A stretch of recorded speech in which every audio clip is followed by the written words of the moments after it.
Honorable members, let's pray. Almighty God, who in your wisdom and goodness has appointed the offices of leaders and county assemblies for the welfare of society and the just government of the people, we beseech you to behold with your abundant favor as your servants whom you have been pleased to call to performance of important trusts in this republic. Let your blessings descend upon us here, assembled, and grant that we shall treat and consider all matters that shall come under our deliberation in so just and faithful and a manner as to promote your honor and glory and to advance the peace, prosperity, and welfare of our county and of those whose interests you have committed to our charge. Amen.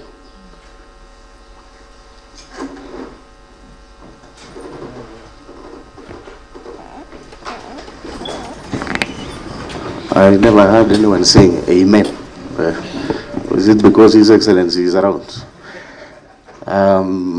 Good morning, honorable members, and His Excellency the Governor. Good morning to you and your legal team. I know you are sitting in a unfamiliar place, but nevertheless, you are most welcome. I can see that they have squeezed you. I hope you are safe. And I have seen my friend Katwa Kigen, he's around. Nevertheless, so honorable members, we are going to proceed with the order of business of the day. Order number 1, administration of oath. Next order. Order number 2, communication from the chair.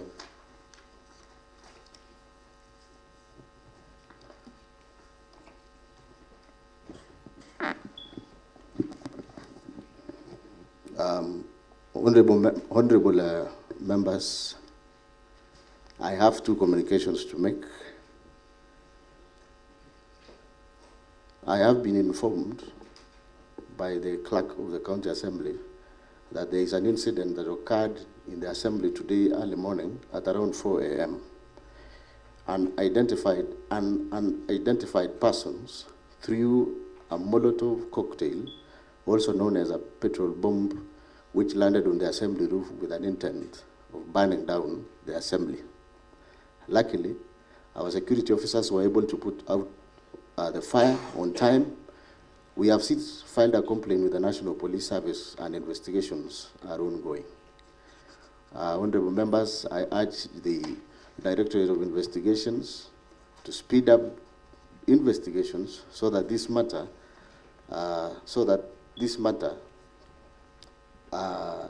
the arsonists are apprehended.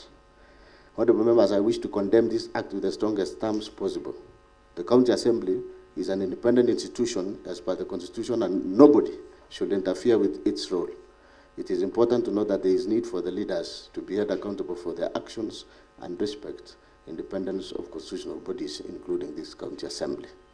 Honorable members, I have the second communication relates to the procedure for conduct of the business under order number 8.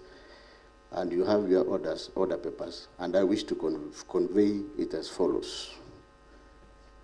On the procedure for conduct of today's sitting, and as such, the following sequence will be observed.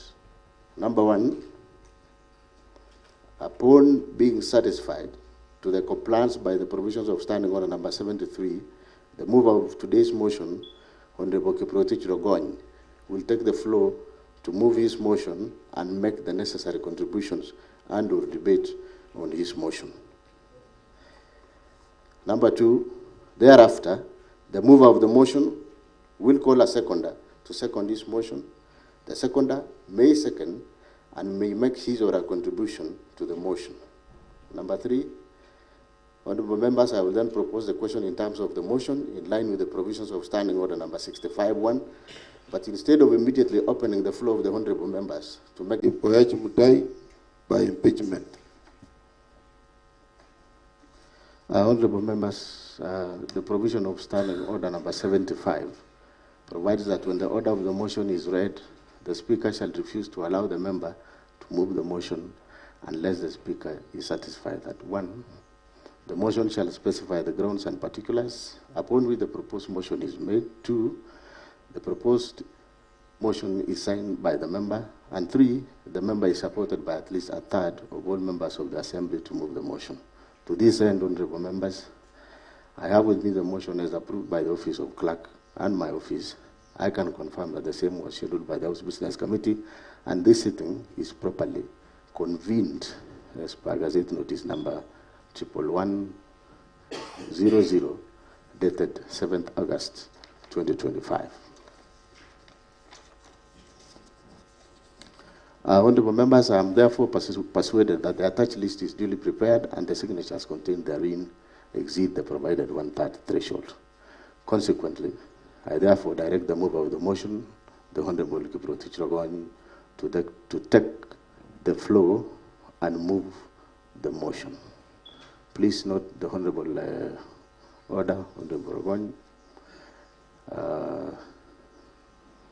The mover to read the motion in verbatim, as well as you shall be making your contribution at the same time.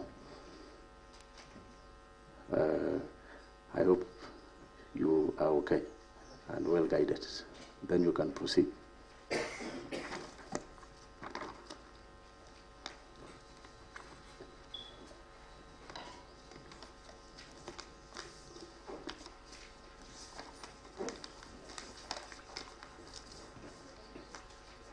Thank you, Mr. Speaker. Mr. Speaker, I'm guided by your directive. Mr. Speaker, I rise to move a motion being the proposed removal from office of the Governor for Kericho County, Honorable Dr. ERICK MUTAI, by impeachment. Honorable Speaker, I beg, with the support of the members of the County Assembly of Kericho, that is the County Assembly, whose names, signatures I have annexed hereto as Annexure 1, to move the motion for impeachment of His Excellency Honorable ERICK MUTAI, the Governor of Kericho County, for... Order, Honorable Kiprotich Rogoni.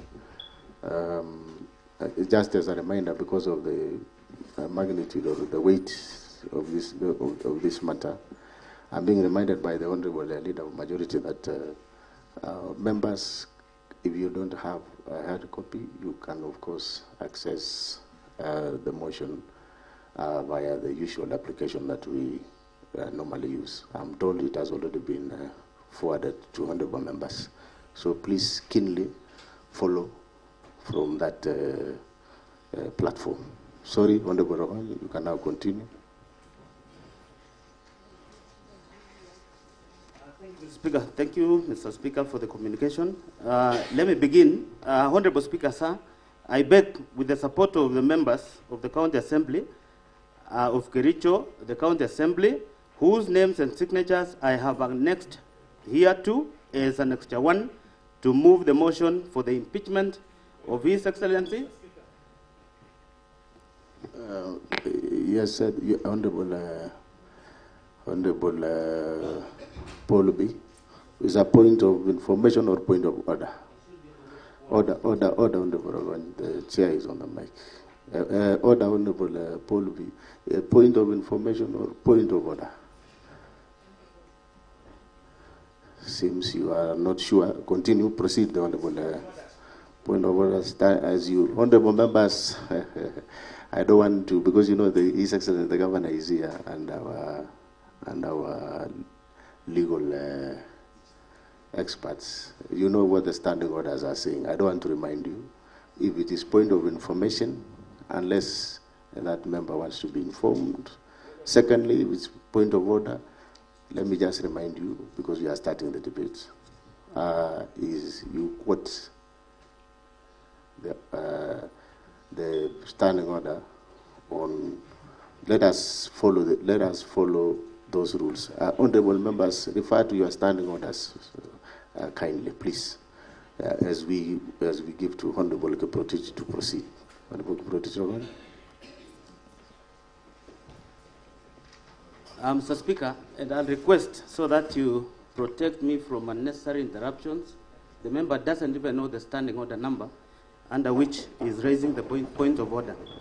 Mr. Speaker, I beg with the support of the members of the County Assembly of Kericho, that is the County Assembly, whose names and signatures I have annexed here too as Annexure 1, to move the motion for the impeachment of His Excellency Honorable ERICK MUTAI, the Governor of Kericho, for number 1, Roman number 1, a gross violation of the Constitution of Kenya. Roman number 2, gross violation of various national and county laws. Roman number 3, serious reasons for believing that the governor has committed crimes under the national law. Roman number 4, abuse of office. And Roman number 5, gross misconduct. The specific grounds of the motion are organized thematically as Roman number 1 outlined below, and Roman number 2 elaborated in the ensuing pages of this motion. Mr. Speaker, sir, the evidence in support of the motion is set out in Roman number 1, my affidavit in support of this motion duly sworn on 5th August 2025.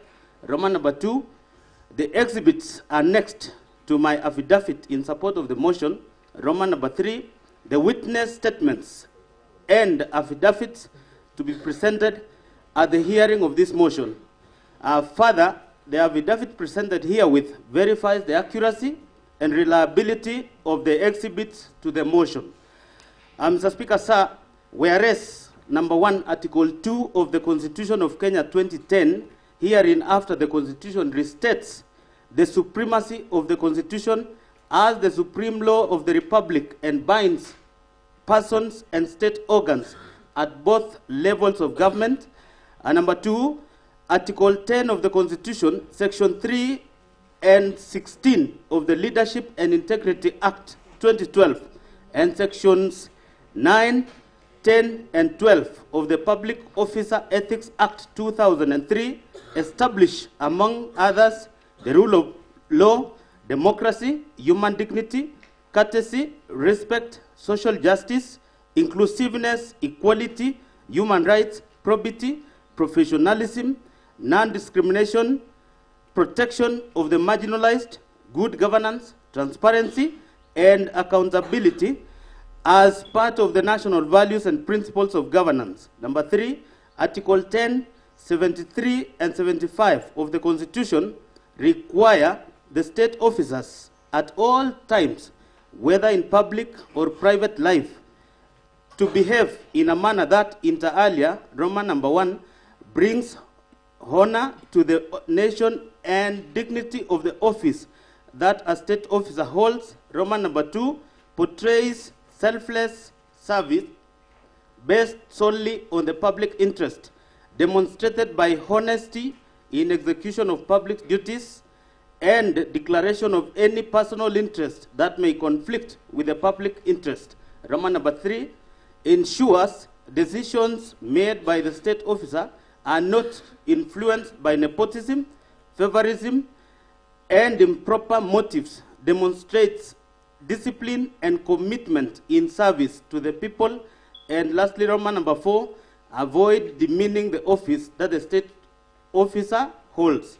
Number 4, by dint of Section 11 of the Leadership and Integrity Act 2012, enjoins the governor as a state officer to treat members of the public and other public officer with courtesy and respect. And further, by dint of Section 34 of the Leadership and Integrity Act 2012, the governor, being a state officer, is precluded from bullying any person by engaging in a behavior that is vindictive, cruel, malicious, humiliating, and is intended to undermine a person.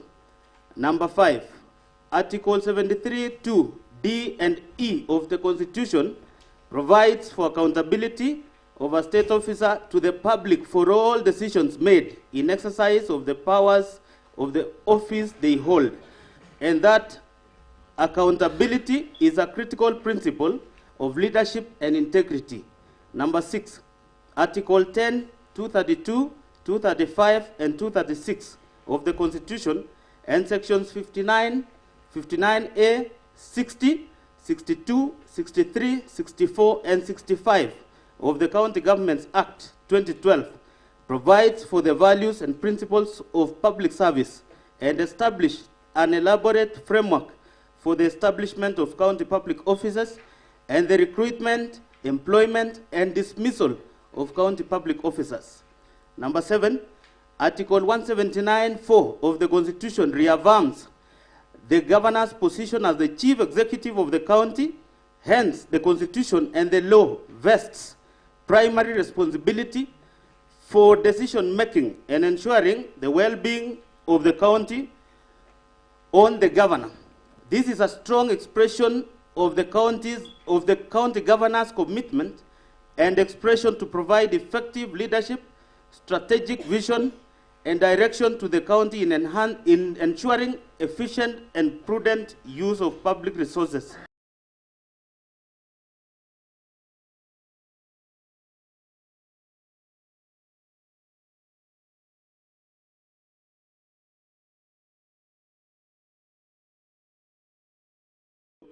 Provides for the impeachment of the governor on grounds of gross violation of Constitution, gross violation of other written laws, where there are serious reasons believing that the county governor has committed crimes under the national or international law, gross misconduct, and abuse of office. Number 9, Article 201, 205, and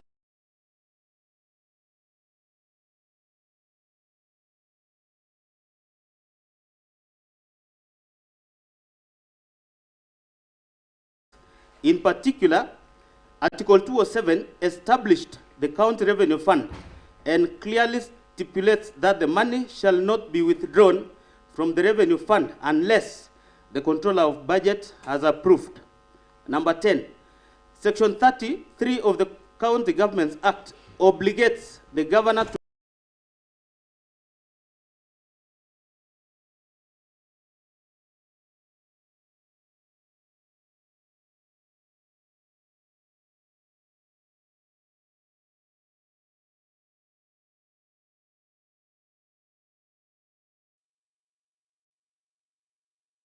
and rein on the rot, corruption, and unethical practices in the county. Instead, the governor has deliberately aided, abetted, condoned, and encouraged the misuse, misappropriation, misallocation, wanton theft, and pilferage of county finances. Number 12, the governor has, in multiple occasions, directly and indirectly engaged in acts and conduct which severally and collectively constitute gross violation of the Constitution, gross violation of other written laws, gross misconduct, and abuse of office. Mr. Speaker, we will be demonstrating most of this because we have the evidence so that we consolidate our ground for the impeachment of the governor before us. Number 13, by his act and conduct, the governor has exposed the office of the governor, the assembly, and the people of Kericho to ridicule, embarrassment, shame, and disrepute. Number 14, the conduct of the governor has been scandalous and embarrassing to the high office of the county governor, an office held in public trust and whose authority ought to be exercised in a manner consistent with the purpose and objects of the Constitution. Mr. Speaker, Article 174 is clear on how even a governor ought to conduct his business in management of this county. Unfortunately, Mr. Speaker, more often than not, the governor has continuously violated such an article. And, Mr. Speaker, it's unfortunate. Number 15, the conduct of the governor has made it impossible for the county to be governed as it ought to be, compromised service delivery, and jeopardized the functions of both arms of government of Kericho. It has therefore become untenable for the governor to continue being in office. Number 16, the governor has seriously committed constitutional wrongs that subvert the structure of the government and undermine the integrity of the office and even the Constitution itself. The significant effects of the conduct that is undermining the integrity of the office disregard of the constitutional duties and oath of office, arrogation of power, and abuse of the governmental process has had adverse impact on the running and the administration of the Kericho County government. And number 17, the governor's continued stay in office has and will continue to undermine effective service delivery to the detriment of the people of Kericho County, in whose the trust the governor holds the office. Mr. Speaker, sir, the Assembly resolves to impeach the governor under Article 181 of the Constitution, Section 33 of the County Governments Act, and Standing Order number 70 and 70A of the Kericho County Assembly Standing Orders on the following grounds. Ground number A, gross violation of the Constitution and other laws. Mr. Speaker, gross violation of the Constitution of the Republic of Kenya 2010, the County Governments Act 2012, the Public Procurement and Disposal and Asset Disposal Act, the Public Finance Management Act 2012, and Kericho County laws. Number 1, misappropriation and misallocation of county finances.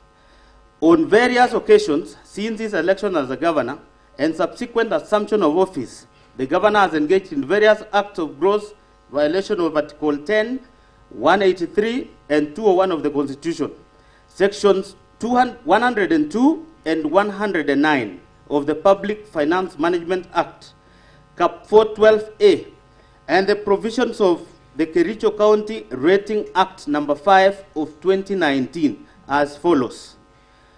Roman number 1, fictitious payment of works, goods, and services.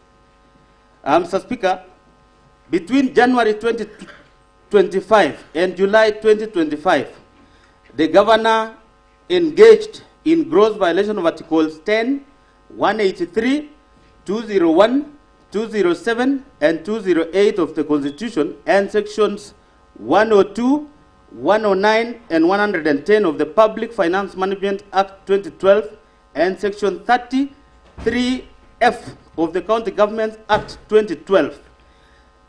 The governor aided, abetted, and or condoned the fictitious payment of goods and services and works which were neither delivered nor done, occasioning the county loss of 85 million shillings, 704,522.90 in number A, services which were not rendered and or partially done, e.g. maintenance of 15 residential houses in Kipkelion West Sub-County at a cost of 2.999 million. Mr. Speaker, the report by the committee, the ad hoc committee that just concluded its business, chaired by the Honorable Albert Kipkoech, were able to visit the site, Mr. Speaker. The contractor was paid very early in the year, that's around February. By the time they went to visit the site, works had not been done, partial works had been done, there is no report, the contractor has been paid fully. In this county, Mr. Speaker, you can work. Even before you start working, you're already paid. It is illegal, it is wrong. We have contractors, Mr. Speaker, who've rendered services to this county, they have never been paid. Case in point, I know of contractors whose family members are unwell, and they have never been paid for works they have already done. But here is a contractor. It is shocking. We were expecting 35 tons of these raw materials. But what was supplied inside, Mr. Speaker, is hardly 10 tons. They cannot explain the remaining tons. And number 2, Mr. Speaker, this particular supplier was already paid in full. Mr. Speaker, this is illegal, and this is wrong, and the governor cannot in any way challenge even this. Another society called Torochtan in Kapsaos Ward was affected. When the committee visited, the supplier even tried at night to sneak the raw materials. Mr. Speaker, this is the height of impunity, which we will never condone as an assembly. And Mr. Speaker, we are doing our work. The corruption that has gone, beyond reasonable limits in this county ought to be stopped. Mr. Speaker, there is even one society in Litein, where the Honorable Vincent Kirui comes from, called Kipagenge. I'm made to know it was closed close to 2 years ago. It's not operational. And the allegations are that the same society was supplied with this raw material. There is one, Cherobu, in Chebo in what? Again, even the Honorable Member, Honorable Francis Terrer, was a member of this committee. And he established that we lost these raw materials. And the member has audacity at the moment to take a photo outside there to claim we cannot fight for all these corruption cases. Mr. Speaker, we will show the members of the public what has happened in this county. Number C, overpriced goods, including sodas, alleged to have been bought for about Kenya shillings 500 per 300 milliliters bottle, and a bale of tissue paper alleged to have been bought for Kenya shillings 2,750 per bale of 10 tissue papers, and a hand towel priced at Kenya shillings 3,600. Mr. Speaker, we watched live when the committee looked into this in these same chambers. The CEO in charge of water, who was grilled, confirmed that indeed, you know, he kept on even saying noted chair, meaning he agreed to the allegations that were posed before him. Mr. Speaker, how do you erase? Because we have the answer. Later on, they are claiming, oh, there was an error, we didn't supply everything. The question is, when the committee requested you to supply any document relating to transaction into such things, what happened? Then you come here and tell us the soda was 100, even if it was 125 shillings. That is on the highest side. Where do you buy a soda for 100 bob in this county? Mr. Speaker, the hand towel, the first, is it the hand towel for 3,600? It's unheard of. Number D, wax goods and services alleged to have been procured for Kenya shillings 5,172,715.60 from companies including Mengro Products Limited, Hildama Construction and Supplies Limited, Brissac Construction and Supplies Limited, Prospera Ventures Limited, and IBM Pro Construction Limited, without any supporting documents. Mr. Speaker, initially, the committee was investigating 80 million shillings that were lost. In the process, they discovered additionally there is 5 million that were paid to these subcontractors, and there is no supporting documents. Mr. Speaker, and I'm happy the governor is here today, because the committee went an extra mile to request for these documentations. There is not a single supporting document. And Mr. Speaker, this is illegal because you paid for something that was never supplied or done. Mr. Speaker, losing 5 million shillings, these can build or can do a water project that will benefit more than 500 households. And we cannot, as a county, Mr. Speaker, allow this to happen. And that is why we are saying, Mr. Speaker, this time round, Your Excellency, without ill will, this one, you must answer to the charges, because at this point in time, we want to fight for the people of Kericho. Number E, payment of contractors from the retention account for the works done more than 5 years ago, some of which companies had already been paid, and therefore misappropriating county funds through double payments. Mr. Speaker, if indeed the committee, through its report, was able to uncover this, how on earth will you pay for a company that had already been paid the retention? In fact, Mr. Speaker, the chairman and the committee requested for the retention register because it was going to prove who had already been paid and who had not been paid. Mr. Speaker, I can give you a funny account. In my own ward, there is a road that was done. And within 2 months, the contractor had already been paid, the road is not complete, and the retention money was again being processed. It is unimaginable. Mr. Speaker, we will definitely prove so that we know who to hold. Even before we go to that officer, first of all, the governor is the chief executive of this county. And where there is a mess, we begin with the head, which is the chief executive. Number 2, some of the goods and services, works were procured without following procurement processes. No tender opening committees were formed contrary to Section 78 of the Public Procurement and Asset Disposal Act, number 2015, as read together with Regulations 25 of the Public Procurement and Asset Disposal Regulations 2020. Similarly, there were no professional opinion done on the accounting officers contrary to Section 84 of the Public Procurement and Asset Disposal Act 2015. In this case, Mr. Speaker, there was a funny scenario where a contractor was awarded works, and within 3 days, even without a professional opinion being given, the contractor had already been given an award letter, even an LSO. There was one which even made me to laugh, Mr. Speaker, where Honorable Hezron was questioning the CEO for water, where an award letter was given later when LSO had already been given out. Which one comes first? Because you produce an LSO once you have an award letter. But then award letter was given 3 weeks later. But then the LSO had already been printed. These are the many irregularities we have in this county.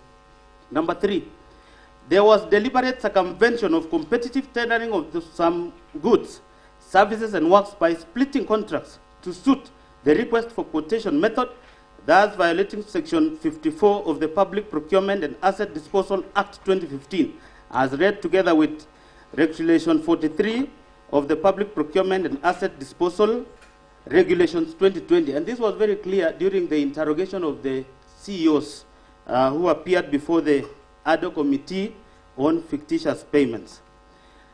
Number 4, most of the goods, services, works were procured outside the approved budget as required under Section 44(2)(a) of the Public Procurement and Disposal Act 2015. Number 5, the documents used by the departments were not clear and did not bear references to the procurement requirements. Provision of the dates, especially invoices generated and signatures of the respective officers. There was therefore blatant violation of the provision of Regulation 68 of the Public Procurement and Asset Disposal Regulations 2020. Number 6, no market survey was conducted as required under Regulation 43 of the Public Procurement and Asset Disposal Regulations 2020.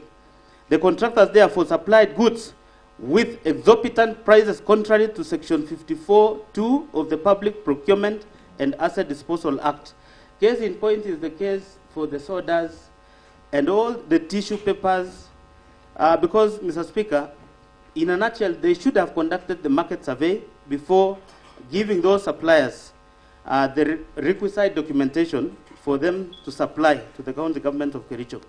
Number 7, all of the subject goods, services, and works were paid for in advance, yet the county has accumulated pending bills over the last 3 years of close to Kenya shillings 1.1 billion, which have been verified and are yet to be paid from the time the governor assumed office. And, Mr. Speaker, the Controller of Budget in the report has continually, accused the county government of Kericho for failing to give a payment plan with regards to the pending bills. Mr. Speaker, and as I said before, we've lost contractors. There are contractors, Honorable Peter Kemoy can tell you, assets have been sold for what they supplied and delivered to this county, but they have never been paid. And here, we have a contractor who even before he or she goes to the site, he or she has already been given 8 million shillings. Let me put to you a case in point. In Kunya, where we have the governor is establishing a very good health center worth more than 50 million. Even before the contractor scratched the ground, 8 million shillings was already paid. How was the certificate raised? When the chairman, and we are going to request the chairman implementation, swear an affidavit, because this is the team that went to site. The contractor was arriving, he delivered the material. Later on, around 4 days later, they gave a pictorial of some building that they are already doing walling. Mr. Speaker, it is wrong. Mr. Speaker, there is something they are building here at the referral hospital. If you look at the certificates they've raised, it is close to more than 100 million. For works that is not worth 100 million. It is wrong. There are contractors who've suffered. They have a huge pending bills. They have never been paid. Yet, under the advice of the governor, some of these contractors are paid in advance. We do not know why. Think about this, people were supplying the raw materials to our various cooperative societies. They were paid in February. They started supplying bit by bit in the month of June. How on earth can that happen? Mr. Speaker, we've got to stamp authority and help these contractors get their fair share, and they should be rewarded for what they have done. And anybody who's not done anything should not be paid. Number 8, the report of the other committee on the alleged fictitious payment tabled before the Assembly on 5th August 2025 made pertinent and damning findings and recommendations that point to the deliberate failure to act, neglect of duty, and even conspiracy on the part of the governor to, with number A, the documents shared with the other committee by the departmental heads called to testify were not accompanied by E-Team's invoice. This lends credence to the suspicion call for stern action against the whistleblower. This shows someone who is either unaware of the happenings in the county or was deeply involved. And Mr. Speaker, at this point in time, I'll request that our IT team, we have 2 clips. A clip where the governor was so happy with the other committee members, led by the Honorable Paul Gistil, Albert Kipkoech, Honorable Cheriot Bet, our Deputy Speaker, Honorable Ezron. But immediately after that, Mr. Speaker, the governor again retracted. Now you go to one where the governor was in Bureti, not that one.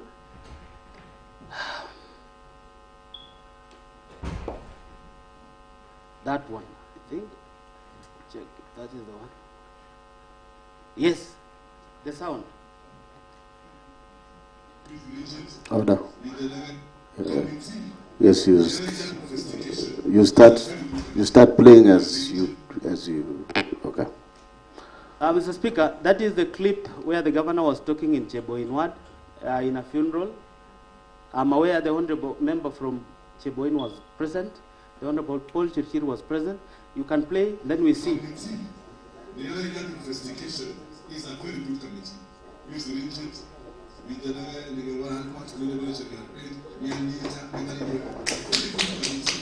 Not trust anyone for what and for all. Money as again they at the stand. So I would get again because that I'm saying because one of the most more everything to vaccination. But at the same time, you need to work. My pictures not the running or acting in the good game. Thank you.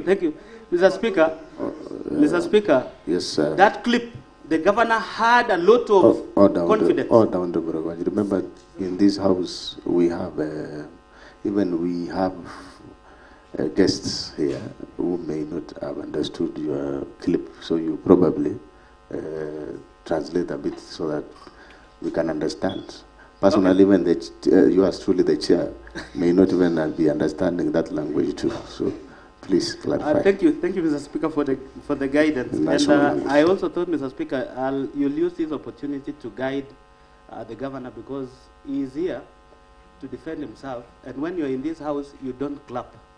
You simply, and you don't even, you just stay still because you are the accused before the house. Now, don't also assume the responsibilities of the chair. And you know the speaker is always blind. Guided. Okay, so please continue. I'm guided, Mr. Speaker. Mr. Speaker, the governor in that function was praising the committee led by the Honorable Chair, Honorable Albert Kipkoech. The governor confirmed that immediately the findings of the report is tabled, he will implement those findings to the latter. Mr. Speaker, when the report was tabled, now there is the next clip. Can you play for us? Let us look at the reactions of the governor.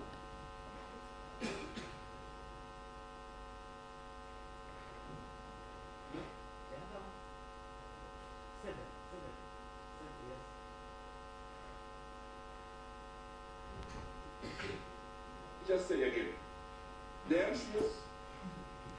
Many of them I respect.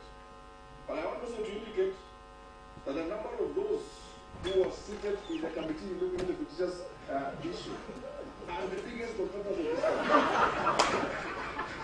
I'm going to be forwarding a list of their proxy companies to SSC. It is very disappointing that those who are investigating a very noble case chose themselves to investigate themselves. It's a case of a chief appointing himself to investigate how that happened, and yet they are themselves that force our officers and the CEOs and everybody to do crazy things, and they've been twisting and twisting our citizens. I just want to say this. Thank you, Mr. Speaker. I think, Mr. Speaker, at that point only, the clips that you've seen here points a man who is a master of doublespeak. That you can say this here, and you say the next. You know, Mr. Speaker, I expected the governor, when the findings of this report was tabled, even despite the fact that we had already raised an impeachment motion, he should have acted in good faith, because you cannot have faith in Honorable Albert Koech this minute, and in the evening, you are talking about, bad about him. Mr. Speaker, I'm telling, that is why I'm saying the governor even went an extra mile. It is not in that clip. He rubbished his own deputy governor, who became the whistleblower. Mr. Speaker, we are grateful for Engineer Fred Kirui, the deputy governor of this, because without him, we would not have known what has happened in that, in our county. Mr. Speaker, allow me to go to Roman number 2. Misappropriation of national agricultural value chain development project, that is NAFCDP funds. Number 11, on various dates between the year 2023 and 2025, the governor has violated the provisions of Article 10, 183, 201, 207, and 208 of the Constitution, and Sections 48 and 159 of the Public Finance Management Act 2012, and Section 30, 3F of the County Governments Act 2012, by aiding, abetting, condoning, and or overseeing the massive looting, pilferage, misappropriation, and misallocation of NAFCDP funds amounting to Kenya shillings 351 million as at 10th June 2025. Mr. Speaker, I want to inform the House that for the 2 financial years, the first financial year, the county government of Kericho got 151 million through the fund. This is a World Bank funded project. And in financial year 2023, 2024, 2025, we got 200 million. That brings to a total of 351. Mr. Speaker, as at 10th of June 2025, county government of Kericho had already used 281 million, 266 million being from the kitty, and 15 million being the contribution by the county government of Kericho. So the total amount is 351. We will establish shortly how much is pending or yet to be dispersed. And Mr. Speaker, this fund was meant to build five value chains, from coffee industry all the way to pyrethrum. But Mr. Speaker, I'll in the process highlight what has happened in all our 30 wards, especially with regards to the fund. Number 12, from the report of the Committee of Agriculture, Livestock and Fisheries and Cooperative Management, Tourism and Wildlife on the implementation status of National Agriculture Value Chain Development Project, NAFCDP, in Kericho County, tabled in the County Assembly on 6th August 2025. The County Assembly noted the following discrepancies in the use of the fund. Number A, the expenditure was used for farmers' cooperative societies, that is farmer producer organization, found only in 19 out of 30 wards in Kericho County. This implies that the fund that were meant for the agripreneurs, whose role was to enumerate farmers, and organize them into SACCOs was not adequately utilized. Number B, each ward was meant to get Kenya shillings 1 million. Yet, committee found out that of the 19 SACCOs under the program, only 7 have ever received financial support since inception of the fund. Number C, it is further indicated in the report that some SACCOs received nominal support in kind in form of office furniture and some farm inputs, while others have never received any support. Number D, even those SACCOs and farmer produce organizations which received support in kind did not receive delivery notes when the furniture, computers, and other supplies were delivered, and they cannot therefore ascertain the prices, source, and therefore quality of what was supplied. Number E, the procurement of furniture and equipment under NAFCDP program was conducted centrally with minimal involvement of key stakeholders. This does not only undermine the principle of transparency in procurement, decision-making, and lack of ownership, but also created room for pilferage and misappropriation of the fund.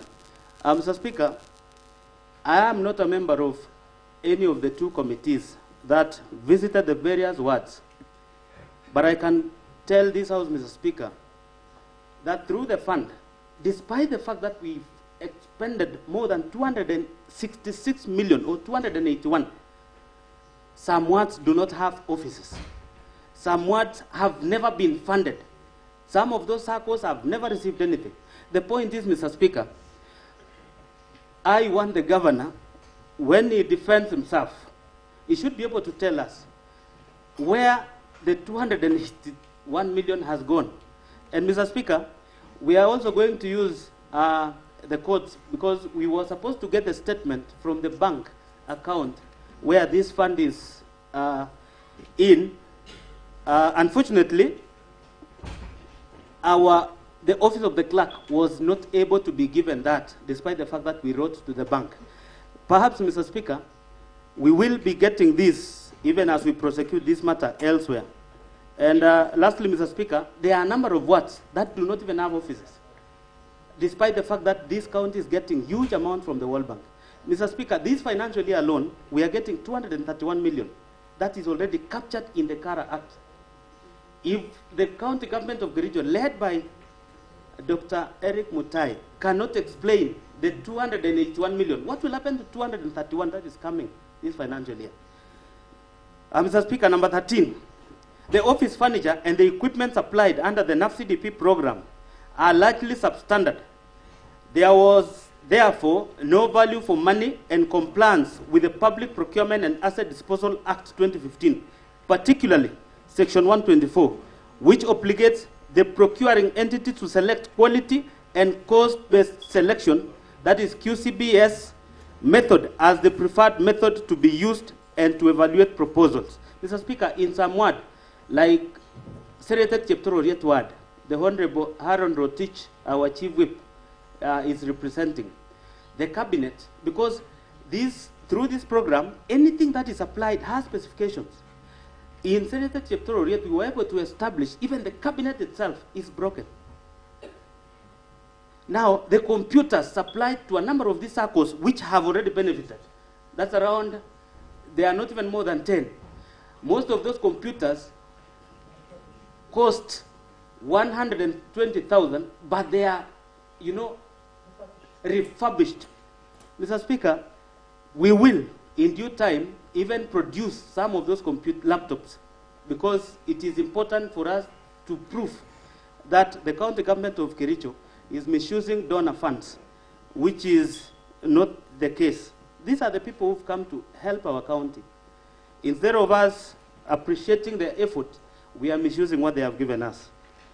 Mr. Speaker, number 14, the manner in which the few projects which were implemented were done to show that they were done without following the project's implementation manual published by the World Bank to guide the implementation of the project.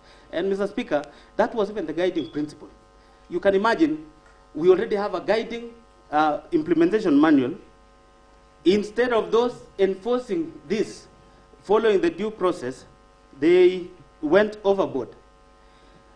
In fact, Mr. Speaker, when I said there was so many withdrawals which were necessary, which we will prove when we get the statements, people thought we were joking. So, Mr. Speaker, the manual was disregarded. The person who is mandatory in the whole transaction is the coordinator. Then we have the project accountant. And then we have the chief officer.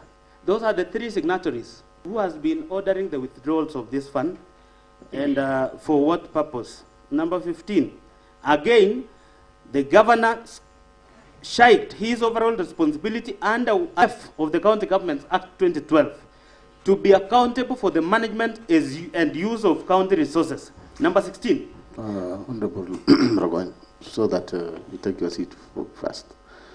You know, the governor is here as accused.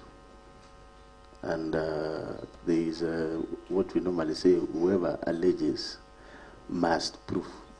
So I expect you, as you continue debating, you should be proving, not we will in future, because he's here already, so that he can answer to all those charges. Please be guided accordingly. The Honorable Kiprotich. Thank you, Mr. Speaker. I stand guided.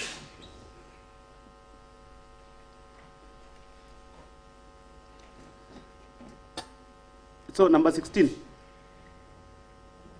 There is evidence that the governor has been ordering withdrawals from the fund for reasons other than those for which the fund was created by the donor.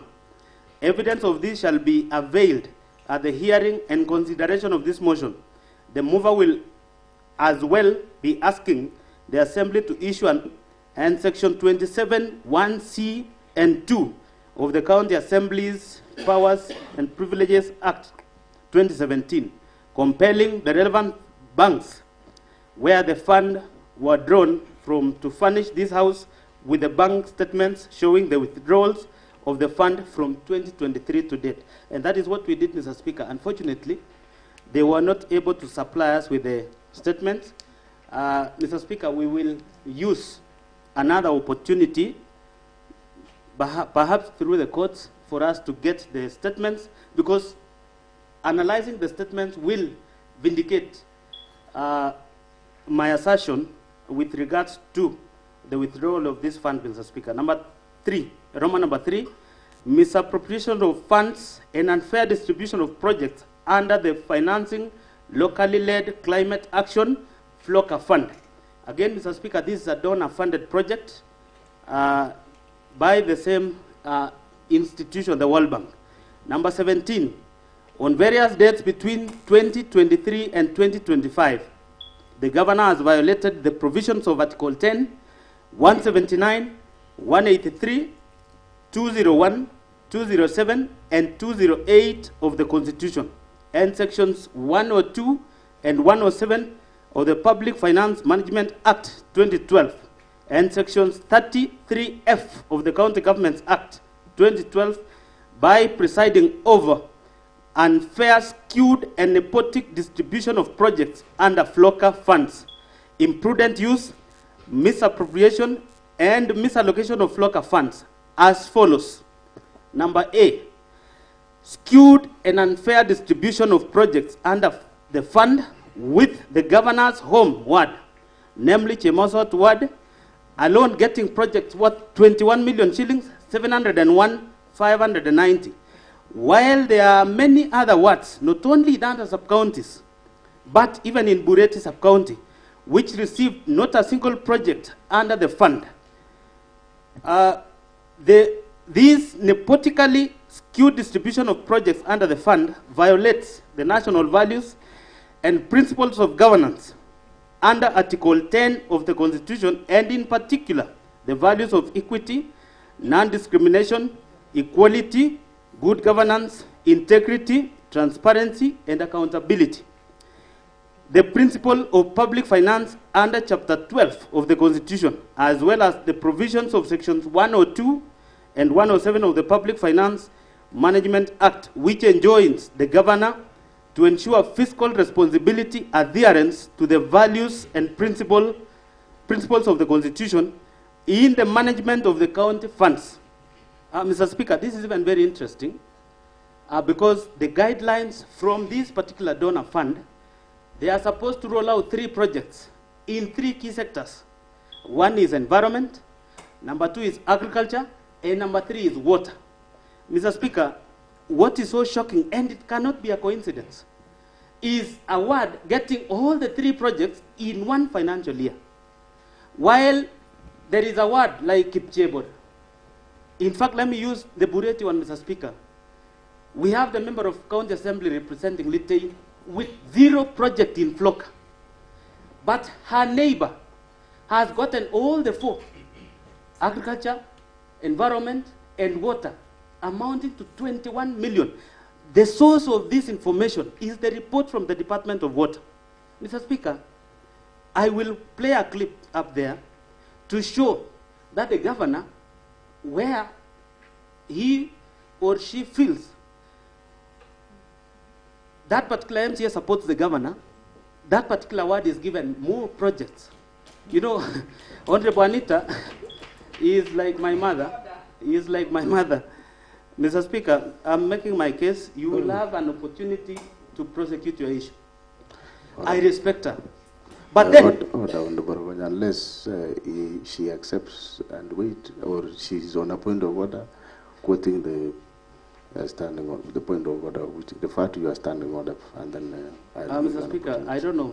Pursuant to what standing order is she raising the point of order? Yes, well, we give her an opportunity. Yes, proceed now, Honorable Anita, so you can take your seat, Honorable Rogwan.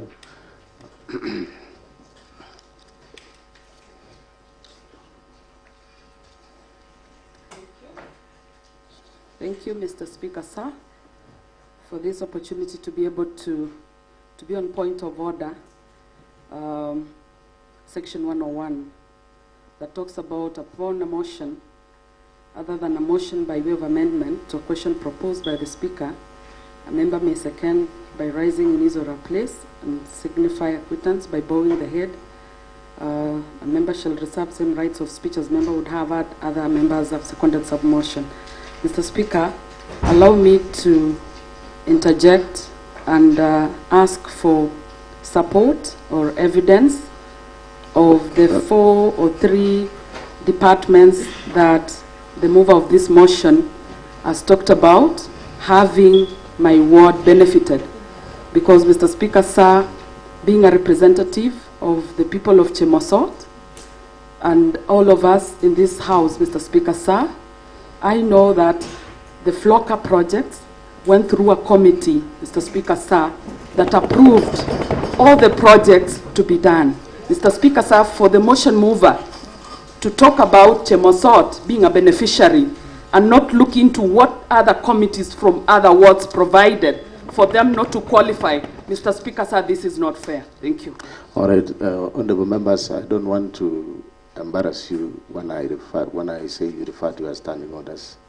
Honorable Anita, of course, you will have an opportunity to maybe raise those issues in the debate, because you've actually quoted 101, which you have a right of speech. At the same time, I know you have also Honorable Kibroti standing order number 98, which actually I want to believe you are the one building on responsibility for statement of fact.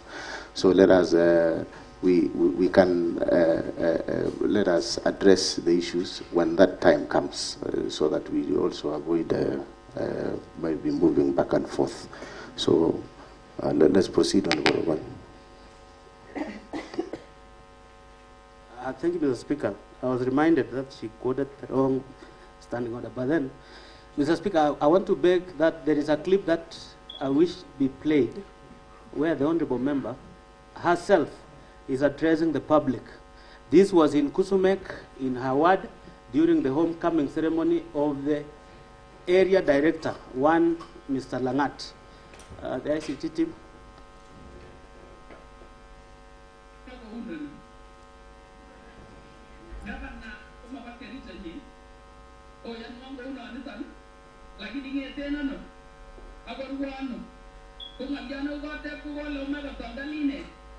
Erweteta. Oh my God, Itka. Oh, bye and Anita. Oh, bye. Oh, my chum. Mr. Gayate, bye and Anita. But to go Chacha. Kill you with your money. So,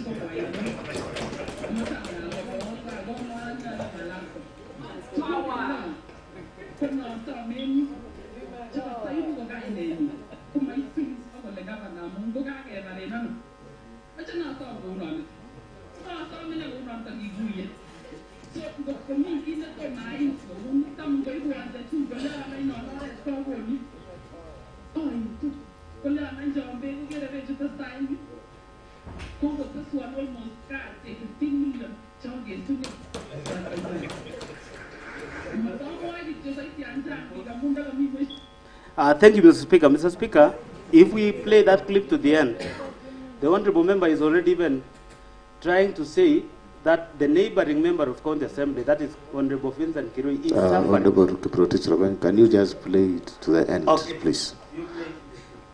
Yes.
Order on the room. Silence.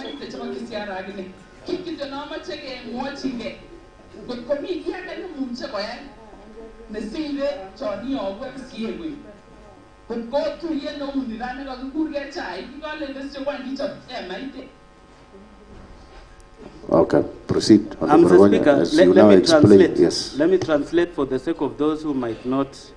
Honorable Anita is telling the members of public what she is able to get from the governor, you know, more than what she has in her own budget. Mr. Speaker, she even goes an extra mile and says that she is going to ensure that she requests on behalf of the member of County Assembly representing Litein and the neighboring wards. Mr. Speaker, in short, we have what we call schedule, Mr. Speaker. If the Honorable Anita gets more projects than what is budgeted for a ward, that means that is what we call the skewed development, engineered by the governor. Because one of the most favored identities for the governor is the Honorable Anita. I know because maybe that is where the governor resides, that is her MCA. But again, I'm aware Honorable Kiptuya, not Kiptuya, Honorable Vincent Kirui is where the governor comes from. I wish the very same treatment Honorable Anita gets is the very same treatment the people of Litein gets, because that is what we need. Mr. Speaker, I can confirm that I have had issues with the governor in the manner in which projects are distributed. In the previous financial year, I lost 10 million worth of roads because perhaps I moved the previous impeachment. In this financial year that has come to an end, works from the committee on the pending bills, where I sat as a vice chair, and Honorable Vincent Godin was the chair, I lost close to 13 million shillings without explanation, Mr. Speaker. That is the money that goes to a ward like that one we've talked about, Mr. Speaker. And that is wrong because, one, Mr. Speaker, in law there is what we call jural correlatives. Where we have a right, there is a duty. The people I represent have a right to water, to roads, and anything. It is the duty of the governor to ensure the people of Sigawet are given all those things because they voted for us.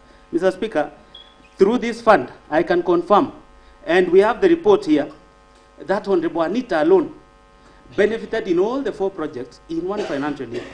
We also have Honorable Dominic MUTAI, who is a very good friend of the governor. He ended up getting close to 2 projects from FLOCA, both environment and water. The Honorable Dr. Naman Rop, who I'm aware is related to the governor, got 3 projects from the fund. Now, Mr. Speaker, where would you get that when Honorable Order, Honorable Kiprotich, you know, when you make such allegations, you can substantiate whether Honorable Dr. Naman Rop is related to the governor. I don't know how you will prove it. Mr. Speaker, you know, I come from the same sub-county as Dr. Naman Rop, and is my closest friend. Mr.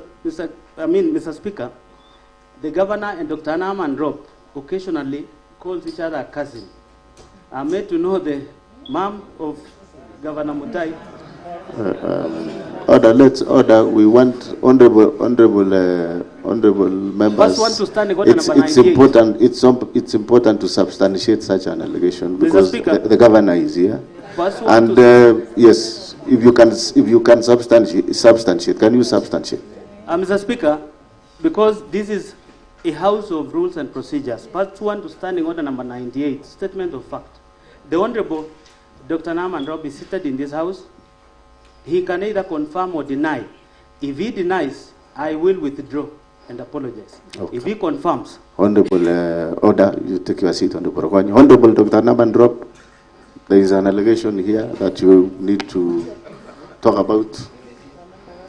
Please, Honorable Dr. Naman, the floor is yours.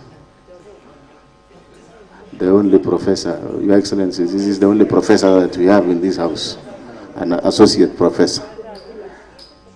Honorable Speaker, sir, I think we are digressing from the critical motion that is before the floor of the House. How I wish we give the mover of the motion to continue with the critical matters that were being discussed, and then the other peripheral matters will be discussed later on. For the guidance. Order. You either confirm, you know, those are very, as per the standing orders, Honorable Dr. Naman. You don't guide the chair on how to guide the House. So you just, respond to the allegations. Honorable Speaker, sir, my relationships, whether close or distant, are only meant for the family issues.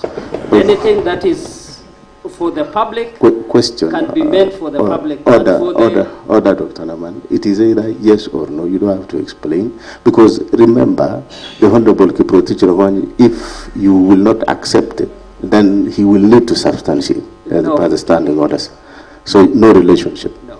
All right. So Honorable Kiprotich, no relationship. So you better withdraw your remarks, and I order the Hansard to stack it off. Mr. Speaker, yes. Mr. Speaker, I will withdraw and apologize, but there is a clip that I'll not be able to play here where the Honorable Member was addressing the members of the public.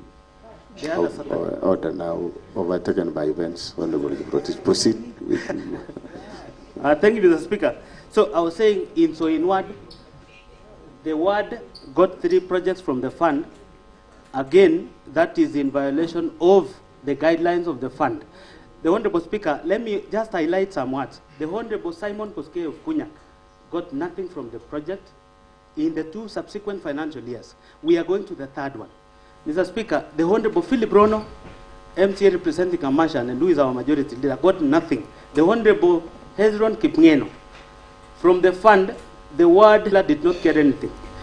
The Honorable Speaker, in Bureti, Cheblanget ward, where the governor comes from, got nothing from the fund, despite the fact that we've gone through the 2 financial years. Mr. Speaker, that is why I'm saying. Order, Honorable Rowan, there is a point of order. Take your seat from the Honorable Member of Cheblanget ward.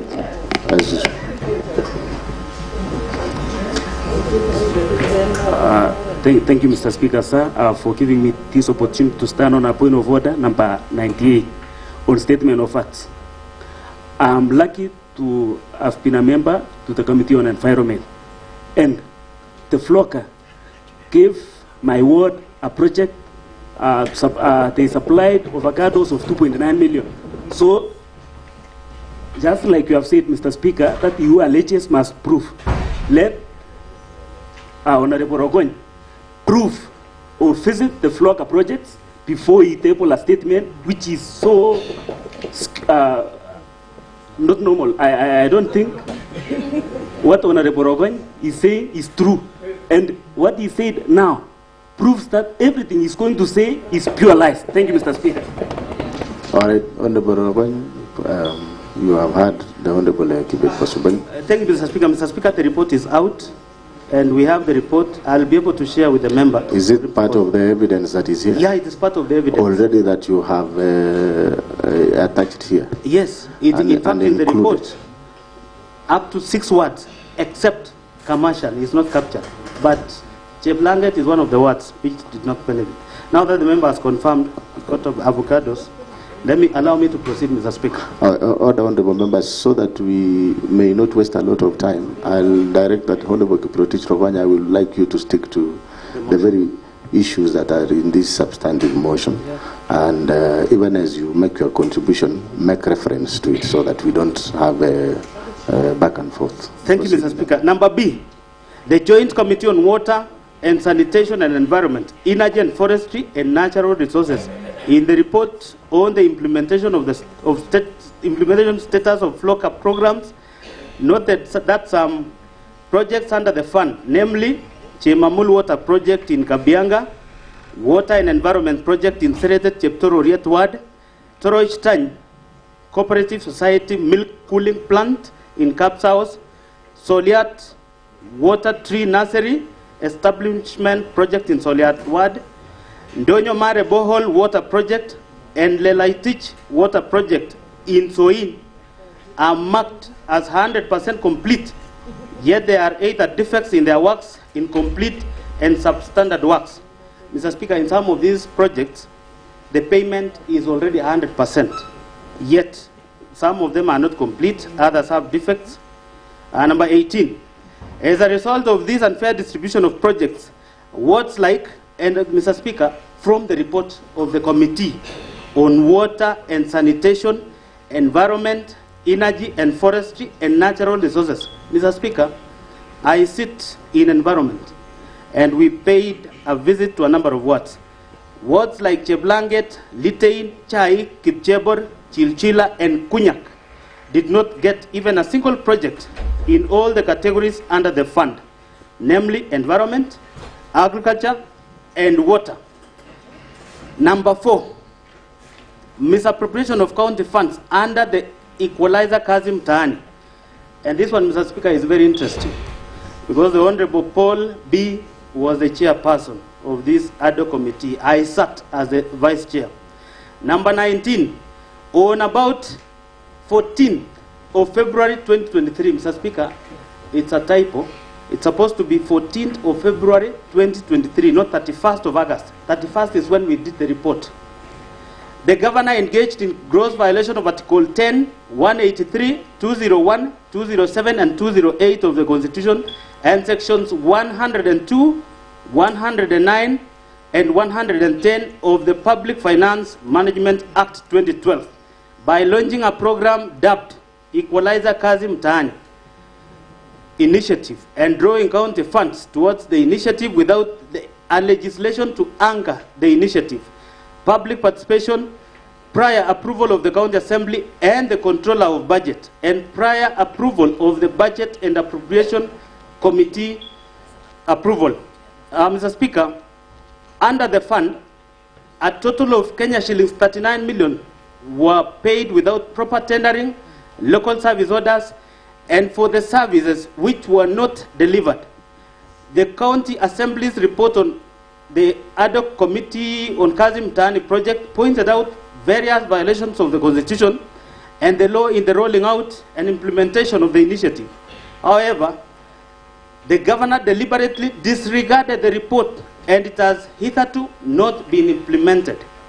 Number 22, The deliberate failure, omission, and unwillingness to implement the report of the County Assembly on Kazi, Equalizer Kazi Mtaani initiative undermines devolution, the doctrine of separation of powers, and is therefore antithetical to the values and principles of governance. Under Article 10 of the Constitution, the objects of the devolution under Article 174 of the Constitution. Mr. Speaker, as I said, this was yet a very good initiative, but it had no legislation. Mr. Speaker, there was no policy. And Mr. Speaker, it is unfortunate because I sat with the Honorable Paul B and the committee. People, Mr. Speaker, were given jobs. There was not a single documentation. Mr. Speaker, in Kericho County, that is the Kericho municipality, 9 companies were given the tenders without a single documentation.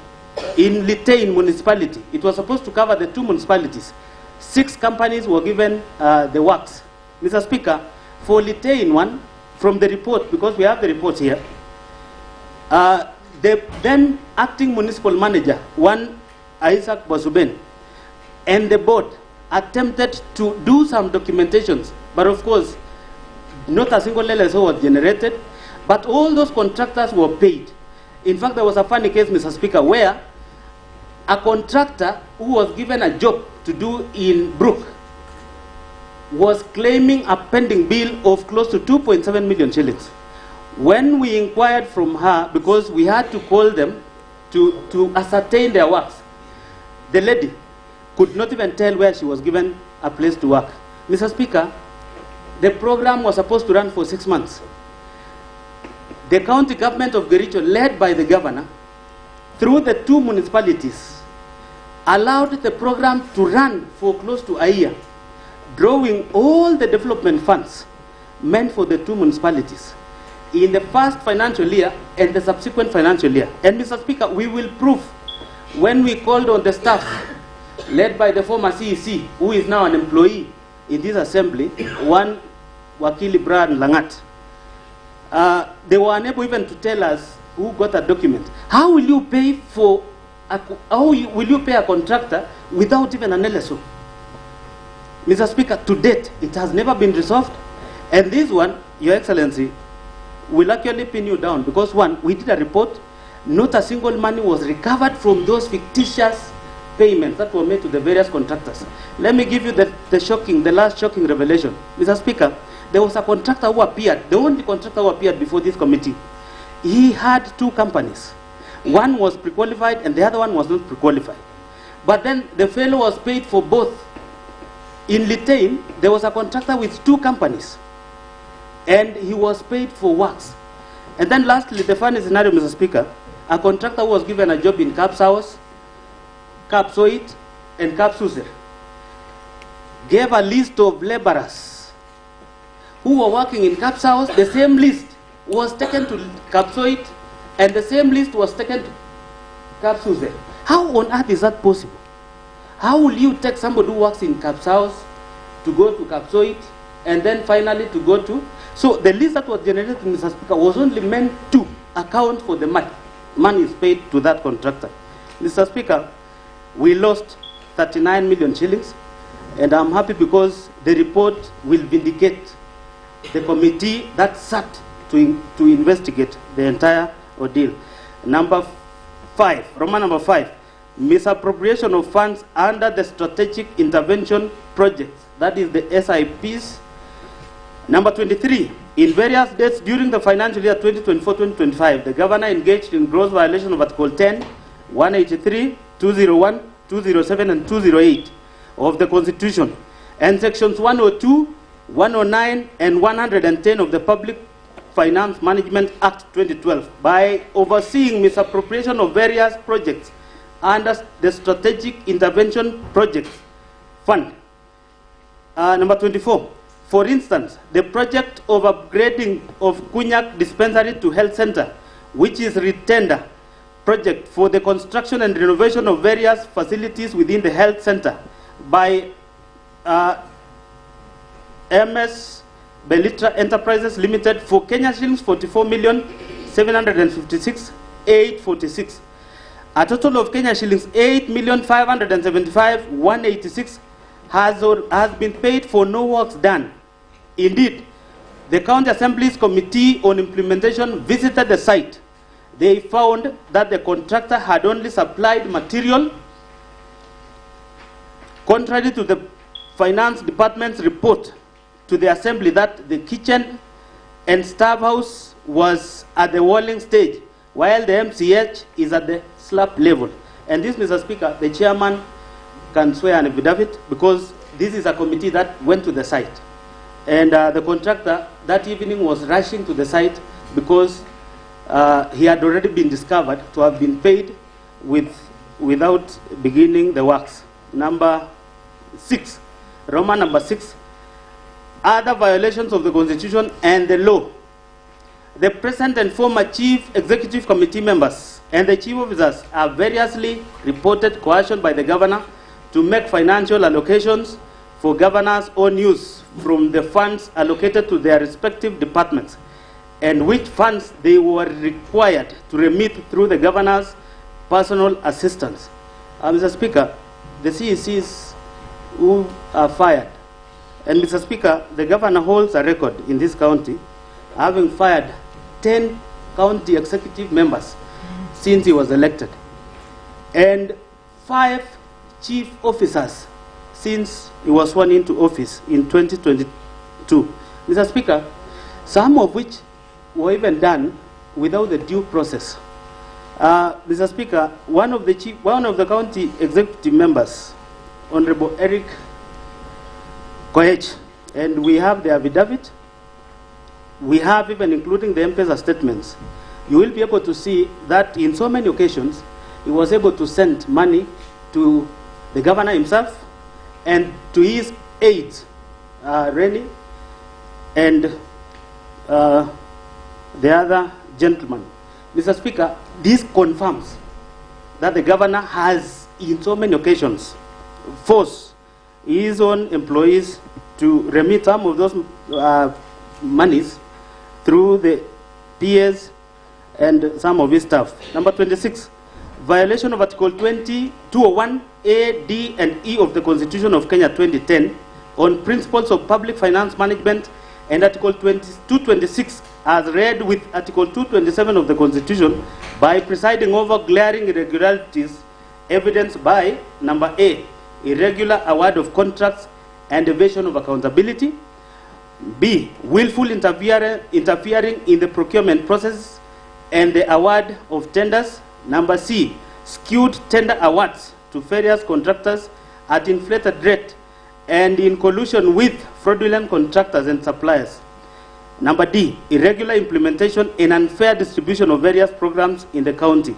and number E, intentionally and negligently presiding over massive theft of county public funds as evidenced by the Auditor General's report for the preceding financial years, which have raised red flags over various projects. And Mr. Speaker, some of these we've proven earlier on in a number of those other grounds. Number 27, on 15th August 2023, the Governor compensated the victims of Londiani accident from the County Emergency Fund to cover up for the funds raised by the public and misappropriated by a committee he had formed to steer the fund drive, and without cogent explanation of how the funds publicly raised for the victims had been expended.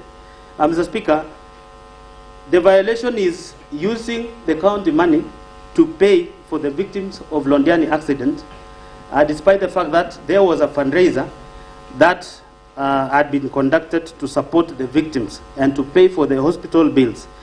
Evidence of the Governor's engagement, connivance, and complicity in the aforementioned acts of misappropriation, misallocation, and illegal drawings of the county revenue and county finances is to be found in, number 1, the report of the ad hoc committee on the alleged fictitious payments, which we have the report, that is KCA exhibit number 1. We have it here, Mr. Speaker. This one. Number 2, a bundle of sample of vouchers, payment requisitions, delivery notes, LSOs, etc. The payments are made. That is KCA exhibit number 2, which is also here. Then we have number 3, Roman number 3, Joint Committee Report of the County Assembly on implementation status of National Agriculture Value Chain Development Project, NAFCDP, in Kericho County. Kericho County Assembly exhibit number 3. The report is here, Mr. Speaker.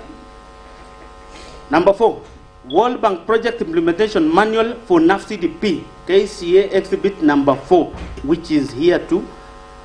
Roman number 5, Joint Committee Report on the implementation status of FLOCA programs, KCA exhibit number 5. It is also here, and that was done by the committee, Joint Committee on Water and Environment.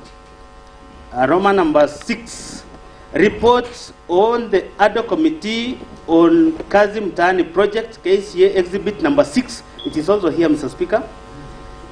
Roman number 7, Committee on Implementation Report on the motion of strategic intervention projects, KCA exhibit number 7. It is also here and it is ready.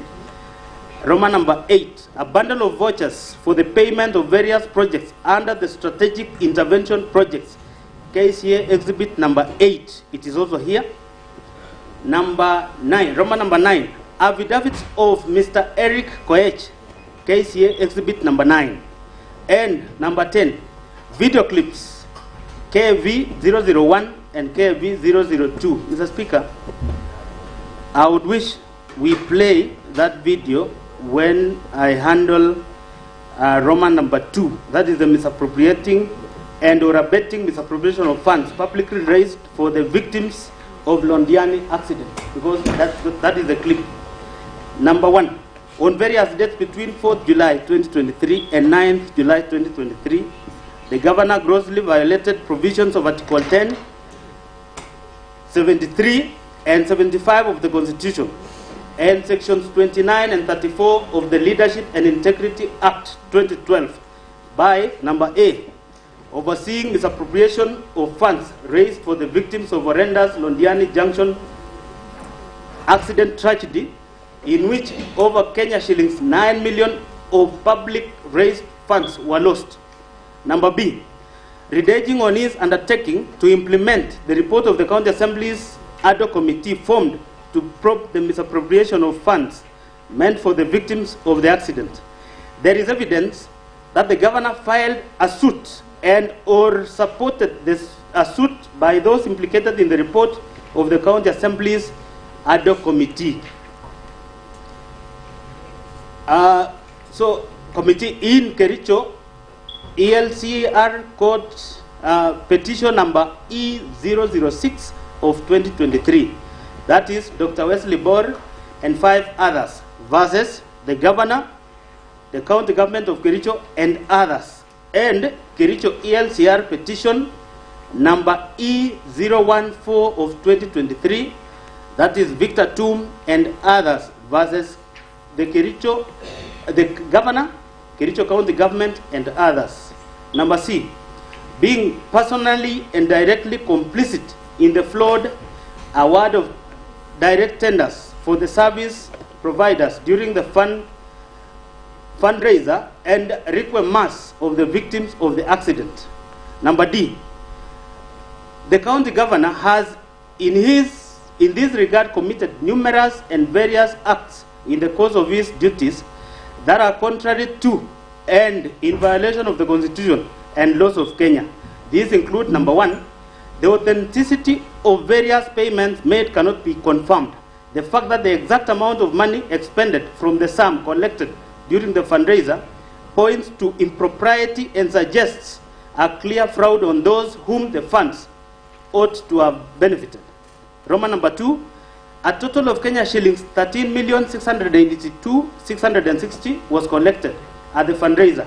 A sum of Kenya shillings 423,000 was purportedly expended as pastors' facilitation, transport fund, field preparation, lunches and refreshments, printing, publishing and radio announcements. Other payments that were approved from the fund were the Kericho County Referral Hospital, Kenya shillings 2,037,524. Londiani Hospital, Kenya shillings 1,534,190. Supertrix Limited, Kenya shillings 2,945,000. Supershine Limited, Kenya shillings 411,000. Race Hotel, Kenya shillings 100,000. County Commissioners Fuel, Kenya shillings 300,000, etc. Number 3, that when Kenyans from all walks of life voluntarily made contributions to aid the victims of the tragedy, it was never intended or anticipated that the funds would be misappropriated with the blessings of the governor, who had a higher calling to ensure the money is accounted for to the last coin, and whom the people bestowed their trust. Roman number 4, the governor issued contradictory statements insofar as the use of the fund is concerned. The contradictory statements point to his being complicit in the manner. Roman number 5, while the governor is on record indicating that the medical bills for all the victims would be waived and taken care of by the county government, it is not clear why had the money to be paid out from the fund collected to various public hospitals against the express and unequivocal representations of the governor.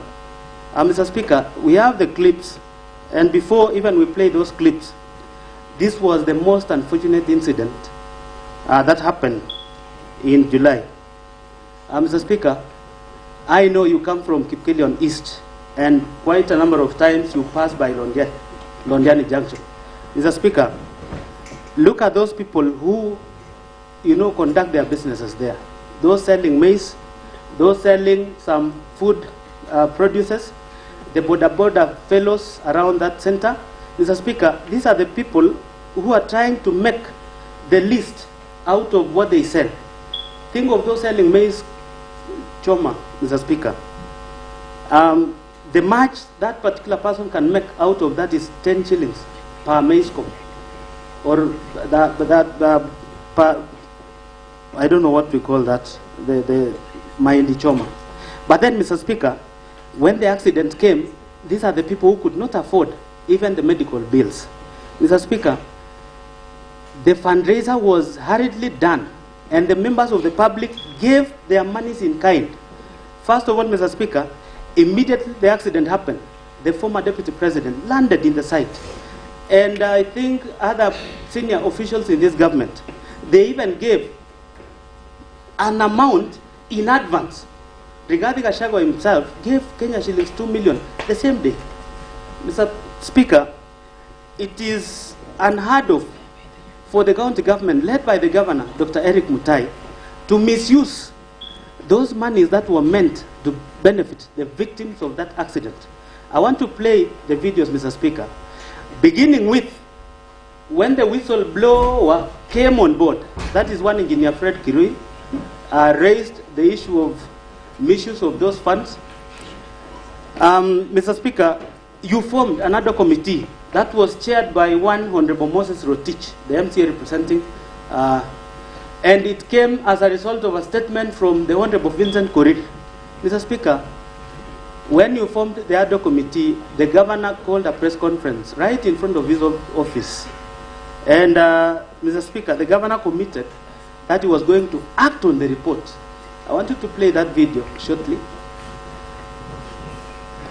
Circulating around in the newspapers that money was lost in the process. Some other families have not received the money. I've been able to reach out to the committee which was concerned, and out of it be able to understand what exactly transpired, because just like any other person. Mr. Speaker, that is when the governor came out, immediately formed the other committee after the statement was raised. In fact, there is a common phrase, Mr. Speaker, where the governor claimed in our local language, Mangetu Chito, meaning he was not going to spare anyone who was accused of stealing the fund.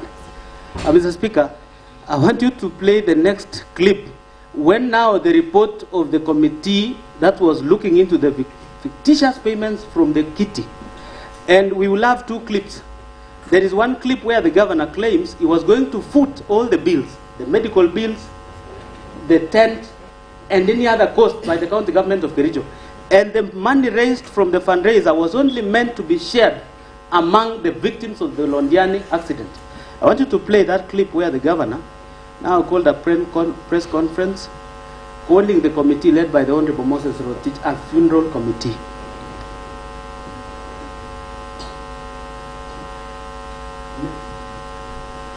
I must admit that having looked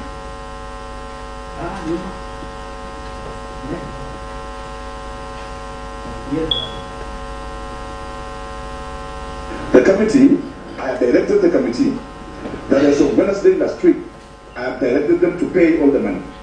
However, the committee indicates to me that the checkbook that they were supposed to use in payment of the victims were in the hands of the funeral committee. No, sorry, the ad hoc committee, but again it's a funeral committee though, because it was looking into mother's funeral.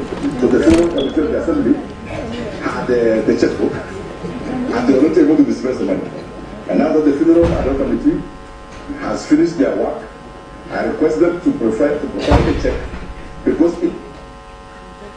Mr. Speaker, if I had an opportunity to play the entire clip, because we were able to pick that one because of time, Mr. Speaker, the governor even went an extra mile and said that my hands are tied.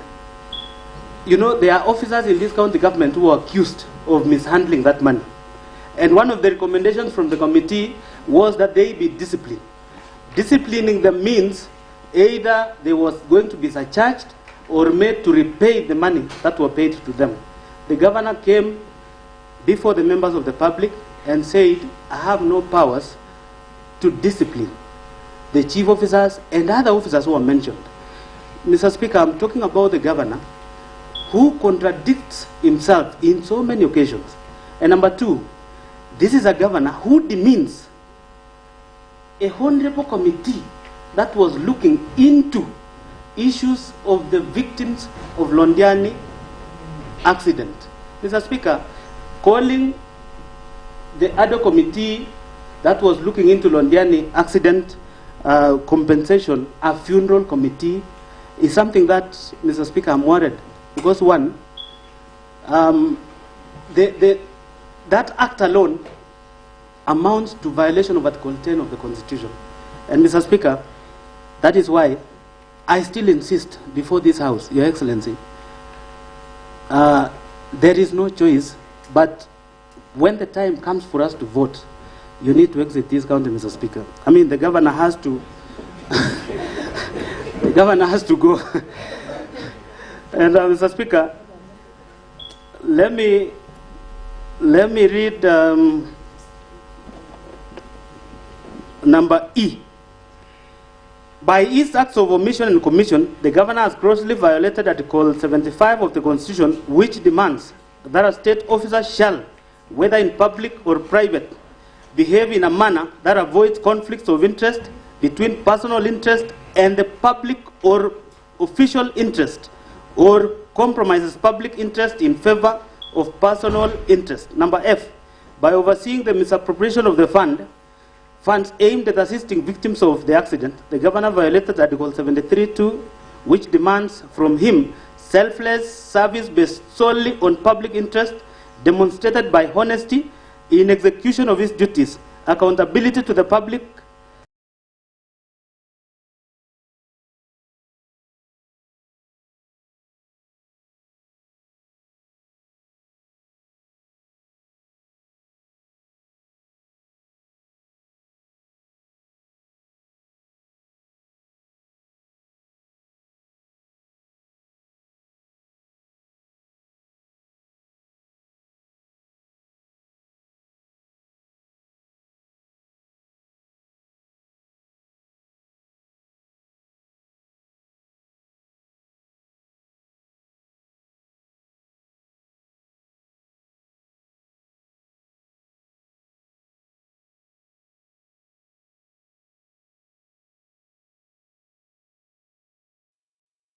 A, Roman 2 and 3 of the Constitution, which demands that he at all times demonstrate respect to the people and brings honor and dignity to the office he holds. Number H, by allowing himself and senior officials close to him to benefit from the funds, the governor violated Article 76(2)(b) of the Constitution, which prohibits a state officer from accepting a benefit in circumstances that compromise the integrity of the state officer.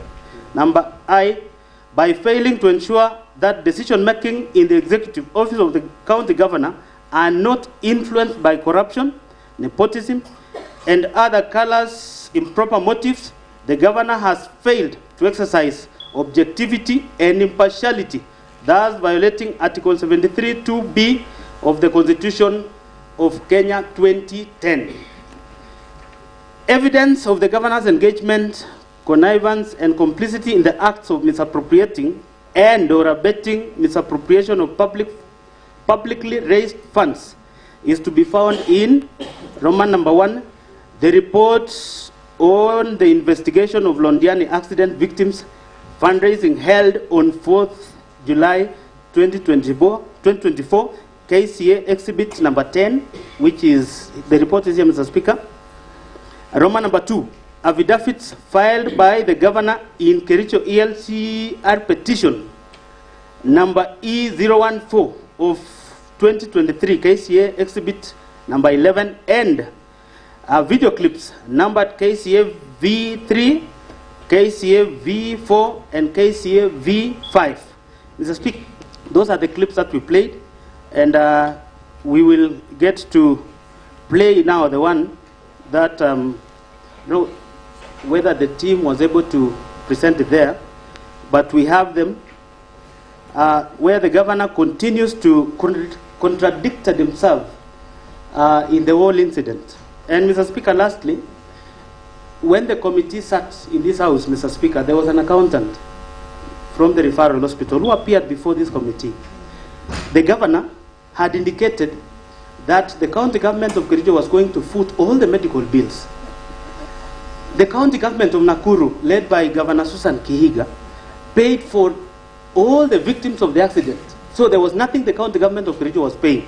But from the report generated from the executive, led by the governor, County Referral Hospital, the accountant was called to ensure he come up with the bills, purposely for the governor to account how the money was used.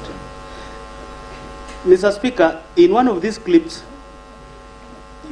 not that one, of course he talked about that one. I want you to go to exhibit number what? Is it number 1? Yes, that one.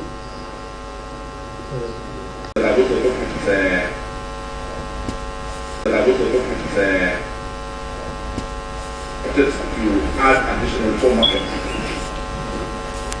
And the market we are targeting is Loti, we are targeting Londiani, and 58 for those 4 additional. I wish also to indicate that as a county, we have been able to move forward and close the capsule project, which is the county integrated agro-processing fund of value addition. The national government has given us 50 million. The county government of Kericho has equally partnered with the national government to another 50 million. And this project will give us 500 million. And we are going to have the capsule that is introduced away. It's only open in the region and also value adding what has been seen in our farms. We're looking forward to do value addition in our potatoes, our sweet potatoes. Let's be patient. It's almost getting to where we want. Further development, and we are still collaborating with the MCA and the community so that the remaining facilities, which is around 7 million for its completion, together with Kericho and private investors, we're looking forward to be able to run and complete the project so that we can add our vegetables rate and then expand the total and the surrounding community. We are here as a country, we had a very serious tragedy from Gani, which saw a number of people lost. When we were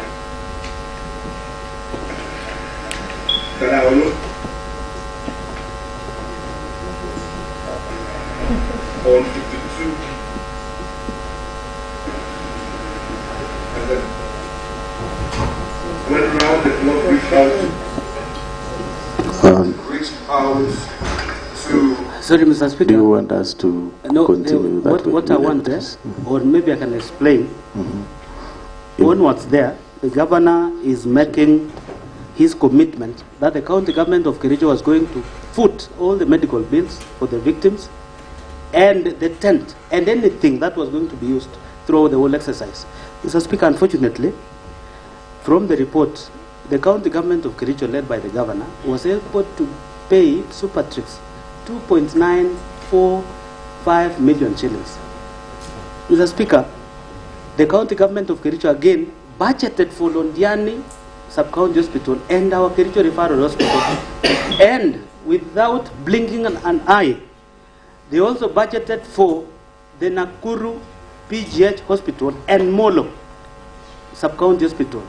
Mr. Speaker, how do you budget for what you had claimed the county government of Kericho was going to pay? How do you use the same fund to meet the expenses which you had authoritatively stated in that clip that the county government of Kericho was going to foot? Mr. Speaker, in the whole exercise, the governor was trying to account for the misuse of the fund that was meant to be paid to the victims of the accident. We will, of course, get a clearer video of that, that evidence we are adducing, because it is important. This is where we will not let the governor go, because when we went to Senate last time, Mr. Speaker, our case was not heard because of what most of our members know. So we are going to produce this as an evidence. The governor had the overall responsibility to ensure the fund was used prudently and to benefit the victims. Later on, Mr. Speaker, the governor, I want to believe in his own replying affidavit, is going to prove how he was able to retrieve or to get back the money that he eventually used to pay to the victims. However, Mr. Speaker, to date, there are victims of that accident who claim they have never been paid to date. Mr. Speaker, it is wrong, it is immoral, even to steal from the people who lost their loved ones. Number B. Order, Honorable Gwen. Now that you take your seat, now that you have played a clip that is not clear and audible and not flowing, ensure that you perhaps you hand over to the office of the clerk a clear one, an audible one, and so that we, and the one that is flowing, so that we can also share with the governor. All right. Proceed. I stand guided, Mr. Speaker. Number B, abuse of office. And Roman number 1, illegal appointments, unlawful dismissal and transfers, and usurpation of the constitutional and statutory functions of the county public service. Number 1, the governor has variously engaged in Roman number 1, gross misconduct, Roman number 2, gross violation of Articles 10, 73, 75, 232, 235, and 236 of the Constitution. And Roman number 3, gross violation of Section 17 of the Public Officer Ethics Act, Section 55, 59, 59A, 60, 62, 63, 64, and 65 of the County Government Act, Section 4 of the Public Appointments, County Assemblies Approval Act of 2017, and variously abused his office by, number 1, skewed uncompetitive and nepotic appointments of the county employees of various cadres, For instance, the governor recently hired his own brother, one Victor MUTAI, as a revenue clerk. Similarly, the governor's personal assistant's wife, one Chepkirui Masi, who was recently hired as a nurse on contract basis, was confirmed. Yet there are a number of nursing staff who have been serving on contract for long without confirmation. Number B, illegally appointing one Mrs. Alice Bett, now a judge of the High Court, as the county attorney when there was a substantive office holder, an act of which the Employment and Labor Relations Court, Honorable Lady Justice Wasilwa, affirmed was irregular and procedural and unlawful in Sang versus Governor Kericho County and two others. Petition E001 of 2023. In that case, the governor was found by the court to be in gross violation of Article 73 and 232 of the Constitution. His actions found to be illegal and unconstitutional, and ordered to pay costs of Kenya shillings 2 million and costs personally. The governor has therefore been already adjudged to be in gross violation of the law, and all the Assembly and the Senate. And this is very interesting, Mr. Speaker, because one, the governor was taken through the justice system, and the judge ruled that the governor violated Article 73 and 232 of the Constitution. And that means, Mr. Speaker, if the governor has been found to have violated the Constitution, you know, the governor stands adjudged. In this instance, Mr. Speaker, the governor even doesn't need to be brought to this house to be impeached. If a resident in this county was able to bring a petition, definitely the governor would cease holding office. Because one, why would you hire somebody when there is an office holder? And the petitioner successfully petitioned through the courts, and the governor was ruled to have violated the law. Him even being ordered to pay Kenya shillings 2 million personally was enough proof by the courts that the governor was found to have abused office. Number C, causing the advertisement of the positions of doctors, nurses, early childhood education ECD teachers, just to endear himself politically when he knew the county government did not have capacity to hire. The applicants were subsequently not shortlisted, or the alleged vacancies fill up. And this is what came up, I think, around 2023. We have the advert, Mr. Speaker, where so many positions were advertised, and they were never filled. It is only recently when the health workers were successfully recruited, but then the other cadres in education and all the other positions have never been filled up. Revenue clerks, the other day, Mr. Speaker, we appropriated as a house, and of course in consultation with the executive, and we were able to hire 30 revenue clerks. Mr. Speaker, the other positions that were advertised were never filled to date. The replacement of ECD teachers has never been done, despite the fact that the governor, through his authority in writing to the County Public Service Board for advertisement, they did that. People applied, they were never shortlisted or interviewed. Of course, Mr. Speaker, that is wrong. Number D, illegally deploying health staff via notice dated 22nd July 2024 without any justification, authority, and involvement of County Public Service Board, thus creating crisis in the health sector. And this was very interesting, Mr. Speaker, because one, the governor instructed the then county secretary for a number of transfers, which were reversed when the Committee on Health, led by the Honorable ERICK B, intervened. Of course, Mr. Speaker, the duty pursuant to County Governments Act, Section 69 and 72 of the County Governments Act, vests the authority to the various chief officers within the department to do the transfers. And 72 is for the county secretary to do the transfers across the departments. In that case, Mr. Speaker, the then county secretary did a number of them lost morale had it not been for the Committee on Health to intervene, perhaps, Mr. Speaker, service delivery was going to be hampered in this county. Number E, since these are some among other senior county staff without any cause or reason, thus exposing the county to protracted litigation and the risk of huge compensation in damages. The governor has perpetuated this firing spree not for any reason but as a show of might, power and authority.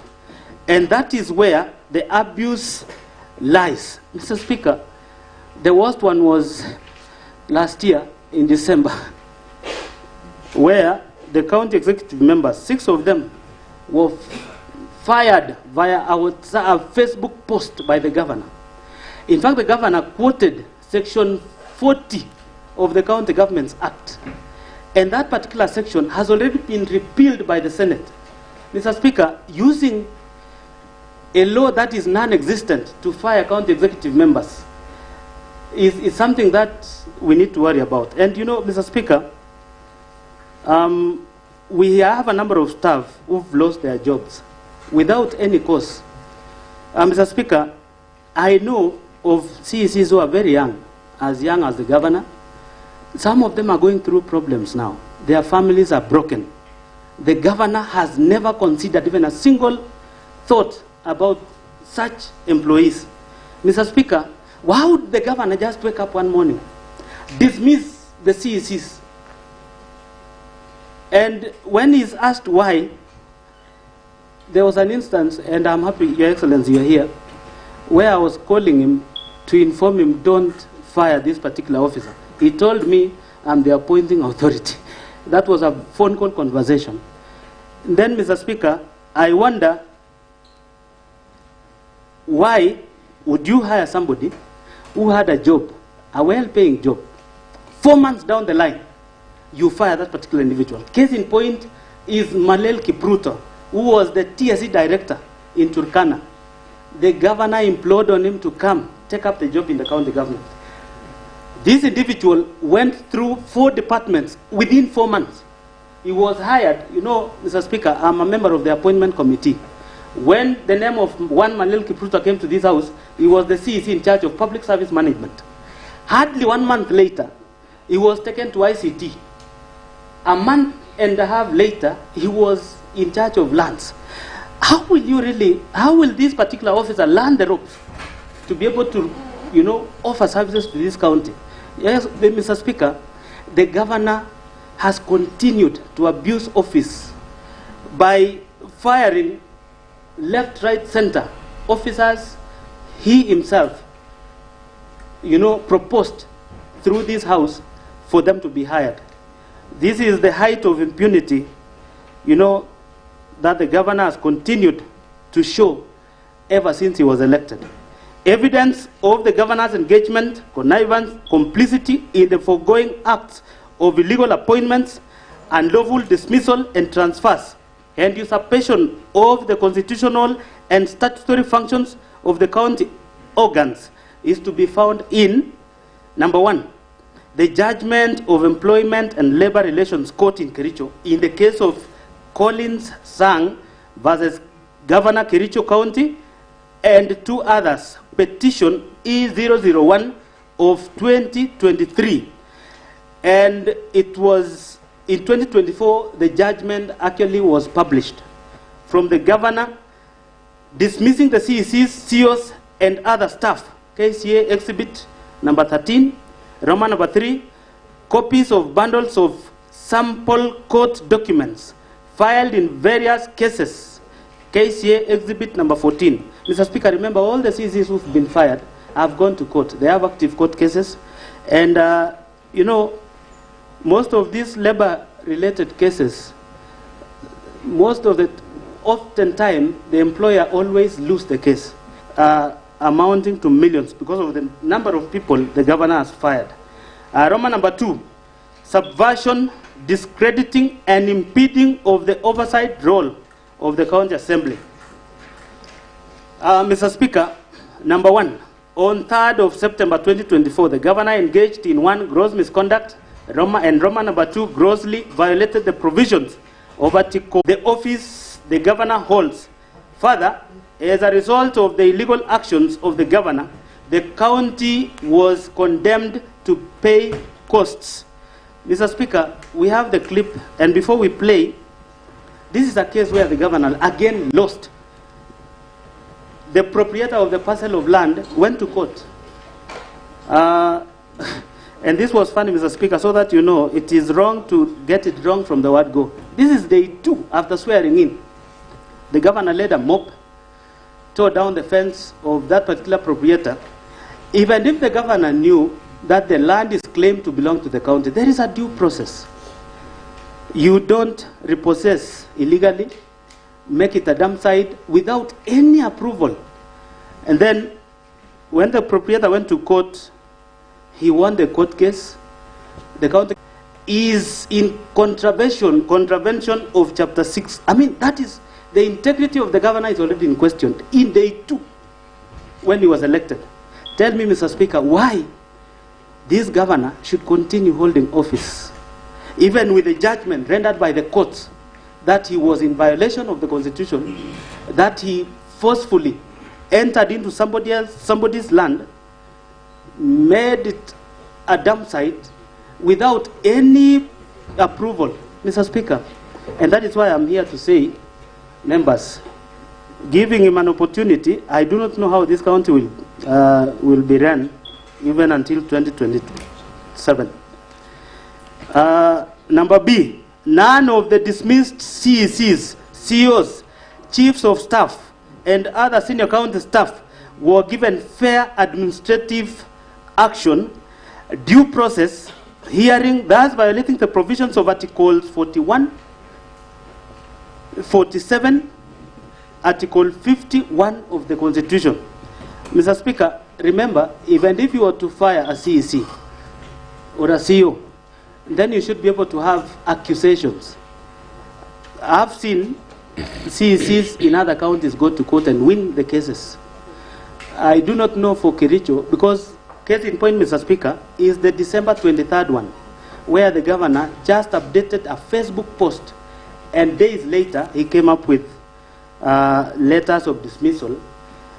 The grounds to date is not known, but we will then prove, because they are our witnesses now. Mr. Speaker, in the case of ERICK and the other 3, the governor actually messed up with their reputation. I want to bring to your attention, Mr. Speaker, Engineer ERICK is a village boy who went to school, Kahaki Bay, Kapkeburu Primary, Kahaki Bay, as a day scholar, scored an A- from that small school, went to Kenyatta University, get the best grade. He worked, before even joining us, he had worked for Water Trust Fund. This is a young man who had ambitions. Now, firing him with a phrase of incompetence rendered the life of that young man useless. Mr. Speaker, this is a governor who wants to be given chance. Yet, whenever he has authority, he has never given chance to anybody who works for him. And that is why, Mr. Speaker, his continued to run the affairs of this county is untenable. And I want to beseech members, when the time comes, let us act, you know, with a lot of feelings to the many who've gone through the hard times through the leadership of this governor. Number C, the governor has persistently intimidated, molested, harassed county officers who do not sing to his tune, leaving officers jittery and creating an atmosphere of fear, uncertainty, and despondency in the county, and thus creating toxic work environment. This violates the principal provisions of Section 11 and 13 of the Leadership and Integrity Act. Number D, the governor has persistently used divisive and unbecoming language, which undermines the office he holds, contrary to Section 8 of the Leadership and Integrity Act 2012. Number E, the acts of the governor enumerated above have collectively brought dishonor and disrepute into the office of the governor in violation of Chapter 6 of the Constitution and the Leadership and Integrity Act 2012. Evidence of the governor's engagement, connivance, and complicity in the preceding acts of incitement vilification of people and staff is to be found in number 1, affidavit of Joseph Langatkogo, sworn on 23rd September 2023, in support of the notice, KCA exhibit number 17. Roman number 2, judgment of ELC petition number E001 of 2022, Josea Kiplangat-Kogo versus the county government of Kericho. Number 9, we have the video clips. And Mr. Speaker, you've been able to see one.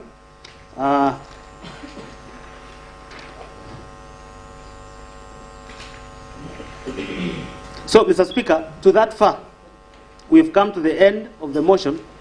And before I call on the seconder of the motion, Mr. Speaker, I want to tell the governor who is before us, pursuant to standing orders of this county assembly and Article 51 of the Constitution, fair hearing. Mr. Speaker, it is important that the governor knows that on various dates ever since he was elected, his actions has brought us this far. Mr. Speaker, there is a clip there that we will get a clear one, where the governor admitted while they were installing the new managing director of Kewasco, where he admitted in public and in camera that in Londiani's case, funds were lost.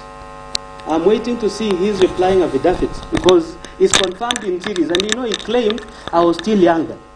Now that I've now known how to run the county. This is somebody who's confirmed his own wrongdoings. I want to urge the members, let us vote with conscience. We will save this county. And the county of government of Kericho will vindicate our actions in future and for the generations to come. To this, Mr. Speaker, I beg to move the motion. And the second of the motion is Honorable Vincent Korir, the MCA representing Londiani Ward. Thank you, Mr. Speaker. All right, thank you, the Honorable Bautista Goin. Before Honorable Vincent Korir takes to the floor, is the Deputy Speaker, first panelist, Honorable Philip. Yes, you can come over. As the Honorable Vincent Korir, you will take the floor, you second the motion.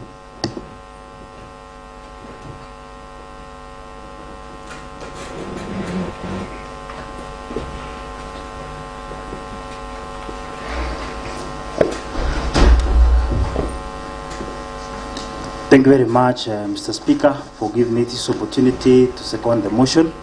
And before I second the motion, Mr. Speaker, I would like to contribute on what my colleague has stated. And this motion is not only historical, it is also going to have a test of integrity to this House, a test of integrity to the members, a test of integrity to the governor before us, and everyone else who has been entrusted with an office. Mr. Speaker, the issue of leadership, as in this motion, because we are testing the leadership, is being accountable. And we are discussing the issue of accountability. We want to look at the issue of accountability of the resources of the people of Kericho County and upholding the Constitution and rule of law. Mr. Speaker, Constitution of Kenya 2010, Article 73, states clearly on accountability, rule of law, service to the public, interest of the public over personal interest. And Mr. Speaker, the Constitution also gives us mandate as this House, and Article 181, read together with Section 33 of County Government Act. And this article gives this House mandate and authority to act wherever there is abuse of office, whenever there is gross misconduct on the question of governor and even any other leader. It's also states on the actions that can be taken if there is breach of leadership. Mr. Speaker, this motion clearly also will test us as members of this House, Mr. Speaker.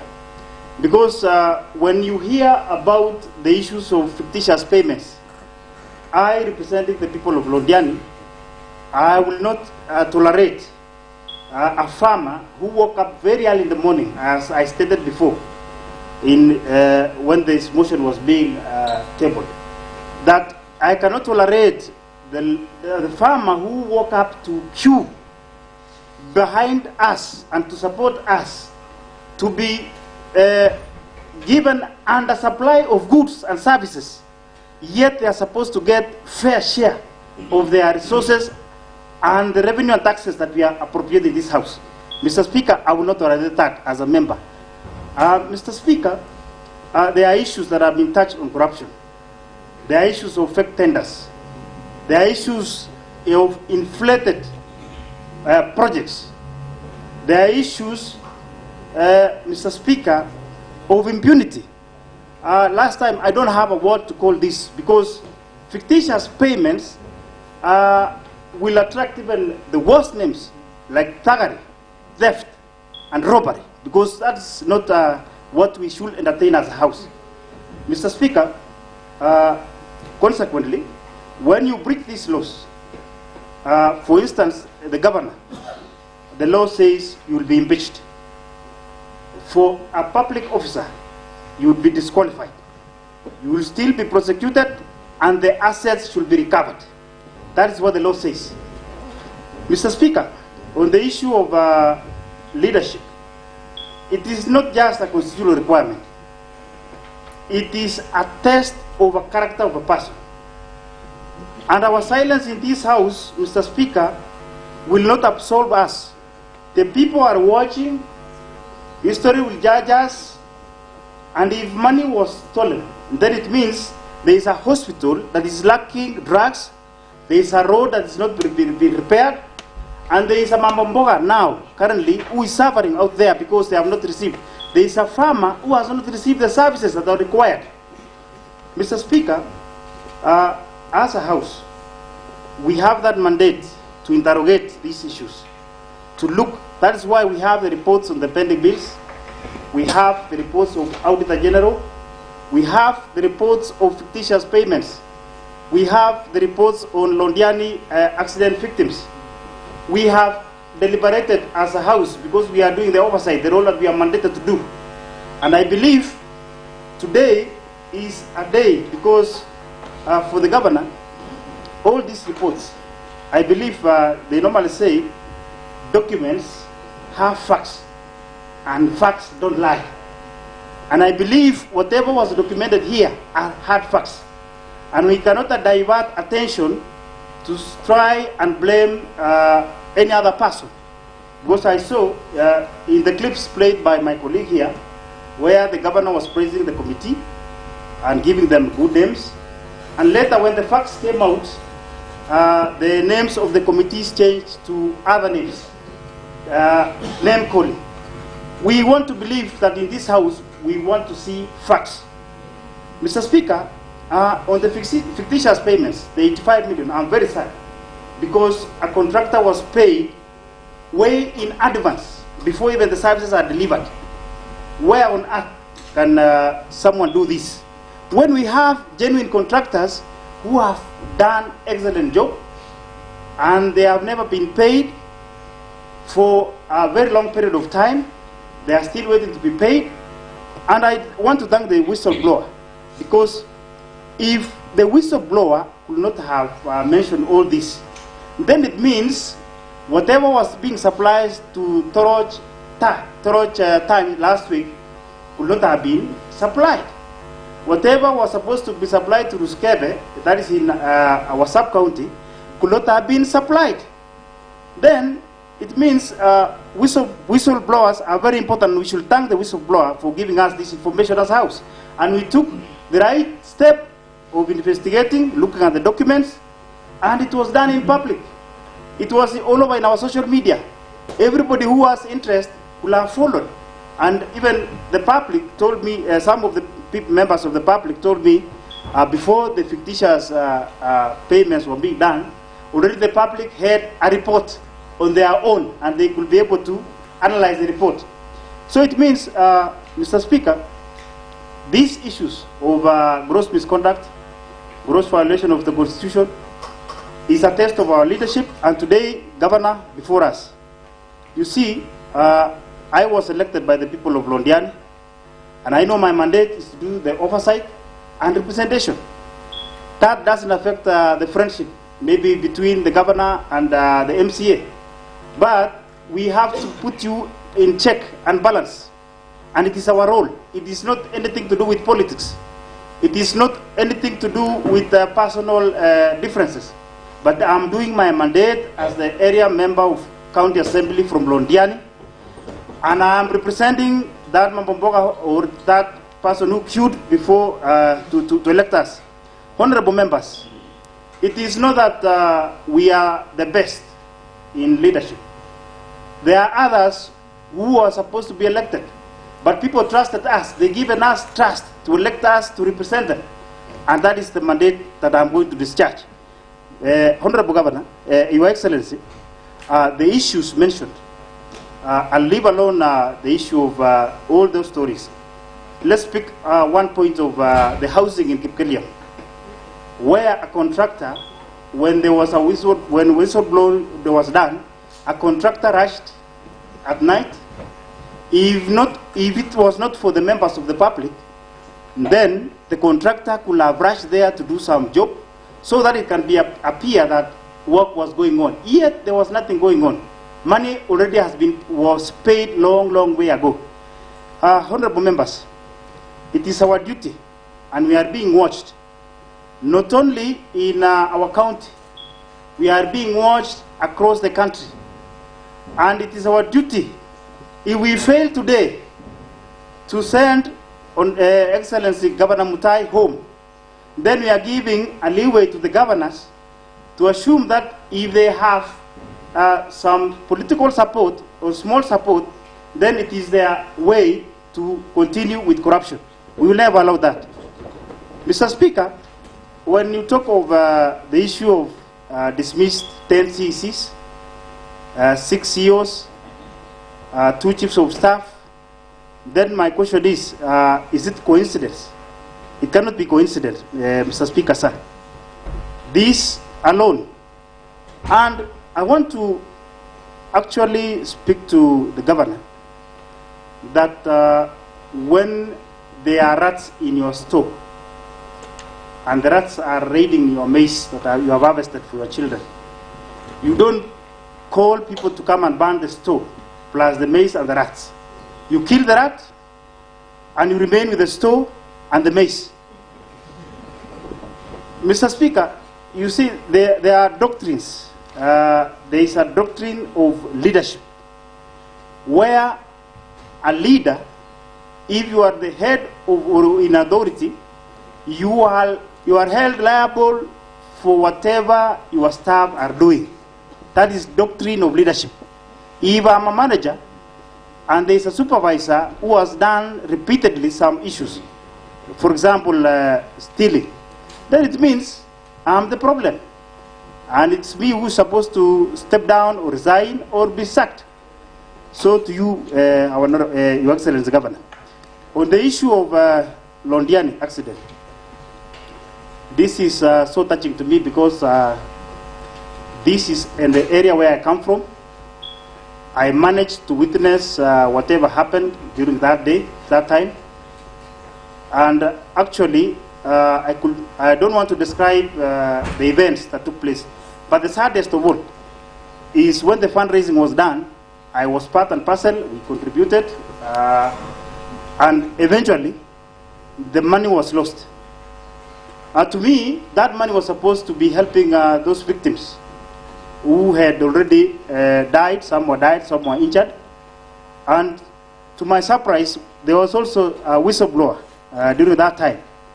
And true to the reality, the money was lost and it was misused when there is a family who are waiting to buy their victim.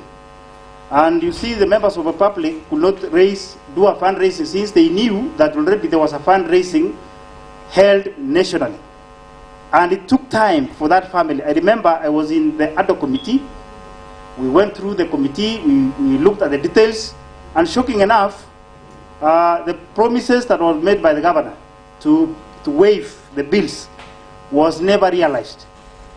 In the real sense, that money was used in different way. If you can look at the details, I remember those people who were in the committee.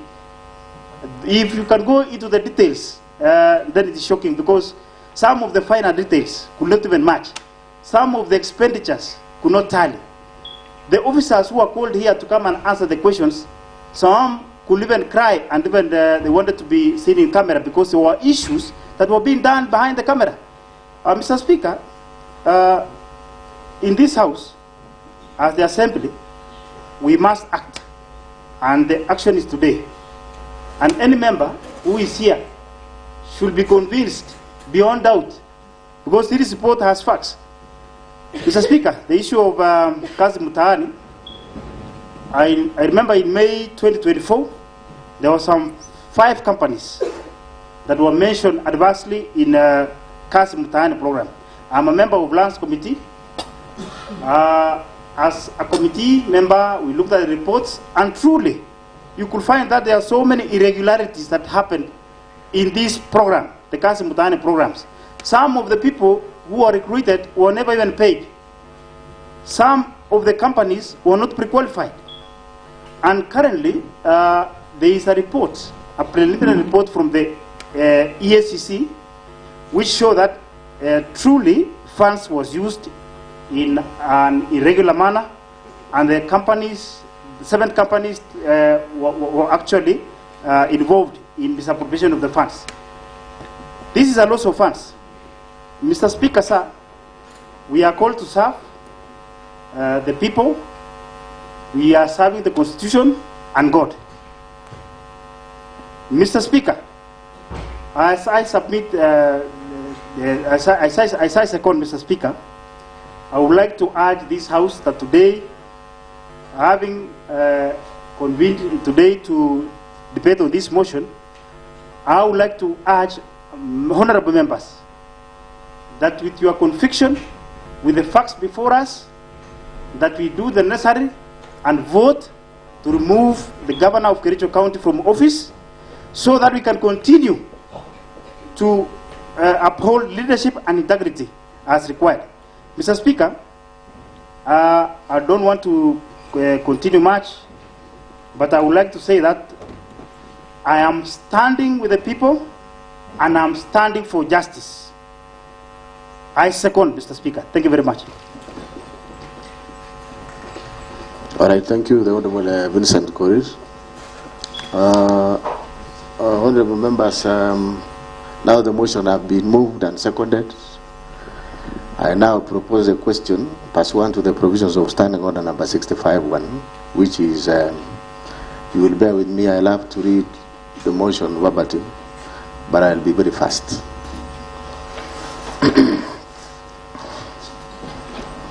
Special motion proposed removal from office of the Governor for Kericho County, Honorable Dr. ERICK MUTAI by impeachment. By Honorable Kiprotich Rogony, elected member of the County Assembly of Kericho, Sigawet Ward. Honorable Speaker, I beg with the support of members of the County Assembly of Kericho, the County Assembly, whose names and signatures I have annexed here to, as an extra one, to move the motion for impeachment of His Excellency, Honorable ERICK MUTAI, the Governor of Kericho County, for Roman number 1, gross violation of the Constitution of Kenya. Roman number 2, gross violation of various national and county laws. Roman number 3, serious reasons for believing that the governor has committed crimes under national law. Roman number 4, abuse of office. And Roman number 5, gross misconduct. The specific grounds of motion are organized thematically as outlined below and elaborated in the ensuing pages of this motion. The evidence in support of the motion is set out in 1. Affidavit in support of this motion duly sworn on 5th August 2025 by Honorable Kiprotich Rogony, Exhibits annexed to his affidavit in support of the motion. 3, the witness statements affidavits to be presented at the hearing of this motion. Further, the affidavit presented here verifies the accuracy and reliability of exhibits to the motion.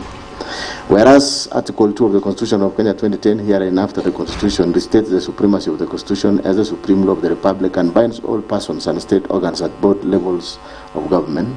Article 10 of the Constitution, Section 3 and 16 of the Leadership and Integrity Act 2012 and Section 9, 10 and 12 of the Public Officer Ethics Acts 2003 establish, among others, the rule of law, democracy, human dignity, courtesy, respect, social justice, inclusiveness, equality, human rights, probity, professionalism, non-discrimination, protection of marginalized, good governance, transparency, and accountability as part of national values and principle of governance. Article 10, 73 and 75 of the Constitution requires state officers at all times, whether in public or private life, to behave in a manner that inter alia brings honor to the nation and dignity of the office of the state officer holds, portray selfless service based solely on the public interests, demonstrated by honesty in execution of public duties and declaration of any personal interest that may conflict with public interest, ensures decisions made by the state officer are not influenced by nepotism, favorism, and improper motives, demonstrate discipline and commitment in service to the people, and 4, avoids demeaning the office that the state officer holds. By dint of Section 11 of the Leadership and Integrity Act 2012, enjoins the governor as a state officer to treat members of the public and other public officers with courtesy and respect, and further, by dint of Section 34 of the Leadership and Integrity Act 2012, the governor, being a state officer, is precluded from bullying any person by engaging in a behavior that is vindictive, cruel, malicious, humiliating, and is intended to undermine a person. Article 73, 2, D, and E of the Constitution provides for accountability of a state officer to the public for all decisions made in exercise of the powers of the office they hold, and that accountability is a critical principle of leadership and integrity. Article 10, 232, 235, and 236 of the Constitution and Section 59, 59A, 60, 62, 63, 64, and 65 of the County Government Act 2012 provide for the values or principles of public service and establish an elaborate framework for the establishment of county public officers and the recruitment, employment, and dismissal of county public officers. Article 179(4) of the Constitution reaffirms the governor's position as the chief executive of the county. Hence, the Constitution and the law vest primary responsibility for decision making and ensuring the well-being of the county on the governor. This is a strong expression of the county governor's commitment and expectation to provide effective leadership, strategic vision, and direction to the county in ensuring efficient and prudent use of public resources for the good of the county. Number 8, Article 181 of the Constitution, Section 33 of the County Government Act, and Standing Order Number 70 and 70A of Standing Orders of the County Assembly of Kericho provides for the impeachment of the governor on grounds of gross violation of Constitution, gross violation of other written laws, where there are serious reasons for believing that the county governor has committed a crime under national or international law, gross misconduct, and abuse of office. Number 9, Articles 201, 205, and 207 of the Constitution forms a constitutional basis that guide the counties in raising and utilization of public finances. In particular, Article 207 establishes the County Revenue Fund and clearly stipulates that money shall not be withdrawn from the Revenue Fund unless the Controller of Budget has approved. Number 10, Section 33 of the County Government Act obligates the governor to provide leadership in county governance, be accountable for the management and use of county resources, and to promote, amongst others, good governance and competitiveness of the county. Number 11, the governor has in various instances failed to take charge and rein on the rot, corruption, and unethical practices in the county. Instead, the governor has deliberately aided, abetted, condoned, and encouraged the misuse, misappropriation, misallocation, wanton theft, and pilferage of county finances. Number 12, the governor has in multiple occasions directly and indirectly engaged in acts and conduct which severally and collectively constitute gross violation of Constitution, gross violation of other written laws, gross misconduct, and abuse of office. By his acts and conduct, the governor has exposed the office of the governor, the assembly, and the people of Kericho to ridicule, embarrassment, shame, and disrepute. 14, the conduct of the governor has been scandalous and embarrassing to the high office of the county governor, an office held in public trust and whose authority to be exercised in a manner consistent with the purpose and objects of the Constitution. Honorable members, I remind you of your standing orders when the chair is on it, no movement. 15, the conduct of the governor has made it impossible for the county to be governed as it ought to be, comprise service delivery, and jeopardize the functions of both arms of county government of Kericho. It has therefore become untenable for the governor to continue being in office. 16, the governor has variously committed constitutional wrongs that subvert the structure of government and undermine the integrity of office and even the constitutional itself. The significant effects of the conduct, i.e. undermining the integrity of office, disregard of constitutional duties and oath of office, arrogation of power, and abuse of government process, has had an adverse impact on the running and administration of Kericho County government. And number 17, the governor has continued to stay in office, has and will continue to undermine effective service delivery to the detriment of the people of Kericho County, in whose trust the governor holds the office. The Assembly resolves to impeach the governor under Article 181 of the Constitution, Section 33 of the County Government Act, and Standing Order number 70 and 70A of the Kericho County Assembly Standing Orders on the following grounds. A, gross violation of the Constitution and other laws. That is, gross violation of Constitution of the Republic of Kenya 2010, the County Government Act 2012, Public Procurement and Asset Disposal Act 2015, the Public Finance Management Act 2012, and Kericho County laws. 1, misappropriation and misallocation of county finances. On various occasions since his election as a governor and subsequent assumption of office, the governor has engaged in various acts of gross violation of Article 10, 183, and 201 of the Constitution, Section 102 and 109 of the Public Finance Management Act, Cap 412A, and the provision of the Kericho County Rating Act number 5 of 2019 as follows. Roman 1, fictitious payment of works, goods, and services. Between January 2025 and July 2025, the governor engaged in gross violations of Articles 10, 183, 201, 207, and 208 of the Constitution, and Sections 102, 109, and 110 of the Public Finance Management Act 2012, and Section 33F of the County Government Act 2012. The governor aided, abetted, and or condoned the fictitious payment of goods, services, and works which were neither delivered nor done, occasioning the county loss of Kenya shillings 85,704,522.90. In A, services which were not rendered and or partially done, e.g. maintenance of 15 residential houses in Kericho and West Sub-County at a cost of 2,999,000. B, goods not delivered, including soya beans, maize jam, sunflower and seed cake, and cotton seed cake, alleged to have been supplied for Kenya shillings 14,908,640. C, overpriced goods, including sodas, alleged to have been bought for about Kenya shillings 500 shillings per 300 millimeters bottle, and a bale of tissue paper alleged to have been bought for Kenya shillings 2,750 per bale of 10 tissue papers, and a hand towel priced at Kenya shillings 3,600. D, works, goods, and services alleged to have been procured for Kenya shillings 5,172,715.60 from companies including Mengro Products Limited, Ildama Construction and Supplies Limited, Brisa Construction and Supplies Limited, Prospera Ventures Limited, and IBM Pro Construction Limited, without any supporting documents. And E, payment of contractors from the retention account for the works done more than 5 years ago, some of which companies had already been paid, and therefore misappropriating county funds through double payments. 2, some of the goods, services, and works were procured without following the procurement processes. No tender opening committees were formed, contrary to Section 78 of the Public Procurement and Asset Disposal Act 2015, as read together with Regulation 25 of the Public Procurement and Asset Disposal Regulations 2020. Similarly, there were no professional opinions done to the accounting officers, contrary to Section 84 of the Public Procurement and Asset Disposal Act of 2015. 3, there was deliberate circumvention of competitive tendering of the same goods, services, and works by splitting of contracts to suit the request for quotation method, thus violating Section 54 of the Public Procurement and Asset Disposal Act 2015, as read together with Regulation 43 of Public Procurement and Asset Disposal Regulations 2020. 4, most of the goods, services, and works were procured outside the approved budget as required under Section 44(2)(a) of the Public Procurement and Asset Disposal Act 2015. 5, the documents used by the departments were not clear and did not bear references to the procurement requirement, provision of dates, especially invoices, generated and signatures of respective officers.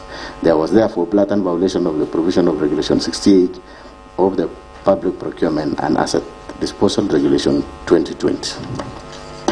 Number 6, No market survey was conducted as required under Regulation 43.4 of the Public Procurement and Asset Disposal Regulation 2020. The contractors therefore supplied goods with exorbitant prices, contrary to Section 54.2 of Public Procurement and Asset Disposal Act of 2015. 7. All the subject goods, services, and works were paid for in advance, yet the county has accumulated pending bills over the last 3 years of Kenya shillings 1.1 billion, which have been verified and are yet to be paid from the time the governor assumed office. 8. The report of the ad hoc committee on alleged fictitious payments, tabled before the Assembly on 5th August 2025, made pertinent and damning findings and recommendations that point out to the deliberate failure to act, neglect of duty, and even conspiracy on the part of the governor, to wit: A. The documents shared with the ad hoc committee by the departmental heads called to testify were not accompanied by E-Team's invoice. This lends credence to the suspicion that the documents may have been prepared to cover up the theft after the whistle was blown. B. Payments were made in advance before goods, services, and works were delivered or done, and as at the date of tabling of the report, some of the goods, services, and works remain undelivered to date. C. Documents that were used to process payments bore the signatures that could not be authenticated. Subsequently, certain officers whose signatures appear in the said documents have denounced the documents. D. The gaps highlighted in the report point to serious governance concern and weak internal controls in Kericho County that the appointing authority, i.e. the governor, policymakers, accounting officers, and indeed all the officers entrusted to deliver services to the county have failed to do so as required by the law. E. There was an intention to defraud the county and violation of the Constitution 2010, Public Finance Management Act 2012, County Government Act 2012, Leadership and Integrity Act, the Powers and Privileges County Assemblies Act, the Public Procurement and Asset Disposal Act 2015. Under Article 179 of the Constitution and Section 33F of the County Government Act 2012, the governor has the overall responsibility of being accountable for the management and use of county resources. 10. It is a matter of public notoriety that when the whistle was blown on these fictitious payments, the governor on 26 July 2025, while attending a function at Kamalok village in Cheboin Ward, rubbished the claims and called for stern action against the whistleblower. This shows someone who is either unaware of the happenings in the county or was deeply involved in the scandal.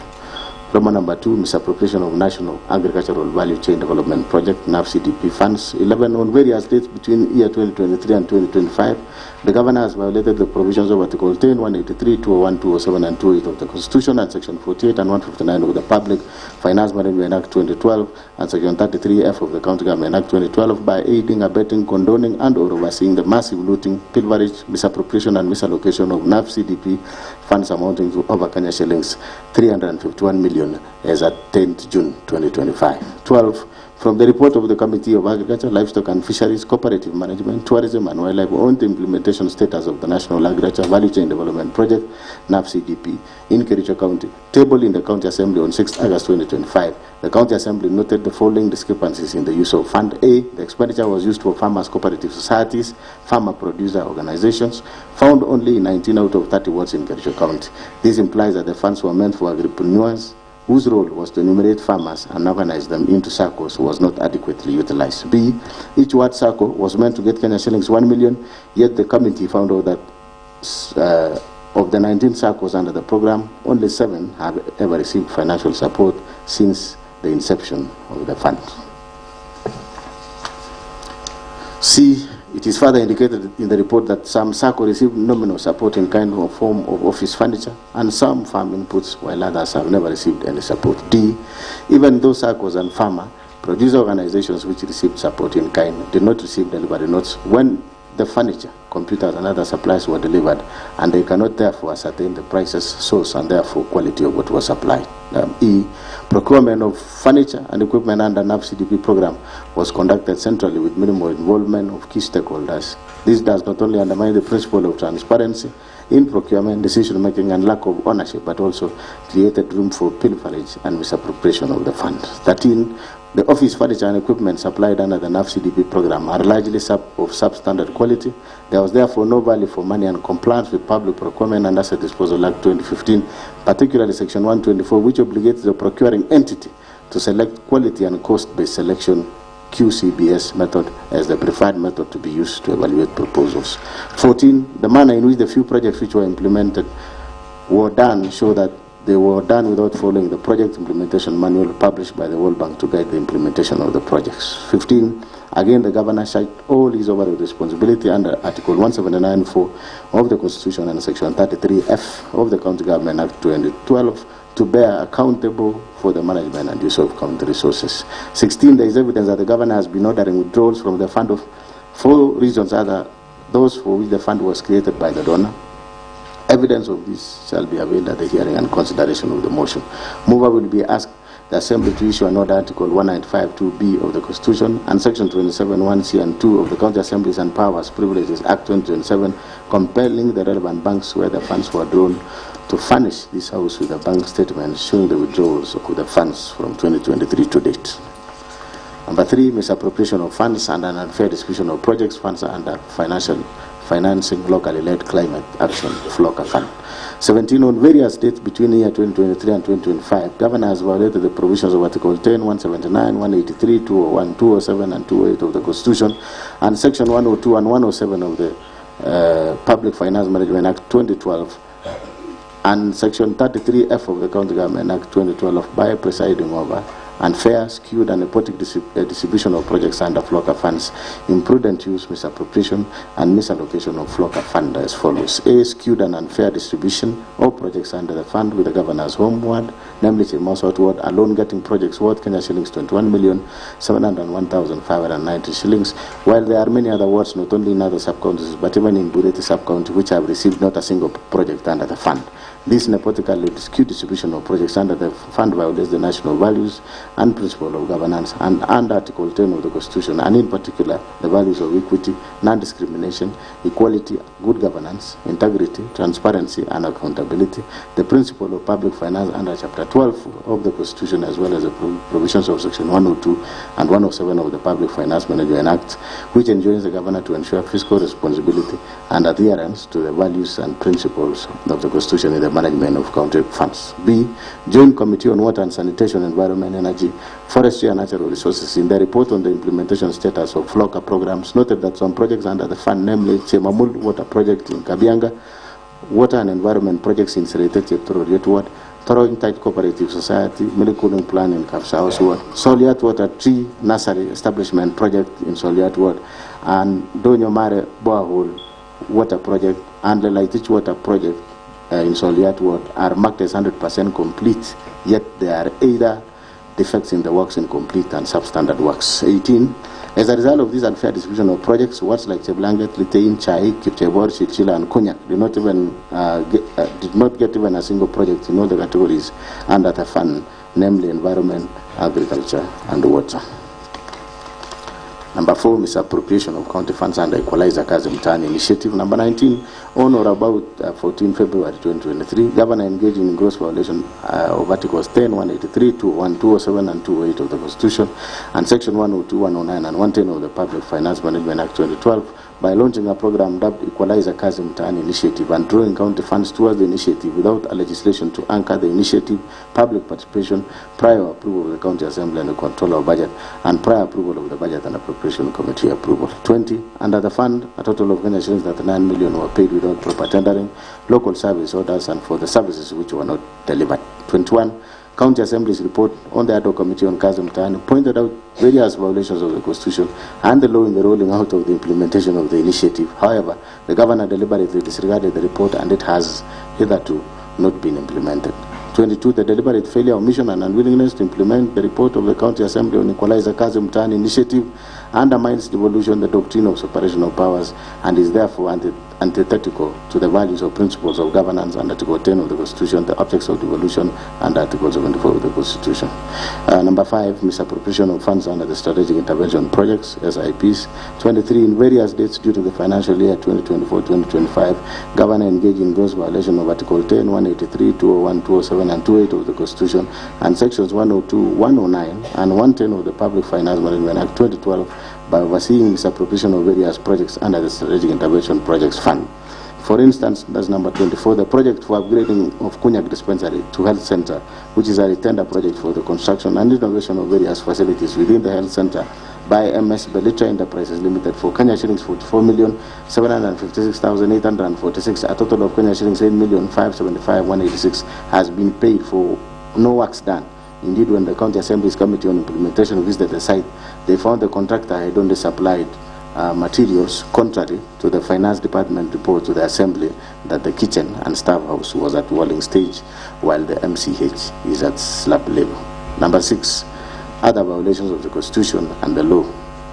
25, the President and former Chief County Executive Committee members and Chief Officers have variously reported coercion by the Governor to make financial allocations for Governor's own use from the funds allocated to their respective departments, and which funds were required to remit through the Governor's personal assistance. 26, violation of Article 201 A, D, E of the Constitution of Kenya 2010 on principles of public finance management, and Article 226 as read with Article 227 of the Constitution by the presiding over glaring irregularities evidenced by A, irregular award of contracts and evasion of accountability, B, willfully interfering in the procurement processes and the award of tenders, C, skewed tender awards to various contractors at inflated rate in collusion with fraudulent contractors and suppliers, D, irregular implementation and unfair distribution of various programs in the county, and E, intentionally and negligently presiding over massive theft of county public funds as evidenced by Auditor General's report for the preceding financial years, which have raised red flags over various projects. 27, on 15th August 2023, the Governor compensated the victims of Londiani accident from the County Emergency Fund to cover up for the funds raised by the public and misappropriated by a committee he had formed to steer the fund drive, and without cogent explanation of how the funds publicly raised for the victims had been expended. Evidence of the Governor's engagement, connivance and complicity in the aforementioned acts of misappropriation, misallocation and illegal drawings of county revenue and county finances is to be found in Roma number 1, report of Ad hoc Committee on Alleged Fictitious Payments, KCA Exhibit 01.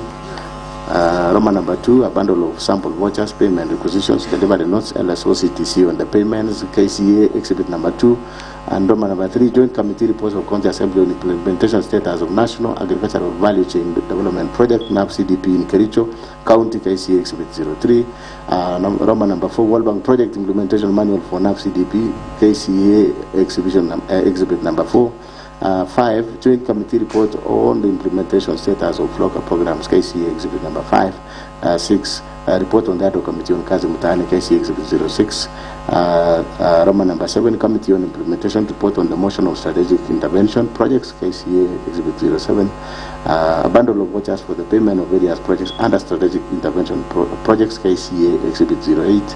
Affidavits of Mr. ERICK, KCA Exhibit 09, and video clips mark KAV 01 and KAV 02. 2, misappropriation and or abetting misappropriation of the funds publicly raised for the victims of Londiani accidents.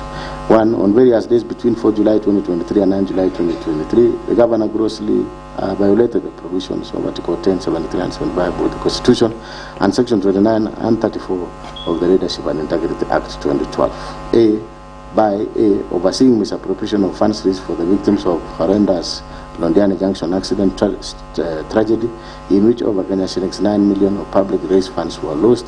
B, reneging on his undertaking to implement the report of the County Assembly's Ad hoc Committee formed to probe the misappropriation of funds meant for the victims of the accident. There is evidence that the Governor filed a suit and or supported a suit by those implicated in the report of the County Assembly's Ad hoc Committee in Kericho, ELRC petition number E006 of 2023, Dr. Wesley Bor and 5 others, versus the Governor, Kericho County Government and others, and Kericho ELRC petition number E014 of 2023, Victor Toom and others, versus the Governor, Kericho County Government and others. C, being personally and directly complicit in the flawed award of direct tenders for service providers during the fundraiser and requiem mass of the victims of the accidents. D, the County Governor has in this regard committed numerous and various acts in the course of his duties that are contrary to and in violation of the Constitution and the laws of Kenya. These include Roman number 1, the authenticity of various payments made cannot be confirmed. The fact that the exact amount of money expended from the sum collected during the fundraiser points to impropriety and suggests a clear fraud on those whom the funds ought to have been benefited. 2, A total of Kenya shillings 13,682,760 was collected at the fundraiser. A sum of Kenya shillings 423,000 was purportedly expended as pastors facilitation, transport refund, field preparation, lunches and refreshments, printing, publishing and radio announcement. Other payments that were approved from the fund were Kericho County Referral Hospital 2,037,524, Londiani Hospital Kenya shillings 1,534,190, Supertix Limited Kenya shillings 2,945,000, Supershine Limited Kenya shillings 411,000, Race Hotel Kenya shillings 100,000, County Commissioners Fuel Kenya shillings 300,000. Roman number 3. That when Kenyans from all walks of life voluntarily made contributions to aid the victims of the tragedy, it was never intended or anticipated that the funds would be misappropriated with the blessings of the governor, who had a higher calling to ensure the money is accounted to the last coin and on whom the people bestowed their trust. Roman number 4. The governor issued contradictory statements insofar as the use of the funds is concerned. The contradictory statements point out his complicity in the matter. 5. While the governor is on record indicating that the medical bills for all the victims will be waived and taken care of by the county government, it is not clear why money had not been paid out from the fund collected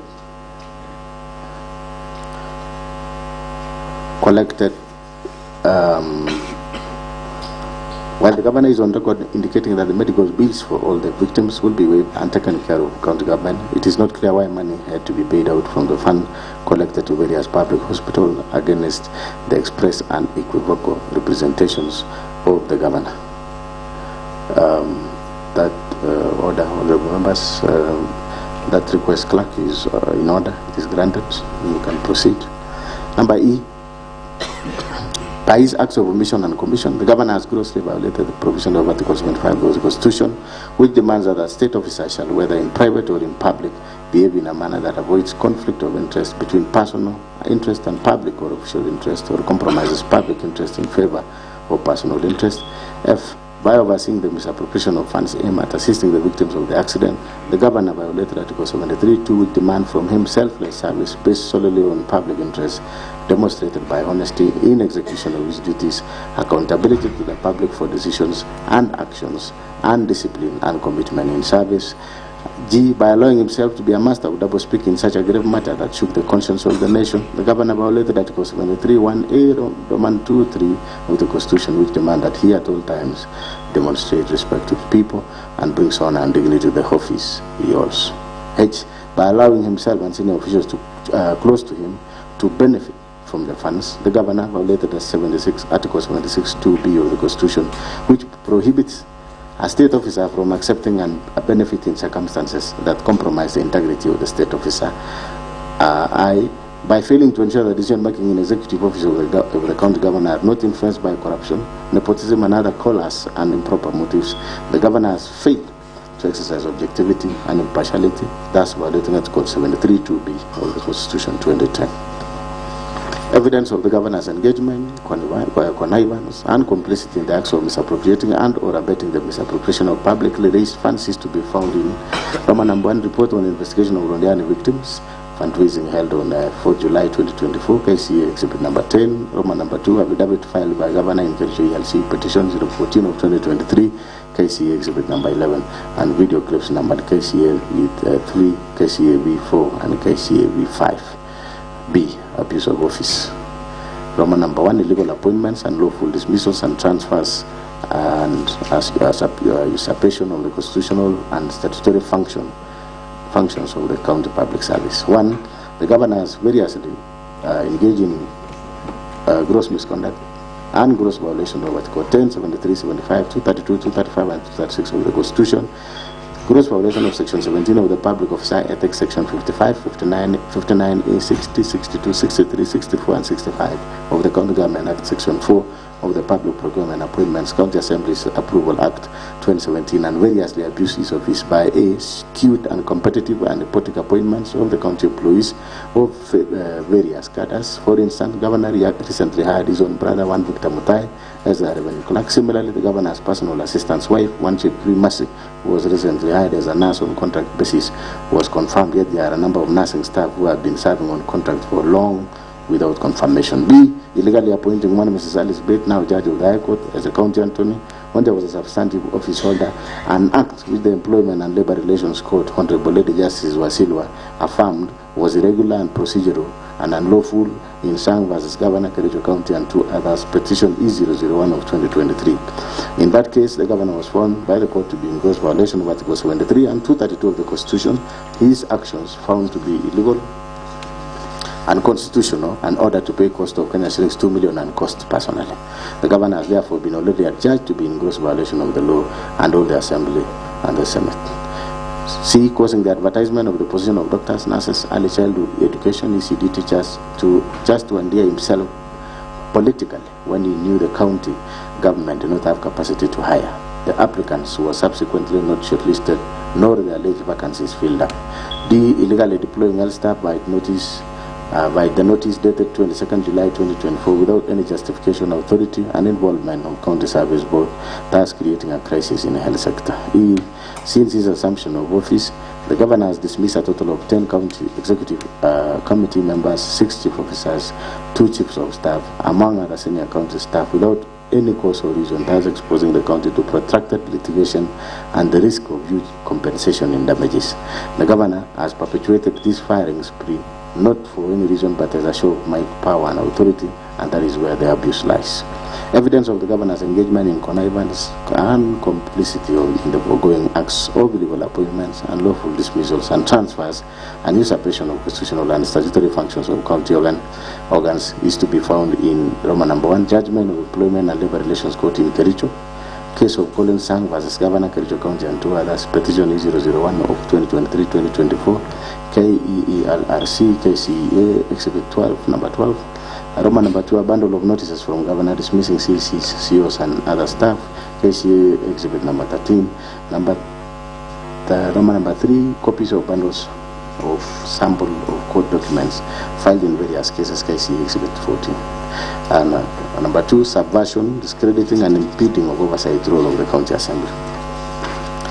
On 3rd September 2024, Governor engaged in gross misconduct and grossly violated provision of Article 10, 73, 75, 174, and 185 of the Constitution, and abused his office by writing to the Speaker, purporting to direct the Speaker on inter alia the timelines the Speaker should give the chief officers who are summoned by the Assembly for questioning in exercise of the Assembly's oversight mandate.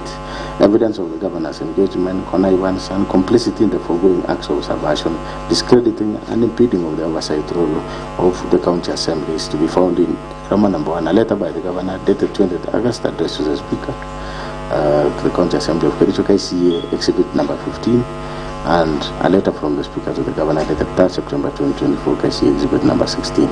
C, gross misconduct. Roman number 1, bullying, incitement, vilification of people and county staff. 1, on various occasions, the Governor has repeatedly engaged in gross misconduct and gross violation of the provision of Article 10, 73, and 75 of the Constitution, and Section 29 and 34 of the Leadership and Integrity Act. By A, the Governor has been operating with impunity as though he is above the law. On the second day of being sworn into office, the Governor led a mob to invade a private land owned by one Mr. Joseph Kiblangat Kogo within Kericho town and tore down the fence. The Governor has since designated the subject land as an illegal dump site operated by the county government without the consent of the registered proprietor, National Environment Managing Authority, NEMA, approval, gazettement by the county designating the parcel as dump site, and in total disregard of a court order issued by Environment and Land Court in Kericho in ERICK petition number E001 of 2022, Josiah Kiblangat Kogo versus County Government of Kericho. The Governor has also obstructed the enforcement of the orders by the police administration. The actions are illegal, contemptuous to the authority and dignity of the court and the rule of law, and ethical and demeaning the office the Governor holds. Further, as a result of the illegal actions of the Governor, the county was condemned to pay the cost. B, none of the dismissed CCs, chief officers, chief of staff, and other senior county staff were given fair administrative due process and hearing, thus violating the provision of Articles 41, 47, 51 of the Constitution. C, the Governor has persistently intimidated, molested, harassed county officers who do not sing to his tune, leaving officers jittery and creating an atmosphere of fear, uncertainty, and despondency in the county, and thus creating a toxic environment, work environment. This violates the provision of Section 11 and 13 of the Leadership and Integrity Act of 2012. D, the Governor has persistently used divisive language, divisive and unbecoming language which undermines the office he holds contrary to Section 8 of the Leadership and Integrity Act 2012. The acts of the governor enumerated above have all collectively brought dishonor and disrepute in the office of the governor in violation of Chapter 6 of the Constitution and the Leadership and Integrity Act of 2012. Evidence of governor's engagement, connivance, and complicity in the preceding acts of incitement, vilification of people and staff is to be found in Ramanambuan, affidavit of Joseph Langatkogo, sworn on 23rd September 2023 in support of notice KCA exhibit number 17, and to judgment of ELC in ELC petition number 001 of 2022, Josiah Langatkogo versus County Government of Kericho, KCA exhibit number 18, as well as video clips. Thank you, honorable members, for your patience.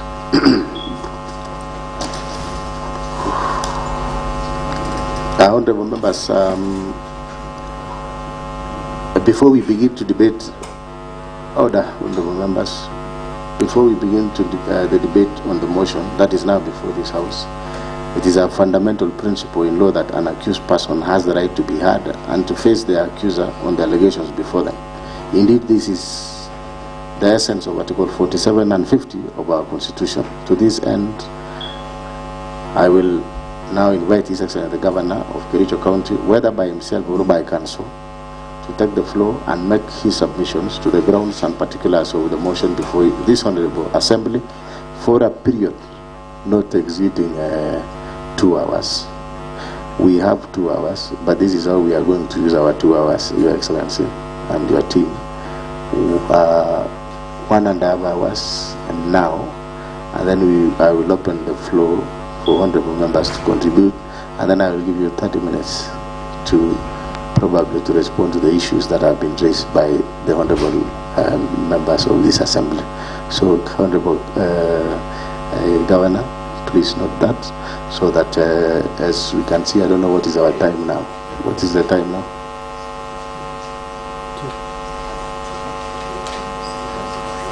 So it's 1:50.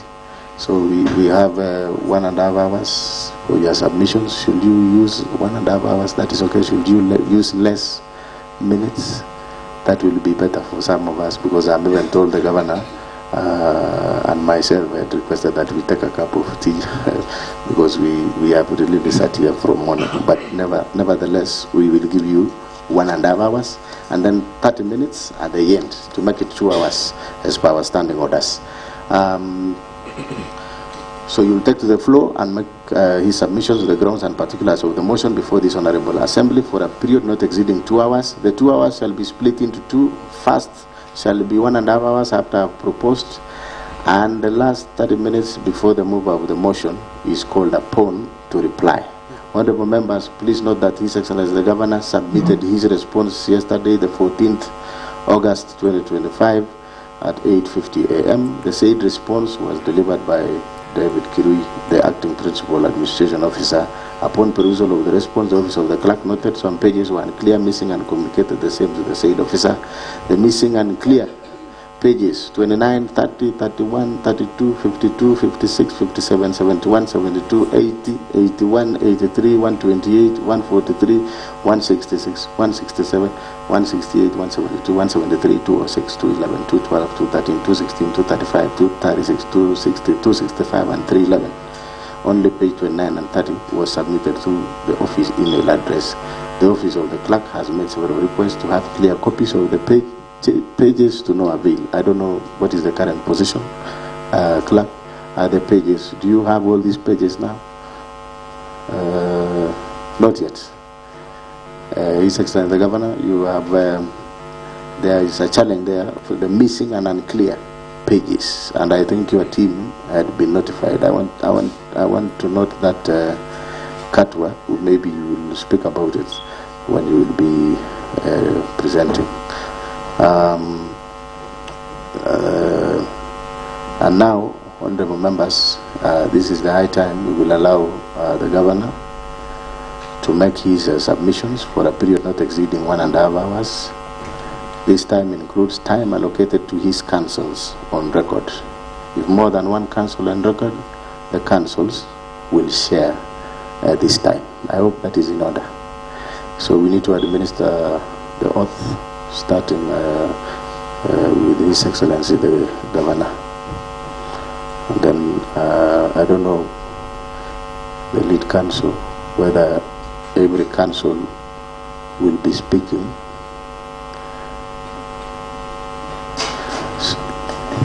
So Governor first. Governor first.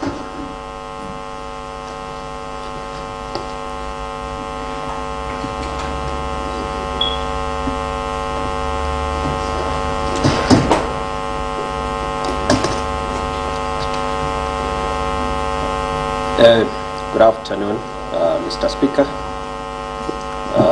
His Excellency the Governor. Order, just a bit. Order.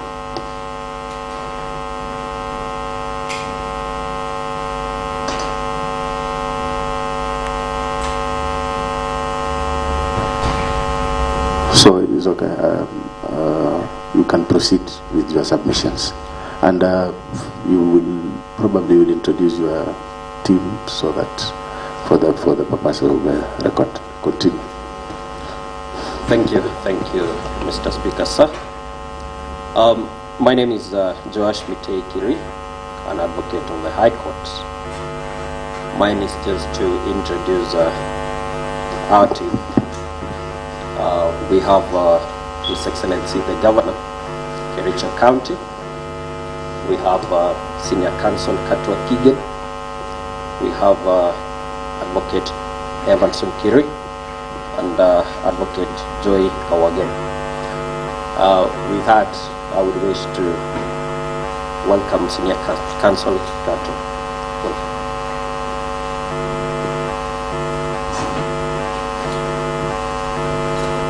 Good afternoon, Mr. Speaker, sir, and the Honorable MCs. Good afternoon, Katwa Kigen. My apologies.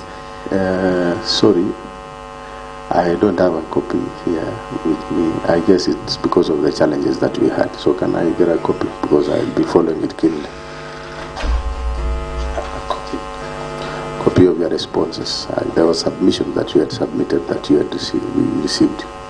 Could I proceed meantime?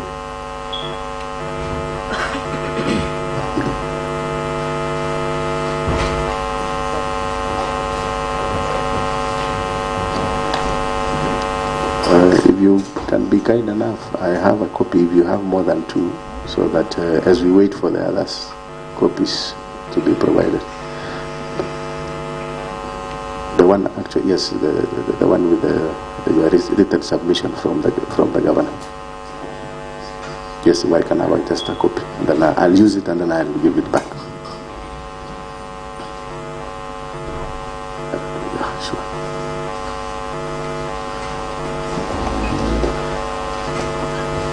All right, sorry, thank you.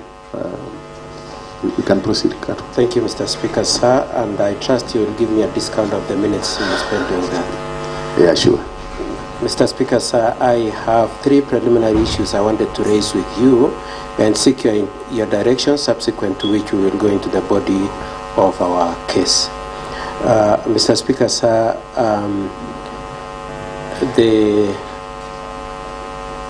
Governor was served with an order emanating from Kericho High Court case number 10 of 2025, which order was targeting these proceedings in the words that the moving of the motion, the seconding of the motion, the consideration of the motion should be stayed. The Governor was not the mover of that suit.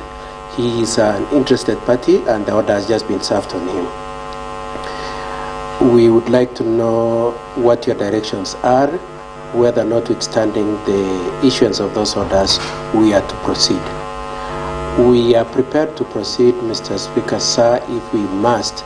We just want to have raised the point that the orders exist and that you give us directions if you would like us to proceed. That notwithstanding, and the aspect or the point that we are proceeding under protest in the face of the orders be unanswered. That's the first direction I very kindly request for your directions on. The second one, Mr. Speaker, sir, is the contents. The motion as moved by my friend Mr. Rogoin at page 6 of the motion says this, Mr. Speaker, sir. The Assembly resolves to impeach the Governor under Article 181 of the Constitution, Section 33 of the County Government Act, and Standing Order number 70 and 70A. I place a premium on the use of the provisions of Standing Order number 70A. Mr. Speaker, sir, that Standing Order number 70A is to the effect that subsection 1, a motion by a member of the a motion by any member for the removal of a county governor by impeachment may be reintroduced in the county assembly on the expiry of 90 days from the date of afford by the Senate. Subsection 2. Despite paragraph 1, a motion for removal of the county governor by impeachment may be reintroduced in the county assembly on other grounds other than the initial grounds that were highlighted in the previous impeachment proceedings. And my emphasis is in the subsection 2, Mr. Speaker, sir.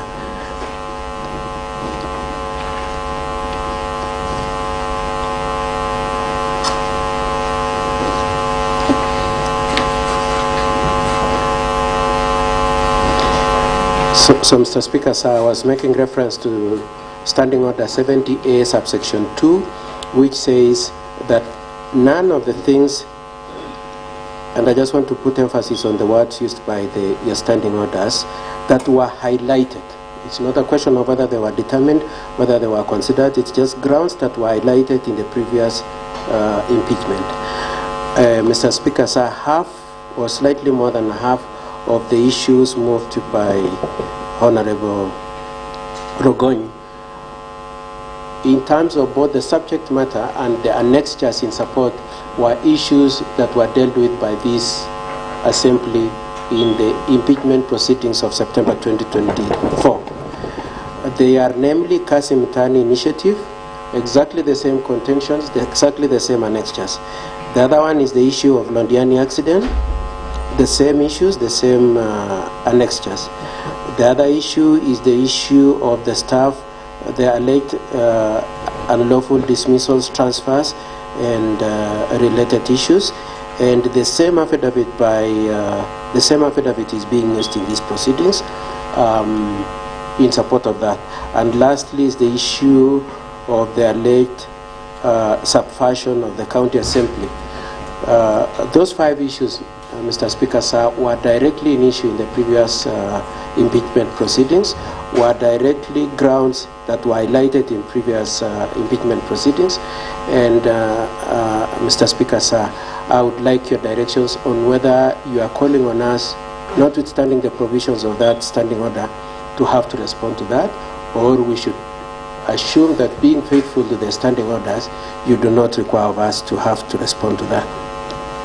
The last issue I seek your directions on, Mr. Speaker, sir, is that your standing order number 96 requires that you should not engage in discussions of matters that are sub judice, being that they are matters that are in court.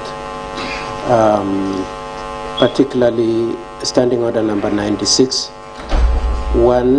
and 96(2), which are to the effect that, subject to paragraph 5, no member shall refer to any particular matter which is sub judice or which by the operation of any written law is secret.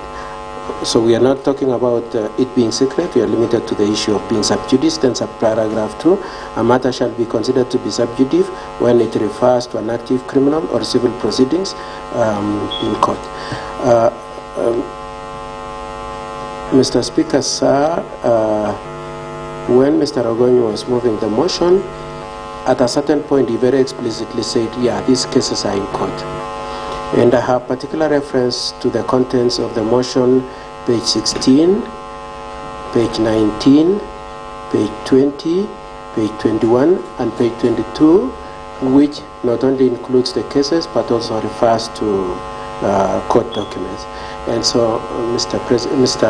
Speaker, sir, I would like to know whether, notwithstanding the provisions of Standing Order number 96, you are requiring us to discuss the issues that are in court.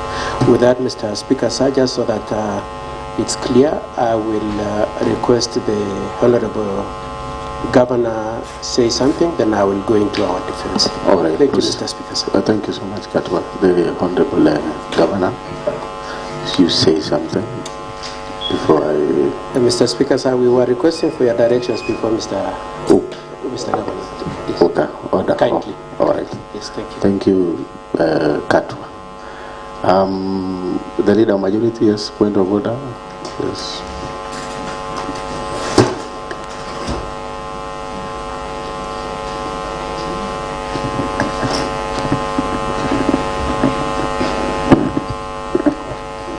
Thank you very much, Mr. Speaker.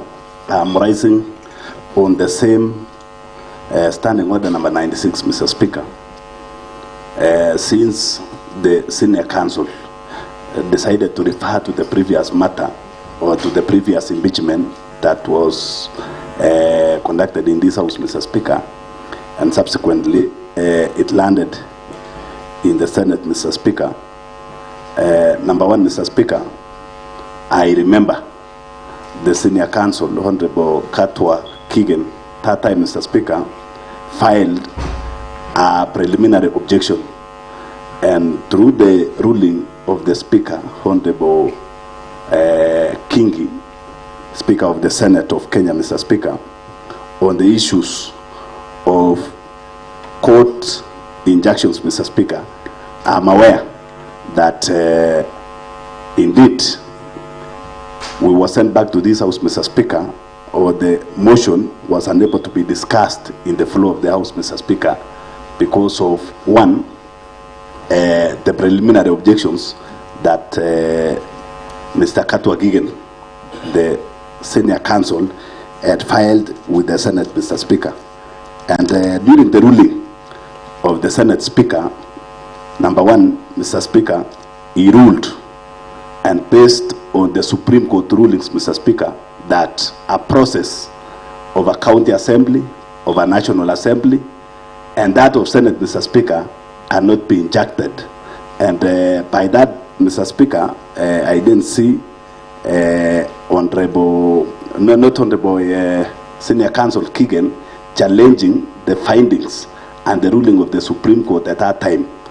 And so, before we even, I'm not trying to guide you, Mr. Speaker, on the same, but since he decided to refer to the previous matters that were in the Senate, is the one that did file the PO at that time, Mr. Speaker, and the ruling was done, and it was referred to the previous ruling of a Supreme Court, Mr. Speaker. So it was just informing the House. Thank you very much, Mr. Speaker.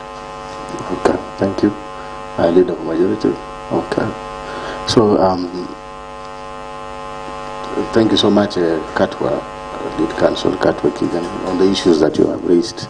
Number one is on the matter of, you have mentioned of court order, which we are not in receipt of that court order, and therefore I am limited even to respond to it.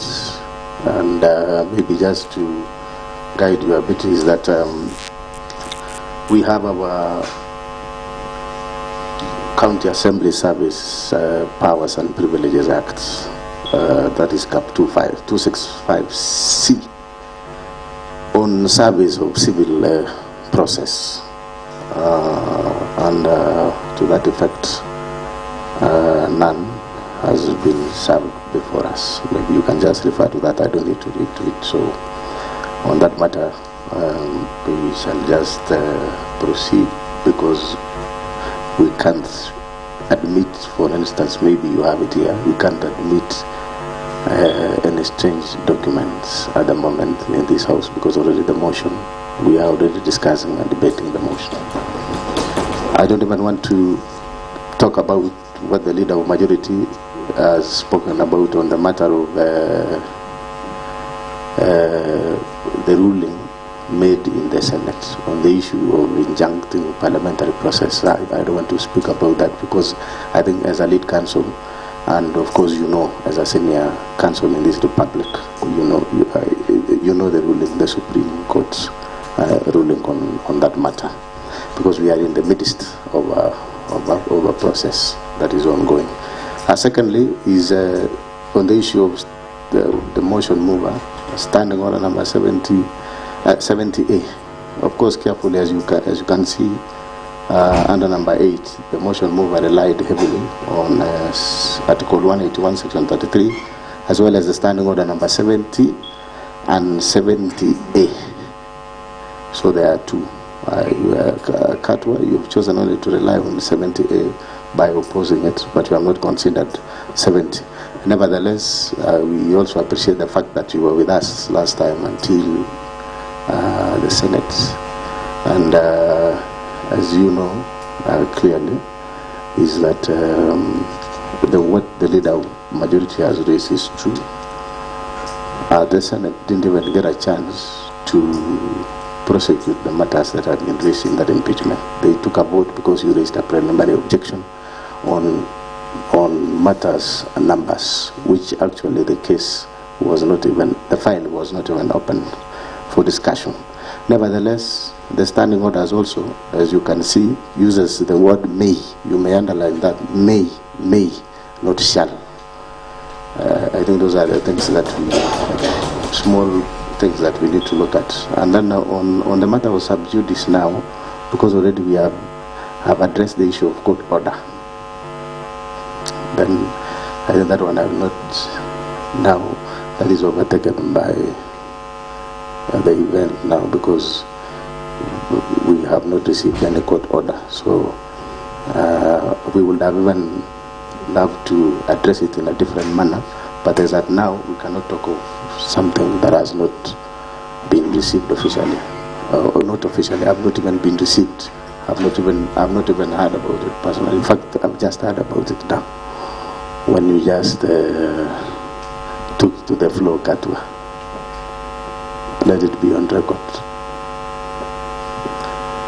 So I think I'll just direct you to proceed to the main, your main submissions, so that we can proceed and also save time before we give it to the governor. So do you still want me to give to the governor, or I give it to you? You proceed to the main submissions. Okay. Thank you, His Excellency the Governor. Probably you can step forward here, Your Excellency. Maybe you can, yes.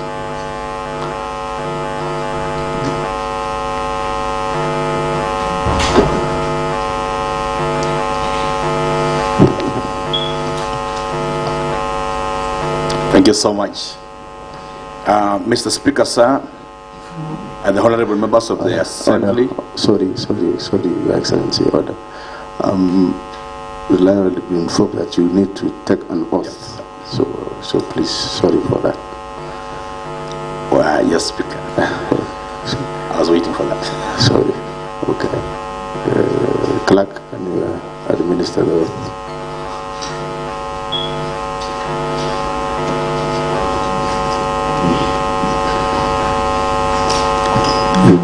I, His Excellency Dr. ERICK MUTAI, do swear that the evidence I shall keep before this committee is the truth, the whole truth, and nothing but the truth, so help me God. Thank you so much, Your Excellency. Now you can proceed with your submission. Thank you so much. My submission, Mr. Speaker, thank you so much for this great time this afternoon. And with a lot of humility, unlike the previous impeachment, Mr. Speaker, I was not there in person. But because this is a second impeachment happening in a row in Kericho County, the previous governor was impeached once. This one of Kericho County has been impeached the first time. This is the second time, and I thought I would like to come and listen also to debates, contribute, and also provide the facts that pertain to this county.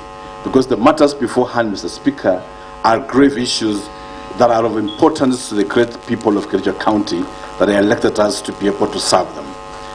Secondly, Mr. Speaker, I'm very happy that my persistent accuser, Mr. Ragoin, today did not prod anybody in Buibui, and it's an improvement from the previous impeachment, Mr. Speaker. I was looking around, and when he was presenting videos, I thought I would see suddenly a Buibui, and we were not prepared for that, Mr. Speaker. But I'm happy that today he has improved a bit from the previous one, which is very good for all of us, because we're now discussing real substantive issues.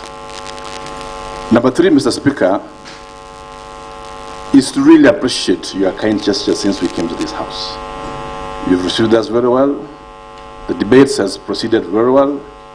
And I think this is a strength of maturity in the democracy of a nation, where we can agree, we can disagree to agree, and at the end of the day we are able to debate on facts and even provide proper directions for the county governments that the Lord has blessed us under jurisdiction. Number 4, Mr. Speaker, I would just like to make some few observations that as it is and the matters before us at hand, the matters that has been raised substantially here, I received the reports of this House after the impeachment has been tabled. A discussion was made in this House on the ad hoc committee on fictitious payment. Mr. Speaker, sir, was able to receive the documents at around 4 a.m. and the impeachment motion was tabled in this House notice at around 2 p.m. Mr. Speaker, on the committee report on NAFCDB and the report on floor reports,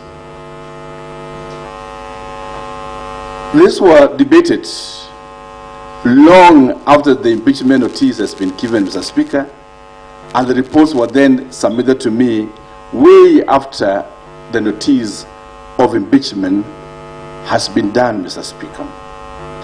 In all human possibility, I had not even had a chance to go through the reports, Mr. Speaker, but when I was waiting for the reports to work on it, already an impeachment motion has been tabled in this great House. I say this, Mr. Speaker, not because we don't want to adduce to the fact, but just to let the people of Kericho understand that when we will get to a point of saying that the governor had not acted in the report, it is good to know that these reports came way even after the impeachment notice has been done, and it is what substantially is forming part of the grounds of the impeachment that has been made, Mr. Speaker. It is only fair in natural justice to be able to provide, like these reports would have come to me in good time, read the report, interpret it, and then come out to the public to indicate or write to this honorable assembly on the steps that the governor intends to do based on the reports.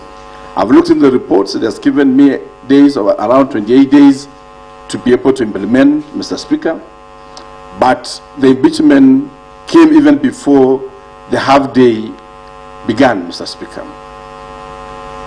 Thirdly, Mr. Speaker, I am committed to this great assembly and the great members here and the people of Kericho to go, or having gone through the report, to do the following.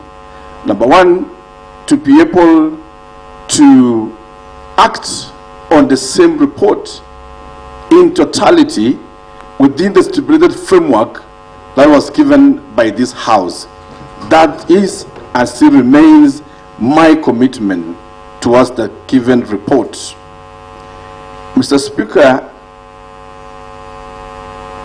to demonstrate our commitment in settling these matters, funds embezzlement is not a political question.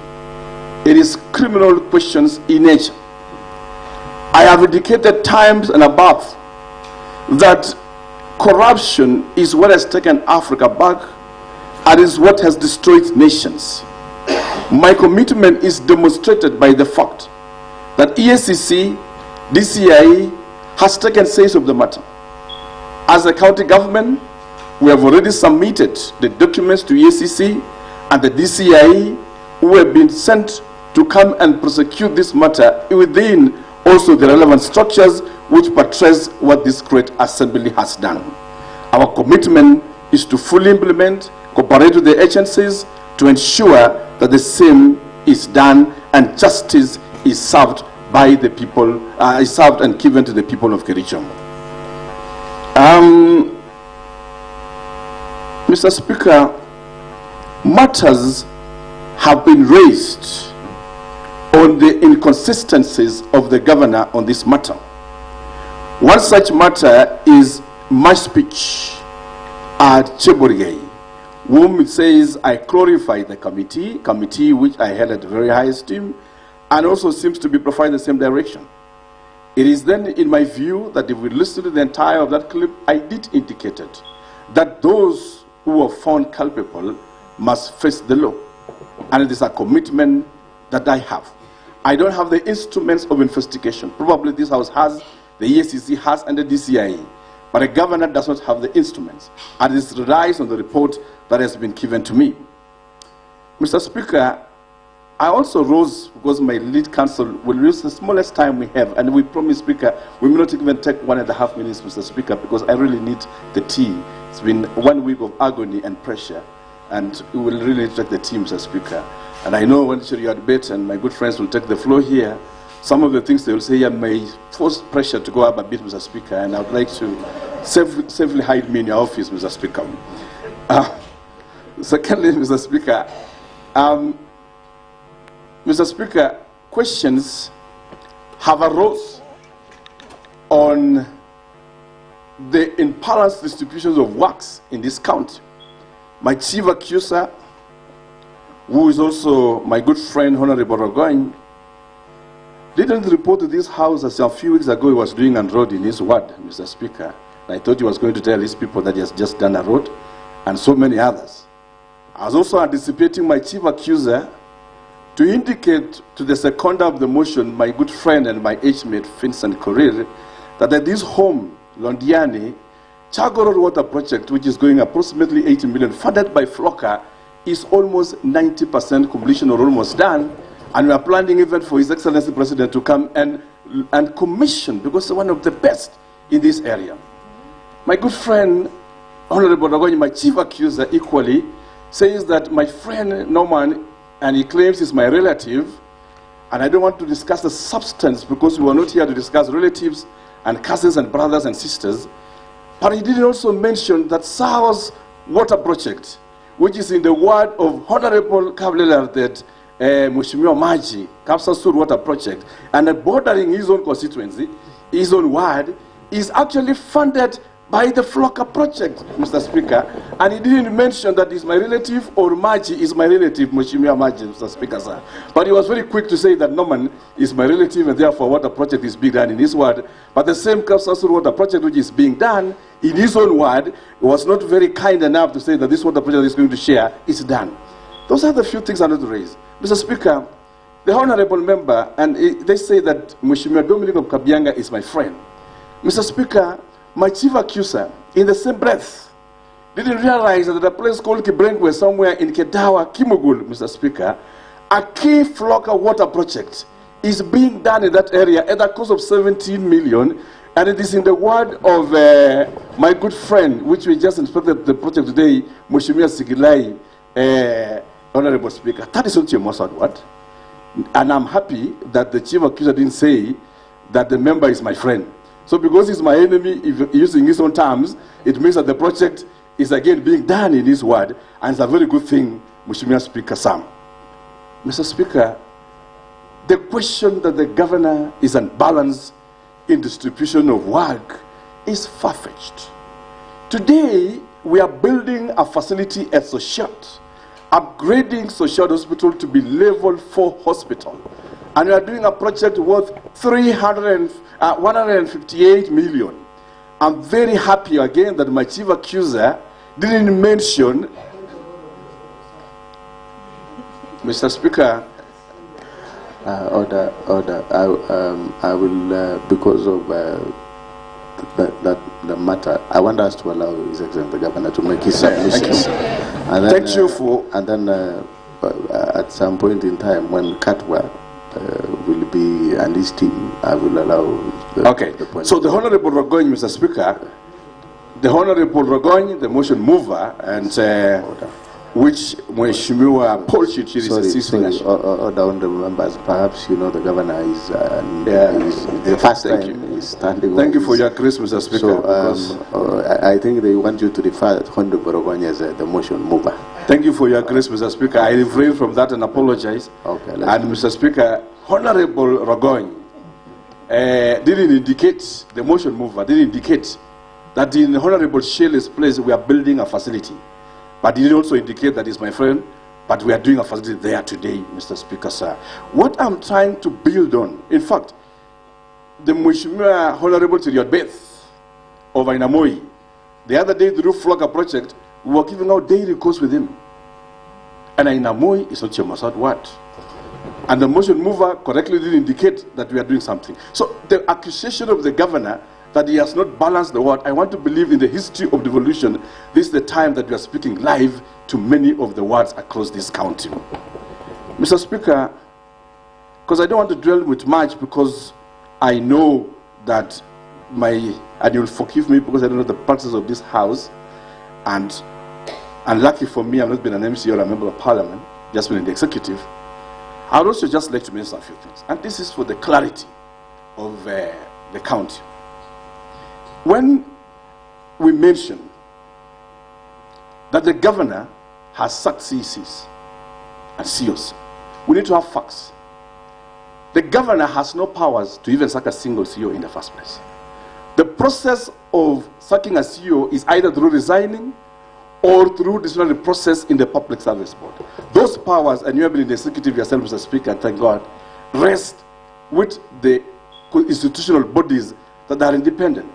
In Kericho County, I would like to see a letter today being tabled that indicate the governor signing that I have sacked this CEO on this date and this date, Mr. Speaker, sir. Because the rest remains just wishful thinking. As to the CECs, Mr. Speaker, the internal processes as the appointing authority lies within the executive, the appointing authority. We were at Naivasha, there were discussions with the joint cabinet, there were demonstrations of performance across the county, and in the process, the appointing authority in his wisdom and the powers bestowed by the great people of the county, because CCs are representatives of the governor at that level, was able to make some directions on the same. Mr. Speaker, I want to say this. If the governor is going to be impeached for having sacked CCs or changed CEOs, this great house that we are today, Mr. Speaker, have also had 3 majority leaders in a short span of time. There was Honorable Vincent, who I sent to Egypt to tour the pyramids. He came back, his seat was MUTAI. Mr. Speaker, in the same breath, my good friend and my compatriots, my good friend Paul Tarimbo, holding briefly for him before Kashagwa decided to make the current majority leader the leader of this house, Mr. Speaker, who is supposed to be impeached in this matter, because what is good for the goose must be good for the gander. Mr. Speaker, the great house we are today, and I'm proud to be here, have had different committees at different levels, at different transition, different chairs of committees in the places. The governor has never challenged or anybody, because the powers of the house cannot be challenged by anybody. It is rested on you, Mr. Speaker, sir, and the Constitution vests powers on you and the members. The latest of those casualties is my good friend, Honorable Kimarus, Mr. Speaker, who was a chair for Rhodes the other day, but now is home.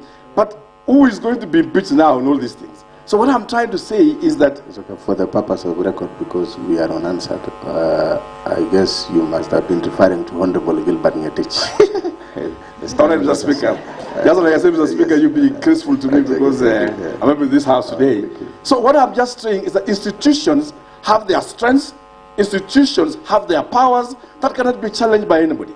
In this same case, the institution of the county governor's office also, the people vested powers on him on matters he says, and the Public Service Board have also been given such other responsibilities. Mr. Speaker, sir, I saw something interesting in this motion. One very interesting thing is the governor is accused to have employed his brother, and the wife of his staff. Mr. Speaker, you have been in the executive. The governor have no absolute role in the employment and recruitment and promotions of the staff of the county. The power is vested on the Public Service Board, which is a constitutional independent body. If the governor is facing an impeachment because he's accused of maybe nepotism, Mr. Speaker, then I'll ask myself the same question. The wife of my good friend, Honorable Burchid Shiri, is a staff in our county, Mr. Speaker, sir, who is supposed to be impeached, Mr. Speaker, sir. Mr. Speaker, many members here, around, I don't want to mention names, 4 or 5, have their spouses working in the county government of Kericho. I have even confirmed them because they are noble citizens of this country who have gone to school and they deserve employment, Mr. Speaker, sir. And these things were happening when some of the members were seated in this same house as members of this house. Mr. Speaker, when I came as a governor, we confirmed them and we are working with them because they deserve jobs in this country. But Mr. Speaker, on the matter of whether the governor has employed anybody, the question rests with the Public Service Board of Kericho County, which is an independent body. In the same way, Mr. Speaker, we can't challenge that so-and-so has a relative working here. Just in the same way, in this assembly, there is the County Service Board. And in the County Service Board, Kenyans and people of Kericho come and apply a job. In one way or the other, there can be a coincidence that they can be relative of so-and-so. That, Mr. Speaker, is something that I think the question provides for the same. Lastly, Mr. Speaker, I wish to say this. As a governor of this county, I regret that we're in this situation. That is devolution conference, a key event happening for this nation at Homa Bay. It was my sincere it could give us a chance to prepare. Mr. Speaker, we're having the last financial, or basically second last financial year. It has always been my desire that we resolve our issues because impeachment is always the last resort when issues cannot be resolved. However, I wish to deny any wrongdoing. My senior counsel will come and demonstrate the hype stories of sodas, the hype stories of tissue papers, which was choreographed, planned to wipe public emotions. He will come and demonstrate that in a short while, Mr. Speaker, sir. And we will want to do this not for anything, for posterity. For posterity, because another impeachment motion will come to this house. We would want to treat a governor based on innuendos, on malice, but we would want the same to apply, that the law stands on its here and this place. Because as it is, I haven't seen statements, Mr. Speaker, that the governor withdrew funds of NAFCDB. Mr. Speaker, you have been the CC Finance for those years in Kericho County. The governor has no role in withdrawal of funds. It doesn't have the accounting rights at all the times. And the statements that have been made by the motion mover is that he is going to provide the financial statements in future. In future. But an impeachment is being discussed today as we wait for documents from the bank to be provided in future. Mr. Speaker, we need to be balanced in our thoughts. That where issues are, we keep fair justice where it deserves. The matter of Londiani will equally be dealt with my senior counsel, and I know we'll exhaustively discuss those details. But I wish to say, finally, that the process is ongoing. I just want to also request this great assembly that whether the impeachment becomes successful or not, because God knows the fate of everybody. We are here today, we are not there tomorrow. We are seated today as Waishimiwa of Kericho County, elected by the people. We will not be there forever. People have been in this house, they have gone.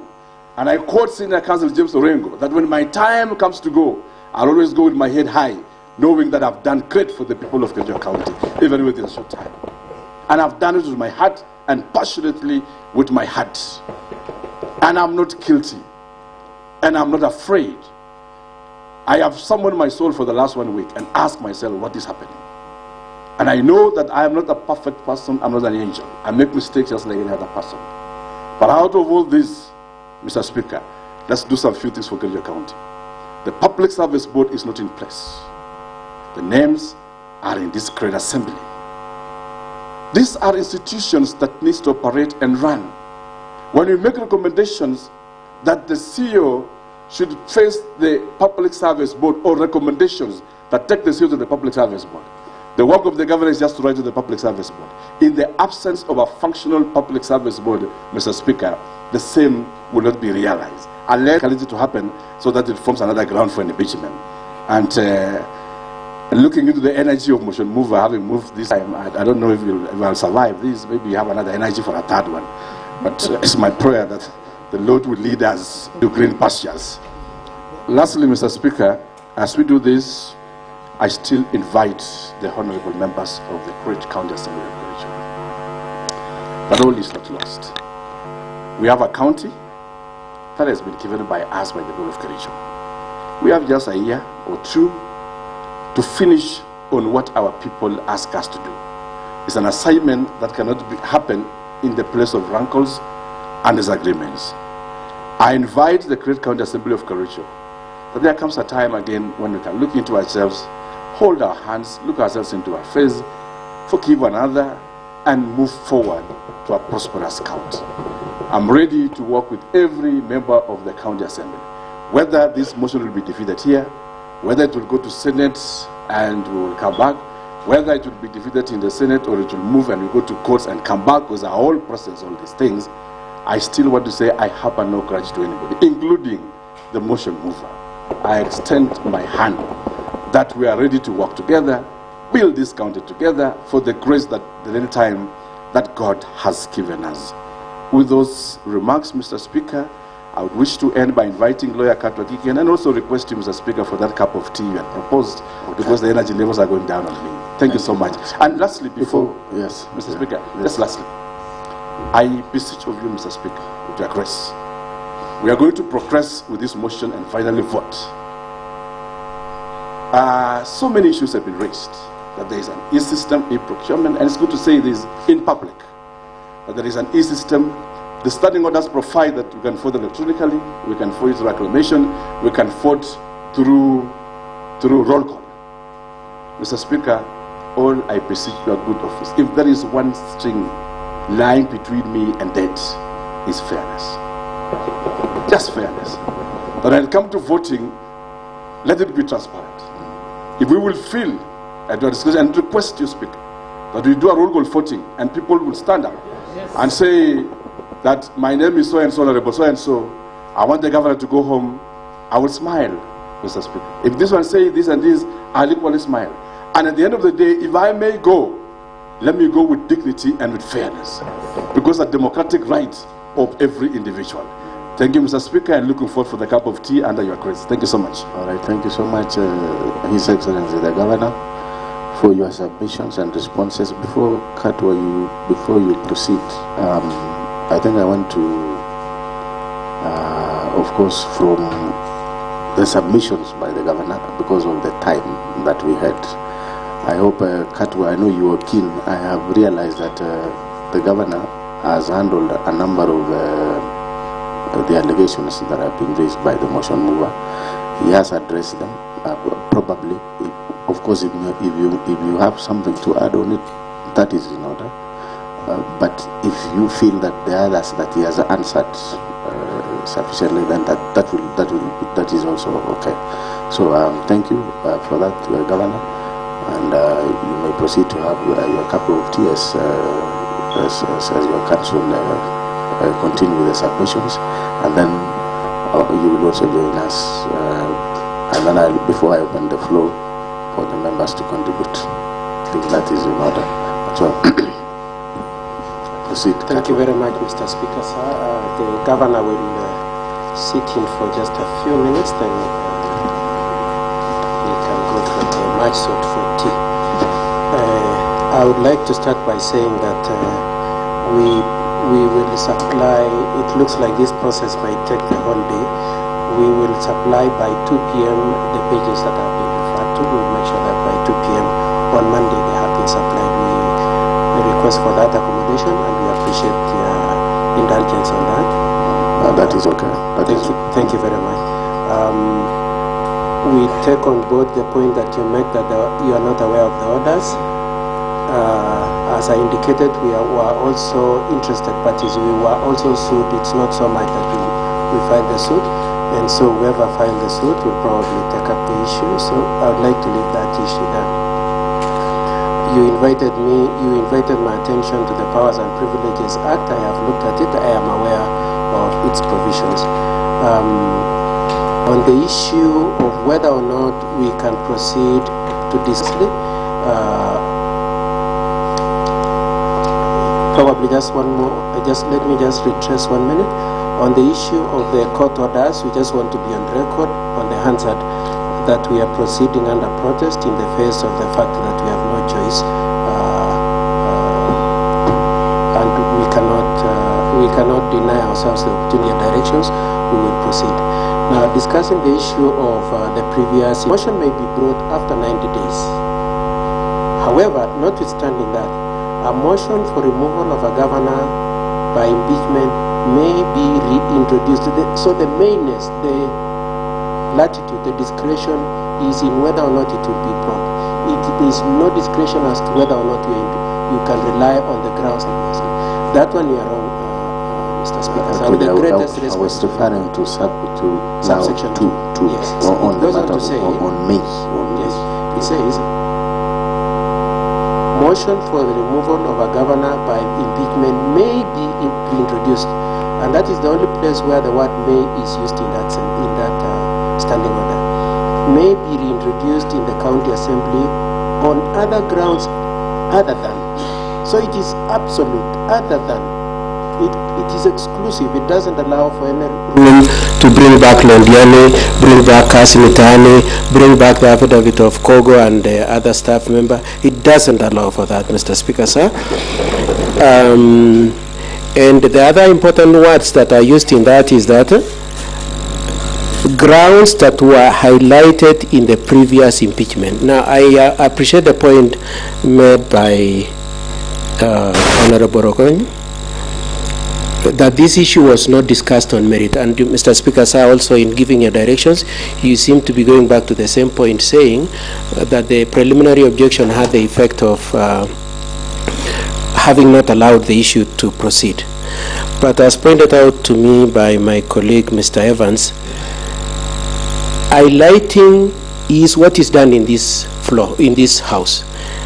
The fact of moving the motion, the fact of discussing it in this house is the aspect of highlighting, so that the moment you have exhausted the point of highlighting, you cannot bring it back. It doesn't matter what happened in the Senate. It only matters that it has been a subject that was highlighted in moving the motion. It is a subject that was highlighted in discussions on the floor, and it was debated on, and it was voted on in this assembly.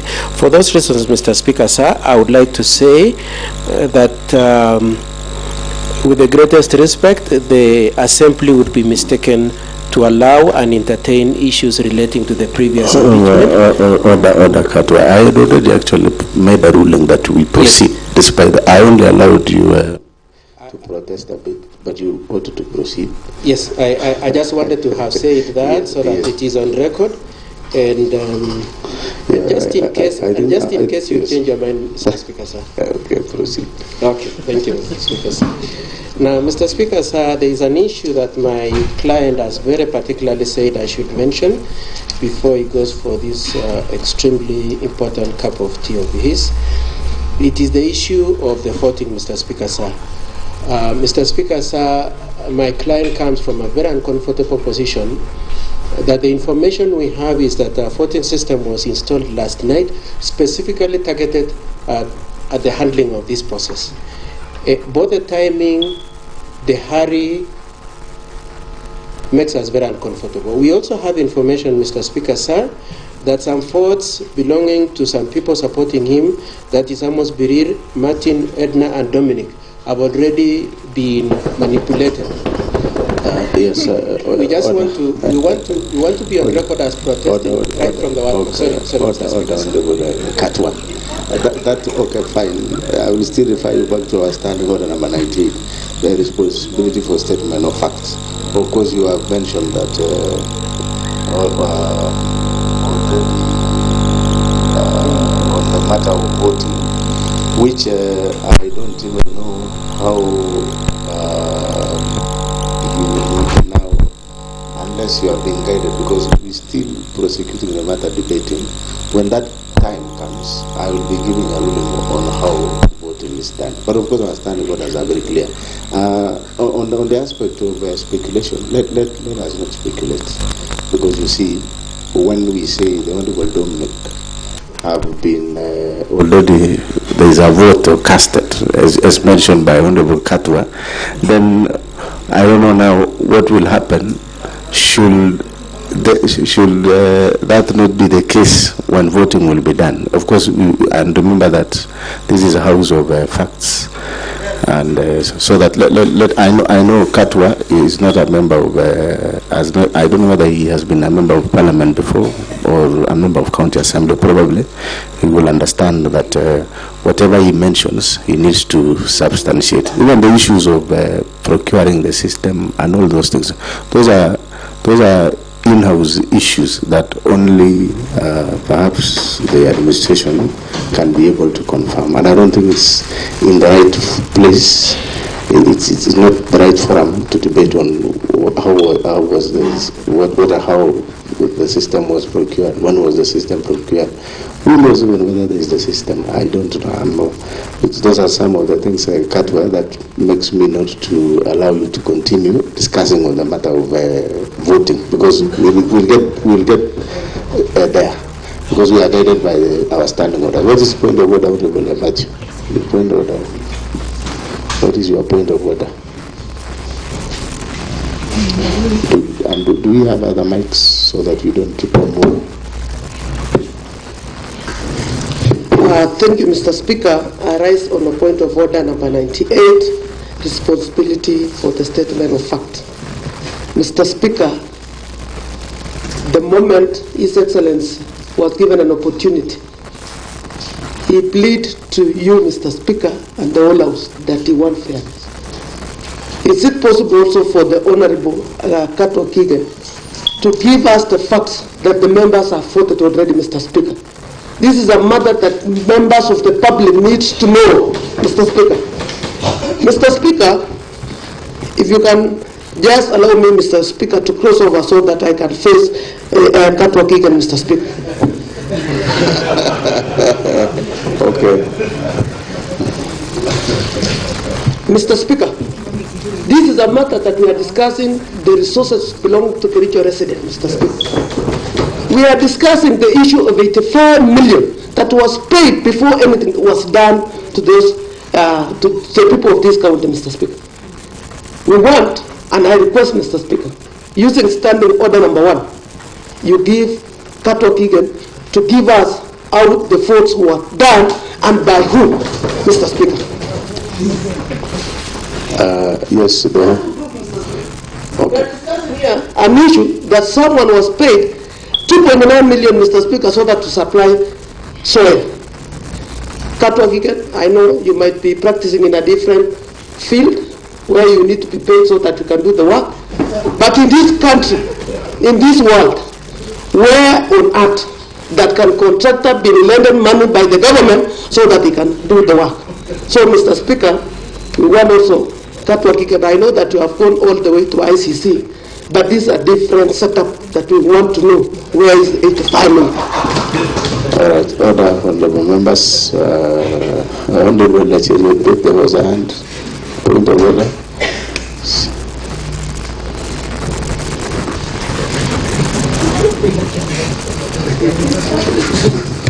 Mr. Speaker, thank you, Mr. Speaker, for giving the people of Ainamoya an opportunity to be represented. Mr. Speaker, I was raised on the same point of order. You know, Mr. Speaker, what we are discussing here, Mr. Speaker, is a very serious allegations that was, you know, labeled against our governor, Mr. Speaker. Mr. Speaker, you know, the legal counsel tries, Mr. Speaker, to pick issues from the Facebook, Mr. Speaker. And Mr. Speaker, in fact, I'm even worried, Mr. Speaker. Why is it that they are saying probably members of the county assembly that are supporting the impeachment because they have already, done the voting, Mr. Speaker? Or are they, in my view, Mr. Speaker, I think they are just preparing our minds, Mr. Speaker. Maybe they have also, voted against the impeachment, Mr. Speaker. So he needs to substantiate, Mr. Speaker. And the same standing order, Mr. Speaker, 98.2. If the member cannot, because we treat Katwa as a member now because he, is giving us information. He needs to have those facts. If he doesn't, substantiate, Mr. Speaker, with facts, I think you need to make him, withdraw and apologize, Mr. Speaker. In case he doesn't, Mr. Speaker, you rule him out of order, Mr. Speaker, and of course, you know what normally is done when someone refuses to, to apologize, Mr. Speaker, and throw him outside the county assembly, Mr. Speaker. Order, Honorable Order. There is a point of order by Honorable Gilbert Ngatich first. There is a point of order by Gilbert Ngatich. Remember that you know these point of orders are eating the 1.5 hours that we had. Okay, thank you, Mr. Speaker, sir, for this opportunity. Yes. I'm also given on the standing order number 98 on statement of facts that although we want to say, Mr. Speaker, sir, we live in a society where social media is much vibrant, Mr. Speaker, sir. And I also saw a voting which was done last night of 34 members voted. And then we wanted also to know how this 34 was obtained, Mr. Speaker, because even if it is the social media, Mr. Speaker, an honorable member seated in the House, Mr. Speaker, wrote it, Mr. Speaker, and we also felt threatened that some voting has been done, Mr. Speaker. Thank you. Honorable members, I want to give to, I'll only give to two. I'll give to the Honorable Paul Chipsil, and then I give to Honorable ERICK, and then finally leader of majority, and then I give direction so that we proceed. I don't want us to measure on the matters that are not in the substantive motion. We'll proceed, Honorable. Thank you very much, Honorable Speaker, for giving me an opportunity while I rose on a point of order, Mr. Speaker. This is a special sitting to discuss very, very weighty matters to do with funds, resources for the county of Kericho. Our standing order, Mr. Speaker, sir, is very clear, expressly. The responsibility for statement of fact. Mr. Speaker, sir, if a member can rise, and especially a senior member like Katwa Gigi, can rise before this House, we have a mess that is representing authority in this House, Mr. Speaker, sir. Mr. Speaker, sir, how can a whole senior member make very serious allegations that maybe some voting has been done? Mr. Speaker, sir, two things. It's either he substantiates with facts, or if he's unable to substantiate with facts, he apologizes. Or if he does not do that, Mr. Speaker, sir, you rule him out of order. Because, Mr. Speaker, sir, the whole country is following us. Mr. Speaker, sir, how can a whole member, a senior member, rise again and bring serious issues that voting has been done about some 34? Mr. Speaker, how do you admit into this House information? We are a house of rules and procedures. Anything that has not been processed to be admitted in this House is foreign, Mr. Speaker, sir. Then back, I take you back again to the statement of facts. Mr. Speaker, the Honorable Gilbert Ngatich, if he is unable to substantiate, Mr. Speaker, sir, his allegations of 34, Mr. Speaker, sir, you better rule him out of order, Mr. Speaker. Number 3, the Honorable Governor, a whole governor, Mr. Speaker, sir, can rise and make very serious allegations that the Honorable Rogon the motion mover, is doing a road. Mr. Speaker, sir, this is Hansard. We are a house that does representation, legislation, and oversight. We do not implement, we do not execute anything, Mr. Speaker, sir. That is the height of displaying incompetency, Mr. Speaker, sir. And the Honorable Governor should also withdraw. I also take you back on the statement, the responsibility for statement of fact. If the Governor is unable to prove or substantiate that the Honorable is doing a road in his place, then the Governor should also substantiate. Thirdly, Mr. Speaker, sir, the Governor has made allegations, very serious allegations, that my spouse is an employee of the county. That I accept. Mr. Speaker, sir, my spouse was employed in 2010 by the national government under economic stimulus program. And she has been working, she has rose through the ranks. She's now a senior member, and she is a senior member in terms of cancer, Mr. Speaker, sir. She's a cancer specialist. So the Governor, again, I quote, these are House of Rules and Procedures. We are guided by the standing order, the Constitution, national laws. If you are unable again to substantiate the Honorable Governor, you better withdraw and apologize so that it goes on record that you are saying the truth. Thank you, Mr. Speaker, sir. We are guided and we are ready to prosecute this very serious matter on the embezzlement of 85 million, the procurement irregularities, Mr. Speaker, sir, that this county has continued to perpetrate. Remember yesterday, Mr. Speaker, sir, the Auditor General put the Auditor General's report, put Kericho at number 2, that this county has been able, has carried out very serious procurement irregularities of 1.1 billion.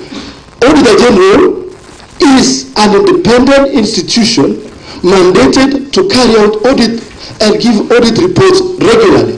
So they've given out an audit report that county government of Kericho procurement irregularities of 1.9 billion. Mr. Speaker, sir, has been embezzled. So we will be prosecuting this very serious matter, and we are inviting the country, we are inviting this county to follow us. History will be written today. Today, history will be written. And we want to stand with the people of Kericho. Finally, Mr. Speaker, sir, the statement, the responsibility for the statement of fact, standing order number 98, guides us. Thank you, Mr. Speaker, sir. Thank you, Honorable ERICK, and then Leader of Majority. Okay, Honorable Leader of Majority, and then I will give direction.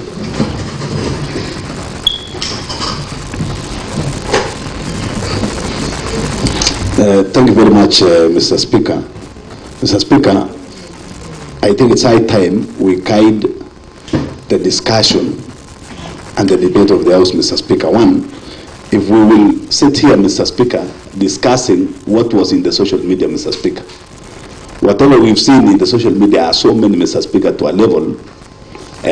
Some of my friends here, Mr. Speaker, are my friends to, maybe they are also my friends in Facebook, Mr. Speaker, aside being my friends and colleagues in the County Assembly of Kericho, Mr. Speaker. Mr. Speaker, if we were to discuss the issue of voting, Mr. Speaker, yesterday and the other day, Mr. Speaker, we've seen section of honorable members, Mr. Speaker, of this County Assembly doing a voice voting, Mr. Speaker, in an hotel somewhere, Mr. Speaker, when there is no official sitting, there is no nurse, there is no speaker, there is no motion.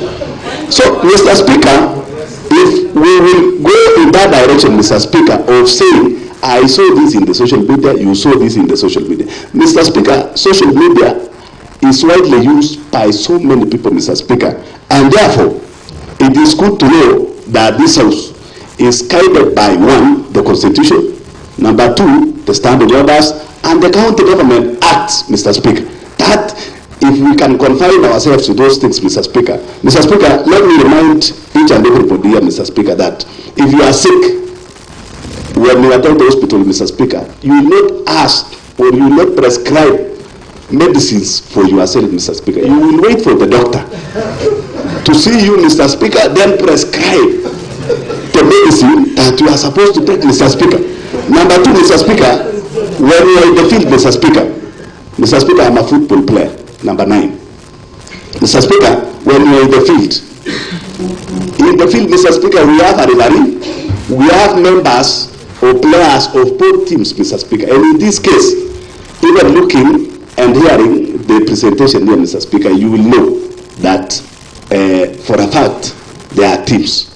Now, when you have a team A and team B, Mr. Speaker, the only person who will give guidance in the field, in the playing field, Mr. Speaker, is the referee, in which, in this case, Mr. Speaker, is one honorable Dr. Patrick MUTAI, the Speaker of the County Assembly of Kericho, is when it is that time, I don't know why we are preempting the issues of voting. Maybe it will not even get to that point.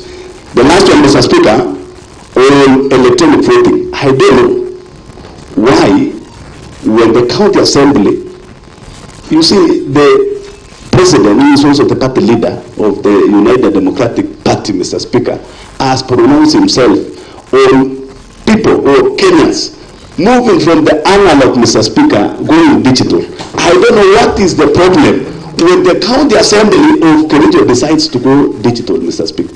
I don't know why, but I believe the systems, whether they are there or not, Mr. Speaker, are subject to audit, Mr. Speaker. If they find that maybe this thing is not going to favor anybody, Mr. Speaker, let us sit, wait, we will challenge at the right time, Mr. Speaker.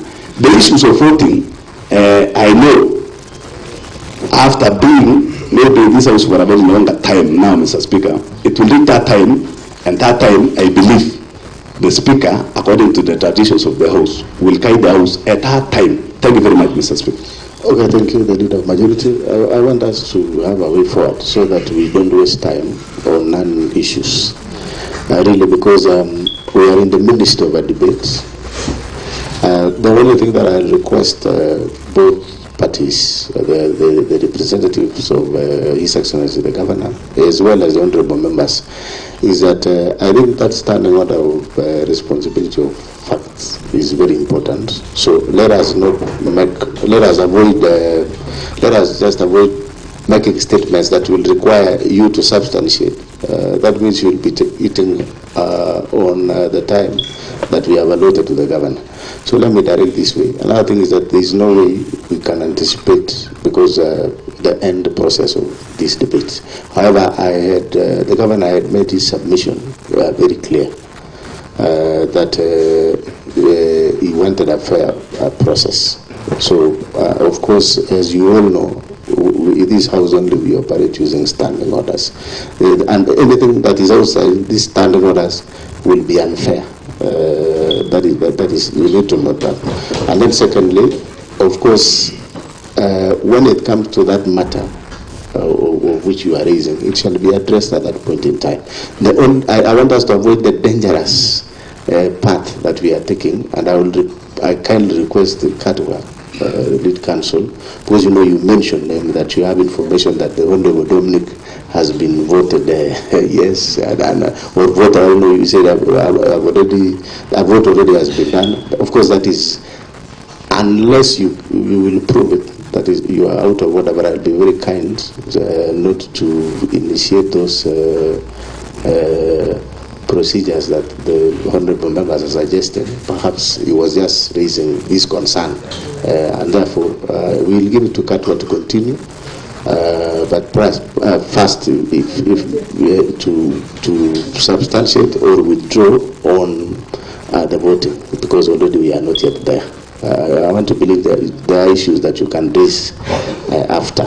So let us avoid these honorable members, these point of orders that really are not necessary at the moment, so that we can really prosecute the matter that are here, that has been raised by the motion mover. Let's follow the cue of the Governor, because His Excellency the Governor really responded to his issues point by point. That would save us time. Yes, lead counsel. Mr. Speaker, sir, will you give me an opportunity to say something when we get to the issue? Yes, you say something about you substantiate the allegation that you made, and then Of course, if you can't substantiate, you will have to withdraw. And then we close that matter on voting. We cannot discuss about voting. We are not yet there. Okay. Yes, Mr. Speaker, sir, I want to apologize and withdraw what I said. I seem to be very popular at that point. I know the most vicious people who are against me are my good friends Tarimbo and Matthew. Having apologized and withdrawn, Mr. Speaker, sir, I know one of the speakers has said history will be made here. I think Mr. Tarimbo, Honorable Tarimbo, saying history will be made. I think I know we will look all the honorable members. Probably Katwa may not know you all by your names. I'll be guiding him. Honorable Tarimbo is not an official language.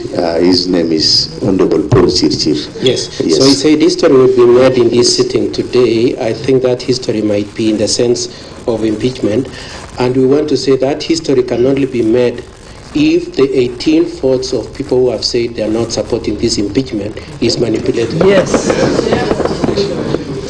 Now, I would like to move on then to the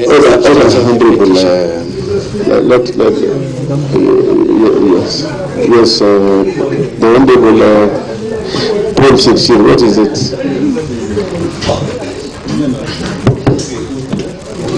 Mr. Speaker, sir, I am rising again on a point of order. And like before the session began, you pronounced yourself that this sitting is official. Mr. Speaker, sir, the responsibility for statement of fact is very important. When I say history will be made today, where did I say history will be made by the governor being impeached? Impeachment is a process. That process, we are not even at the tail end of the process. So why would you imagine that I'm thinking that that is the position? How does he know that this is how I will vote? I am waiting for that time to vote after prosecuting this matter. So number two, Mr. Speaker, sir, when he talks about 18, who are these 18? Who are these 16? Who are these 13? Who are they? Any information that is not yet official in this house, Mr. Speaker, sir, is misleading. It isn't. So when you tell us 18 and no vote has been taken, the honorable senior counsel should be guided accordingly. Mr. Speaker, sir, responsibility for statement of fact. A member shall be responsible for the accuracy of any fact which the member alleges to be true and may be required to substantiate any such fact. So let the senior counsel substantiate. Using the right procedure, there are ways of admitting information into this honorable house. Thank you, Mr. Speaker. Order, members, order.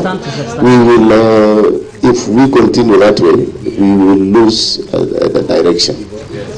Already Katwa withdrawn the comment on the matter of voting by voting for some honorable members, and we have agreed that we are not yet there, and we cannot anticipate a process.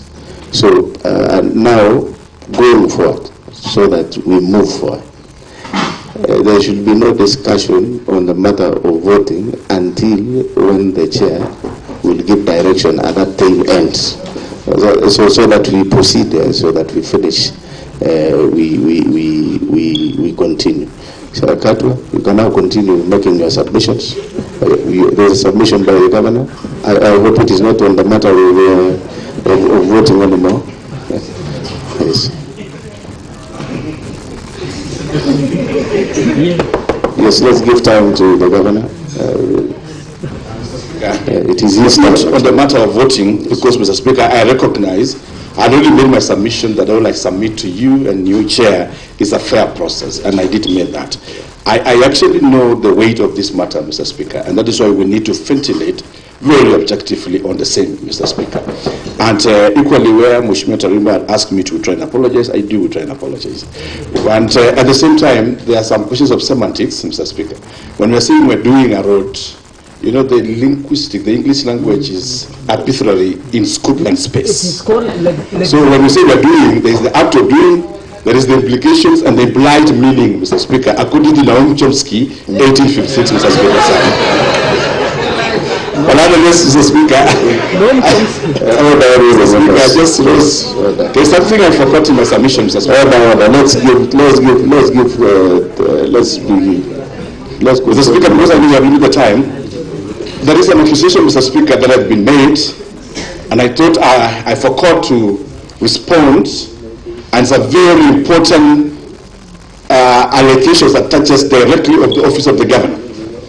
In the submissions of the Honorable Motion Mover, an indication is made that I rubbished or something to do with the whistleblower.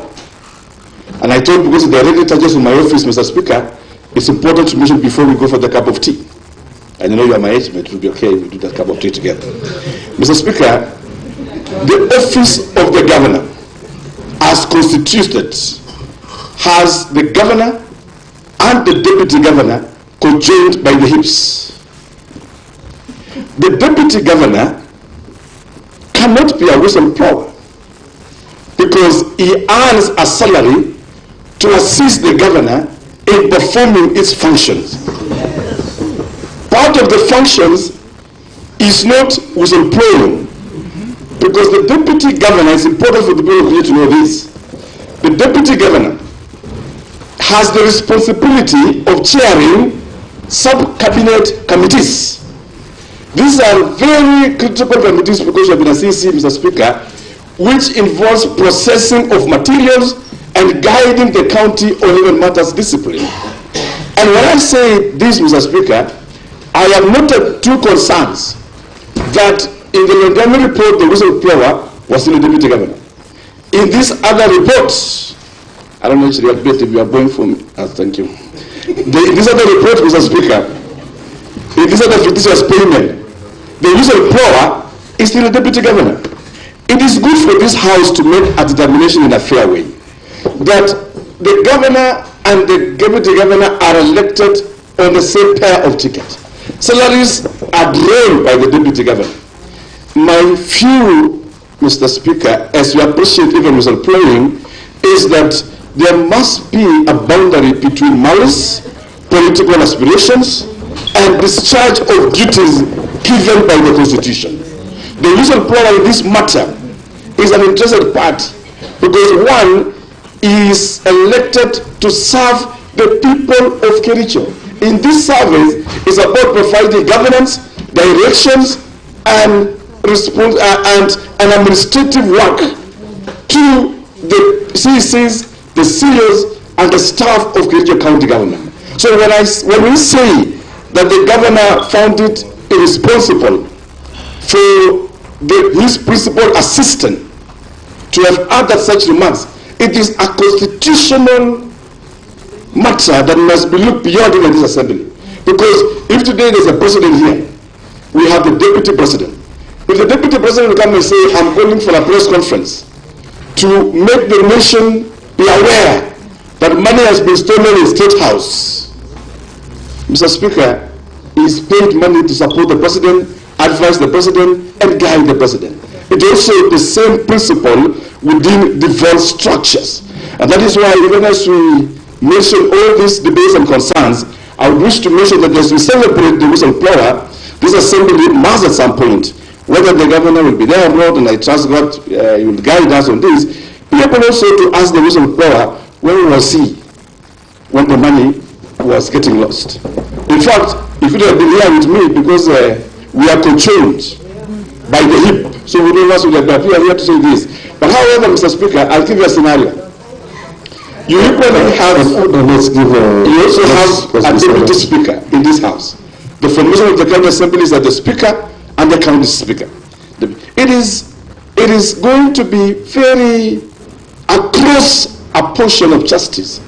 If your deputy speaker will call a press conference today outside this precinct and say that the service board of the assembly has stolen this money, or this committee is not working, His business is to come, guide you, and alert you, and sit together as top administrators of the county assembly do so. So it is this out of this concern that I rose to also make this submission that while we celebrate that there's a whistleblower of this one, then we must also be recognized of the fact that at the same time, the same whistleblower are to join with the governor to do service for the people of Kericho. Once again, Mr. Speaker, thank you for your grace, and I know that God will give us justice and help us to move forward as one people of Kericho County. Thank you so much. Thank you so much, Governor.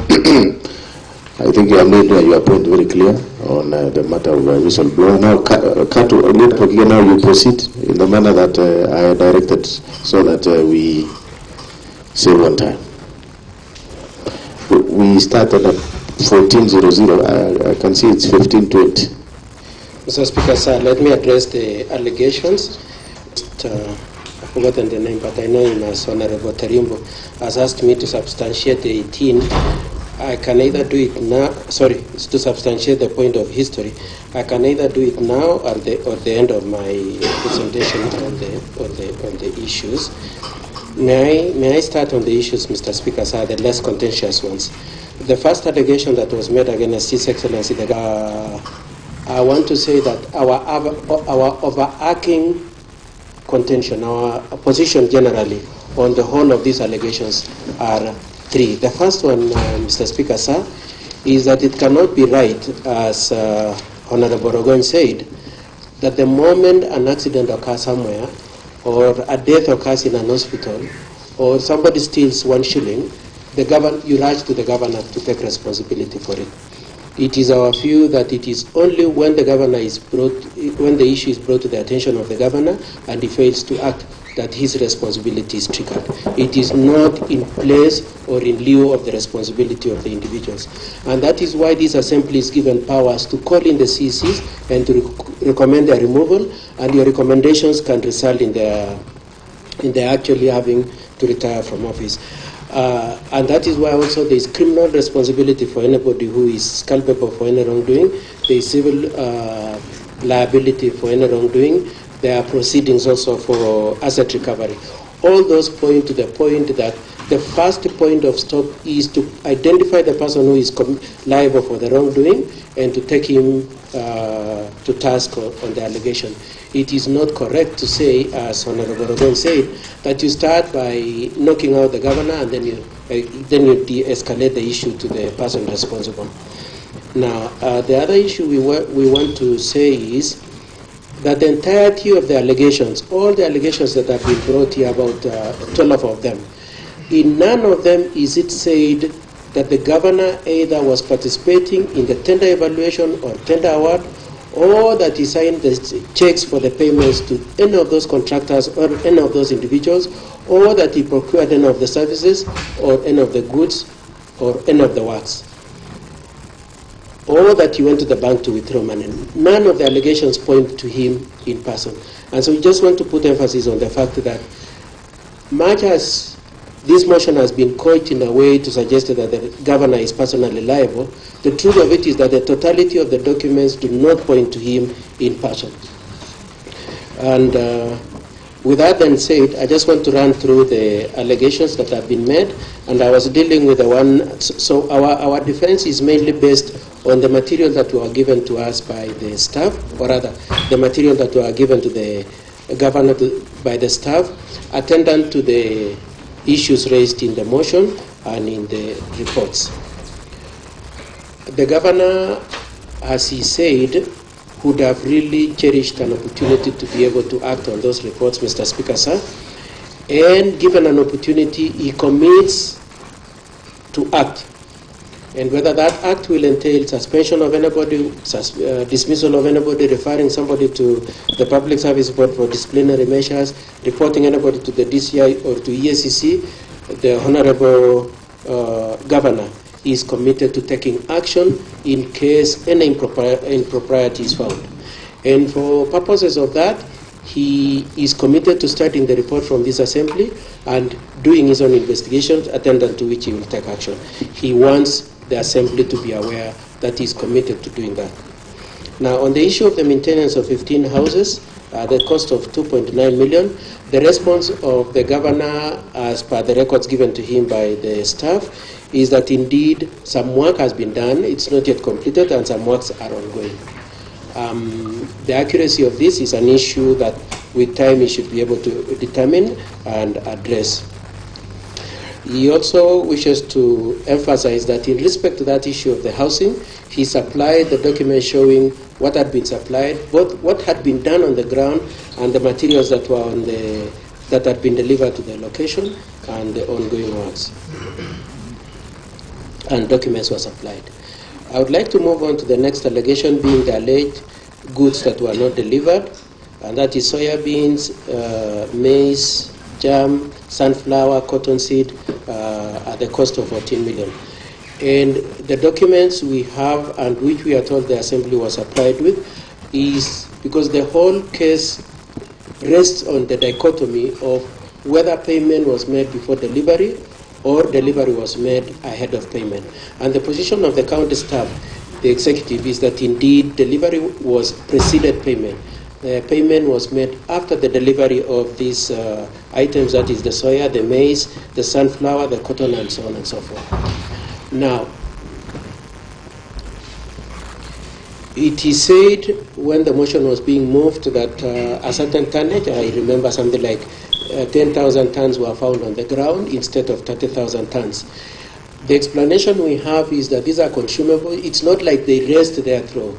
They come and the farmers pick them, the cooperatives pick them, and so the mere fact that you do not find them on the ground is not necessarily proof or an indicator that the deliveries were not done. I would like them to move on to the next issue of the overpricing. And we've seen so much on social media about tissue papers that cost 2,700 and hand towels that cost 3,600. The materials that we have that were supplied by the staff and which we are told the assembly were given were that indeed the tissues, the price of 2,750 was for 40 bales containing 40 pieces of tissue paper each. So the 2,700 is 40 bales times 40 pieces. So the 2,700 is not the cost of one unit. It is the cost. It is 40 times 40 divided by 2,700. On the issue of hand towels, the information and the documents we have in terms of the procurement of those items is that it was 3,600 related to 5 dozens of the hand towels. So it's not true to say 3,600 was for one unit of hand towels. It is related to 5 dozens.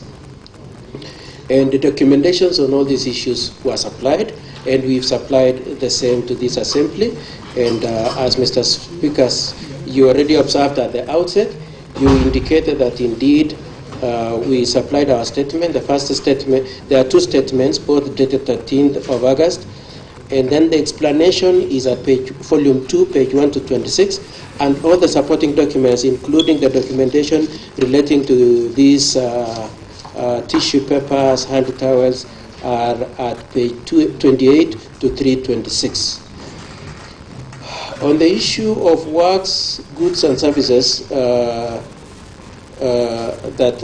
were allegedly not properly procured, our response is that they were properly procured, and the documents showing the floating of the tenders, the evaluation of the bids, the award of the tenders, and the payments were supplied. All the documents are in the bundle we have supplied, page 28 to 325 of our documents. Now, it is also alleged around the same issue that some contracts were split so that they would escape the criteria of a substantive bidding. The committee was given the procurement plans for each of these items. And if you compare the procurement against the procurement plan, it will be noted that none of the procurements was split. Each of them was done as a block, as had been anticipated and planned for in the procurement plan.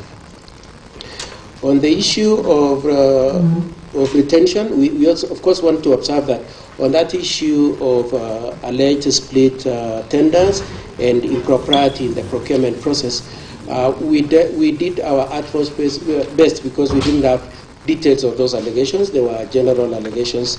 There was no specific case where we were pointed to a specific bid or a specific tender. On the issue of retention, it is said that some payments were made after 5 years of works. And we want to say that the law on retention runs for 6 years.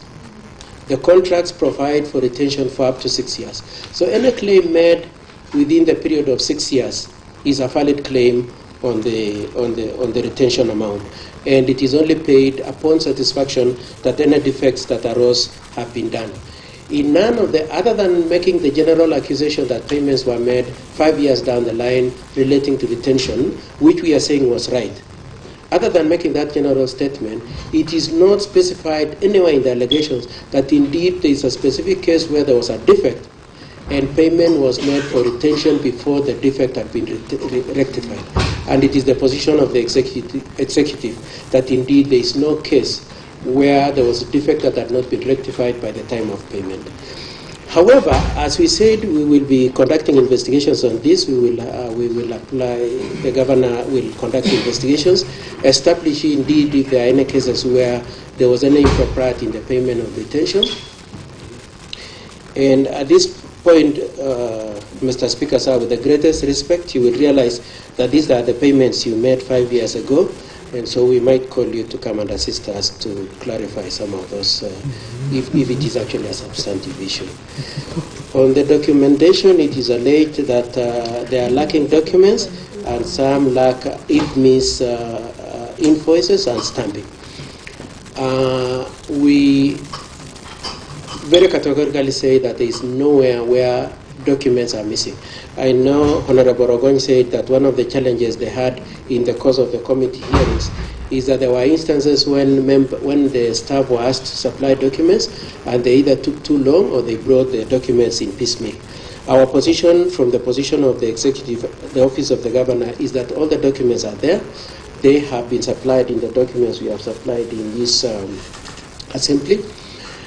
But we would like to make additional explanation on the issue of IMPEACHMENT to this effect. All payments that were made using the IMPEACHMENT system.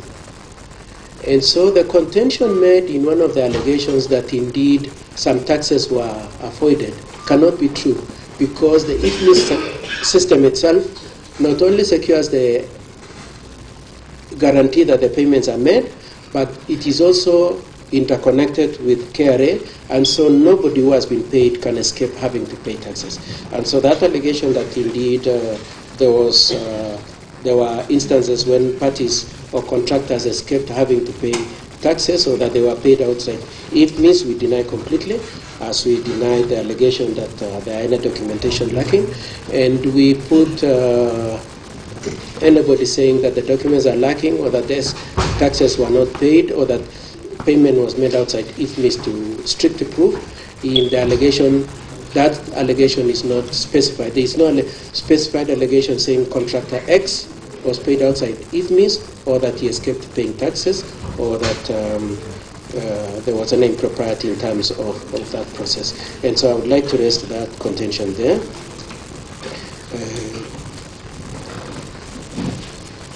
Around the same issue, Mheshimiwa Ogony in the course of presentation says that there are cases where other people's signatures were used. There is no specific point at which it is said person X signature was used by person Y. And if we were supplied with that, we would be able to answer to that. I can see Mr. Ogony seems to have an answer to that. Probably we'll take it when debating. On the issue of the employment of a brother and a wife of a staff member, His Excellency the Governor had explained, but we would like also to say as part of our defense that the wife of the staff member and the brother of the governor, if it were to turn out that they were employed by Public Service Commission. I know that has already been said, but we want to say very emphatically also that that contention can only be legitimate if it was being said that those people were not qualified to hold those offices. If they are qualified, they are no less entitled to have sought to be employed, and there is no wrongdoing in engaging them. And so we would like to have said that on that issue. On the issue of market survey, it is our contention that everything has been brought within the general market price. And I've already explained the issue of the tissue papers, the issue of the hand towels, the issue of the sodas. With that in place, with that explanation in place, it will, I know Honorable Rogon used it as an illustration to show how the blindness to market survey led to acquiring items way out of price. And we are saying that indeed, if you take into account the proper facts, you will realize that they were not way too far off the market. Of the market price. We are unaware of the allegations of the governor having been given irregular advances or having walked into banks to collect money. And the details of that allegation has not been substantiated. Now I'd like to discuss the two items raised, that is the issue of NAB CDP and FLOCA together. Now, the two projects, of course, as we all know, are World Bank projects. My instructions are that FLOCA is funded by two donors, that is German government and World Bank. These projects do not allow for the alleged misappropriation. And the allegation that there were any misappropriations in these projects are completely false from where we sit. We also come from the position that it is very unfortunate to flag out a project as this as part of the impeachment, and it can only be intended to drive out the donors who are supporting these projects when there is no justification. All these projects are managed by donors, and they are governed by donor controlled regulations. They provide the regulations, and they also provide very rigorous audits. Part of the audits is to the effect that when a program target has been achieved, it is audited before the next phase is engaged in. The consequence, therefore, is that if the previous level has not been properly accounted for or has not been properly done, the next phase cannot be done. And so those checks and balances by the donors are foolproof against any manipulation and abuse. We want to emphasize also that other than the complaints raised for purposes of this impeachment, none of the donors has raised any complaint on these projects.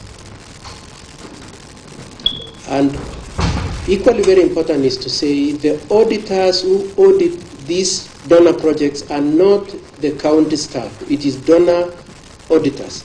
And so if there was any impropriety, those auditors would have picked that up.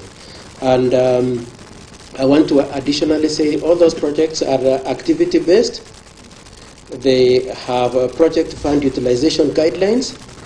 They have annual work plans, and they have budgets assigned to each phase. And so it's not possible. It's not true that there was any money taken away, lost. It is not possible to have taken away any money from those projects without the donors themselves raising complaints. And so our position is that that is a complete red herring, and it is very unfortunate that it is being brought for the purposes of impeachment when it has the collateral effect of driving away these donors from supporting and assisting the residents of Kericho. On the issue of SACCOs, we want to say it is alleged that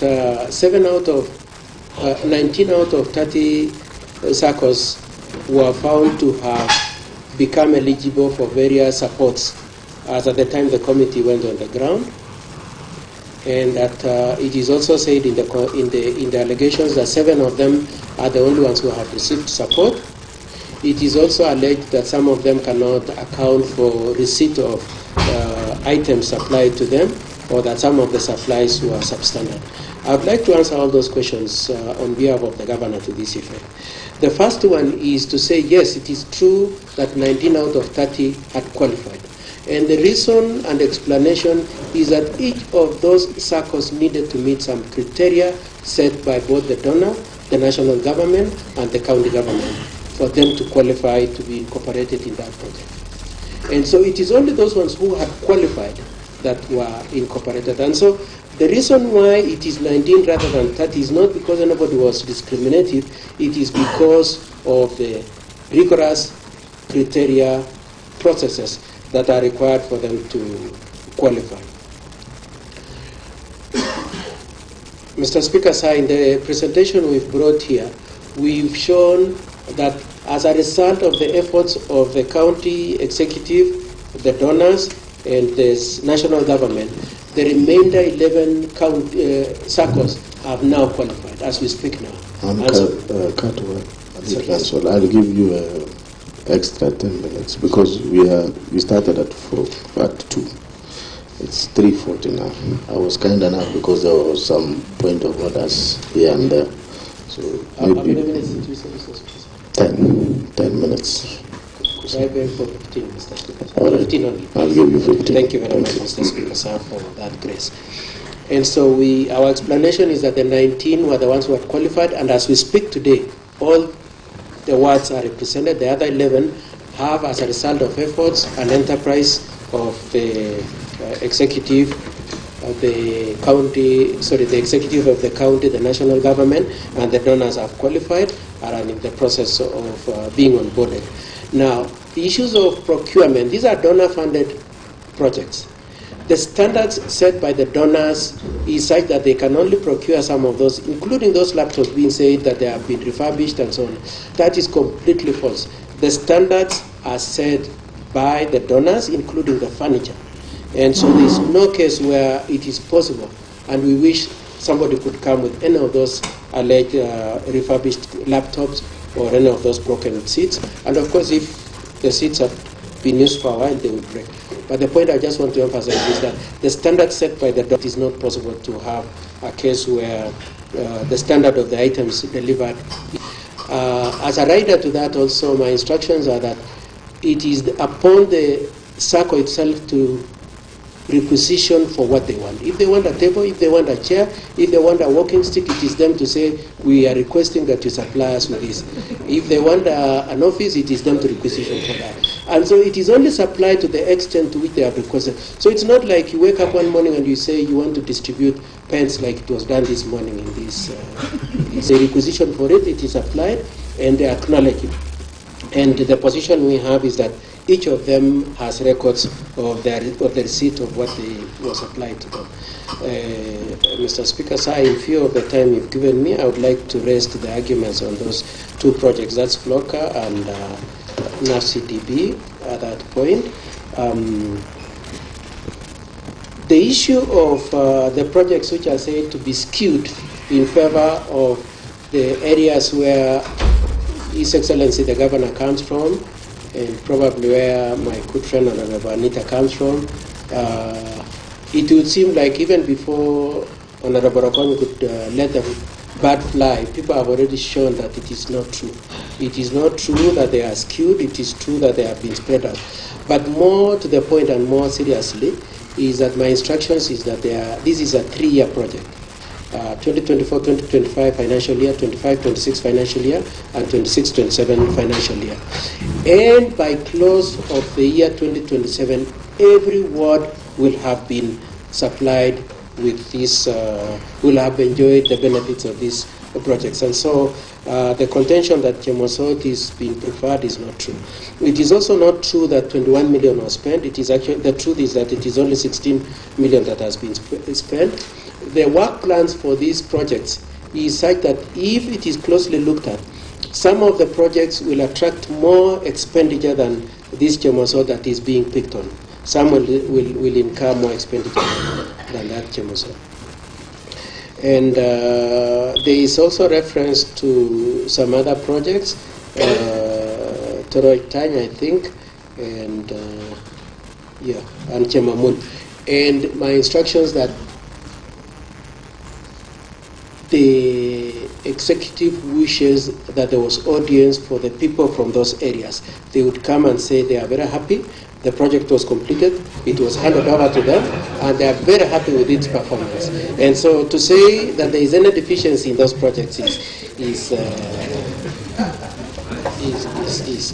inaccurate.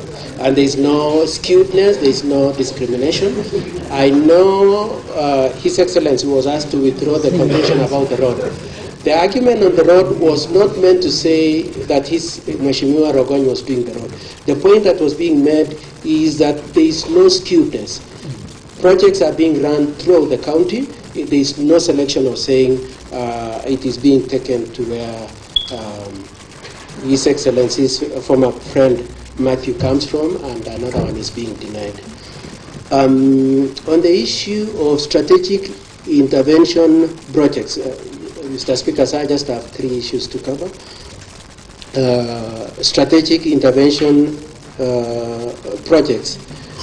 It is said, and I know Honorable Rokon very specifically mentioned this, that indeed no works have been done. On this one, we are ready for any consequence. It is the instructions we have are that the position we gave the committee is the exact position on the ground, being that the kitchen staff is at the walling level and MCH is at slab level. Sorry? Yeah, I think let's allow Katwa to. Yes, but I'm glad that what Matthew is saying. He's saying it's very true what I'm saying, Mr. Speaker. Now, we would like to make the general denial that it is not true that there are weak controls at the executive, that there are inadequate policies in place, that the accounting systems are wanting, that there is either fraud or intended fraud on the part of the governor and his office, or that he has made any withdrawals, or that he has committed any coercions or irregular awards, or that he has interfered with any tender awards, or that he is making skewed tenders, or that the projects that are being run under his watch are improperly implemented, or that there is unfair distribution or theft. We deny all those allegations. We know that those allegations are not supported. Mr. Speaker, sir, my instructions are to just say that in terms of the governor's commitment to take action on these projects, on the report of the Assembly and the results of any investigations he is going to conduct, is that upon it being found that people are liable to answer to the Public Service Board being found to be culpable, it would require that they be sent to Public Service Board.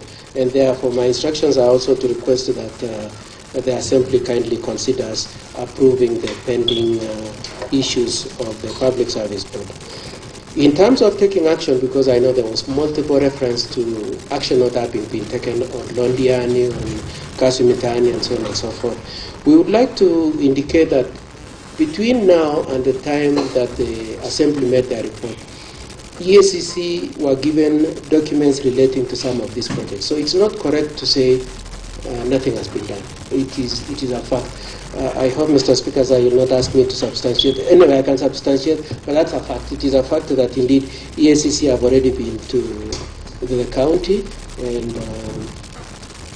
and has already handed over some of the documents for EACC to look at. And so if you have more information, you're welcome to help the governor to redress these issues. And His Excellency requires about 28 days to complete that. Mr. Speaker, sir, I would think that is all I wanted to say in response to all those issues, and I would like to rest my submissions there.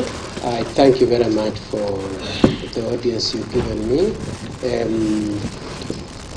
Mr. Speaker, sir, you had asked me to substantiate what I said about the history, and that that history cannot happen because there are 18 members. If the 18 members can just stand so that we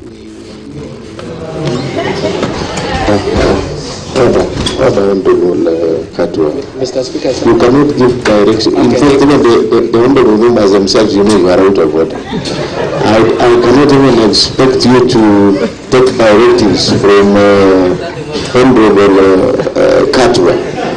You are out of order. You are out of order. Katwa, you are out of order. Okay. Mr. Speaker, sir, I want to thank you for the courtesy you've shown us, the time you've extended for me. I really appreciate it. I thank all the honorable members. Multiple arguments were made about me being part of this assembly. All the honorable members. I accept your adoption of me as member of this assembly. That's all I want to say. Thank you so much for the courtesy, for the audience, and Mr. Speaker, sir, and those MCs. Thank you very much. Okay, thank you so much, Katwa. Honorable members, I think we gave governor's team, that's like 2 hours, I think 1 hour 50 minutes, but we all agree that there was a lot of point of orders. So the floor now is open for debate and contribution, and thereafter, of course, I will also guide on the other process. Honorable members, the floor is open for debate and contribution. The leader of majority, the leader of majority.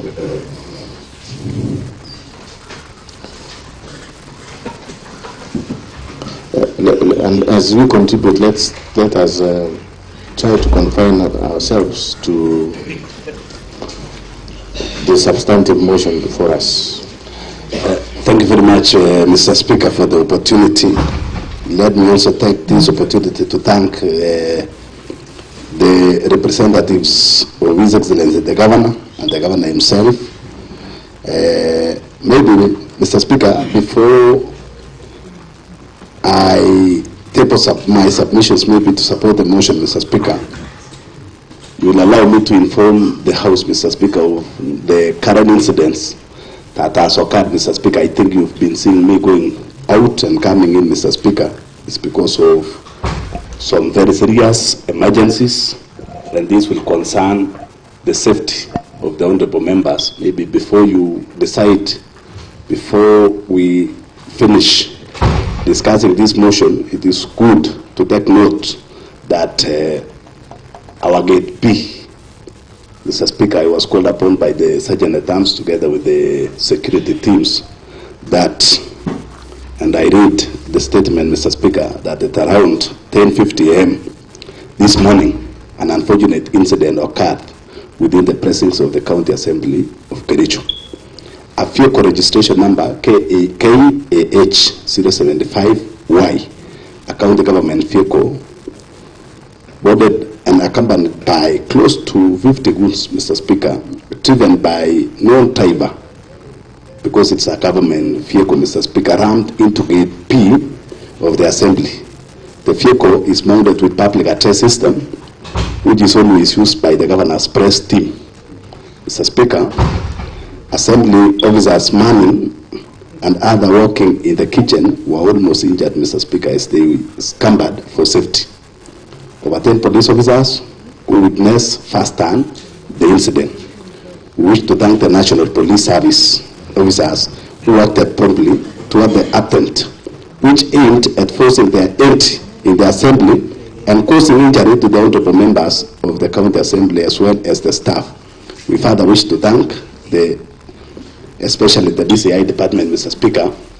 They've told the vehicle that is normally used by the county executive, that vehicle, KAH, it is used for public address issues, Mr. Speaker. It has been told to the police, and the goods has been dispersed, and so far, 5 have been apprehended, and they are in the custody, Mr. Speaker. So it is good for the information of your own safety that this is a weighty matter, that you need to be very careful, even as you move out, because if you see these people trying to come, run into the gate, Mr. Speaker, we have the kitchen closer to that gate, so it is always good maybe for the honorable members and the staff of the County Assembly that even immediately we finish on this, it is a security matter, Mr. Speaker. Mr. Speaker, allow me now, Mr. Speaker, maybe the concerned committees, Mr. Speaker, since it is a county government vehicle, Mr. Speaker, we know the issues of work tickets. It is signed always by the chief officers, Mr. Speaker. We have the transport officers and the activities of that vehicle, Mr. Speaker, when it comes to the issue. We need, maybe immediately after this, Mr. Speaker, we take the actions to that effect, Mr. Speaker, because it's something that touches on the lives of the people. Now, Mr. Speaker, in supporting the motion, Mr. Speaker, of today, Mr. Speaker, one, the motion mover, Mr. Speaker, has elaborated on so many things, Mr. Speaker. It should not be diverted, Mr. Speaker, that the key reason why we are here today, Mr. Speaker, I want to decline or oppose what His Excellency the Governor said about the whistleblower, Mr. Speaker. The whistleblower, if you see, we have the rights to information, Mr. Speaker, to address and the likes. If the whistleblower is against the corruption, you will not say he should be seated waiting for other agencies to come when he or she has seen, Mr. Speaker, that there is a very serious corruption in our county. Mr. Speaker, I'm in the budget committee. In many times, Mr. Speaker, we try to get even a small figure, a small amount, Mr. Speaker, to take to our people. When you see a total embezzlement, Mr. Speaker, close to 85 million, it's not a small thing, Mr. Speaker.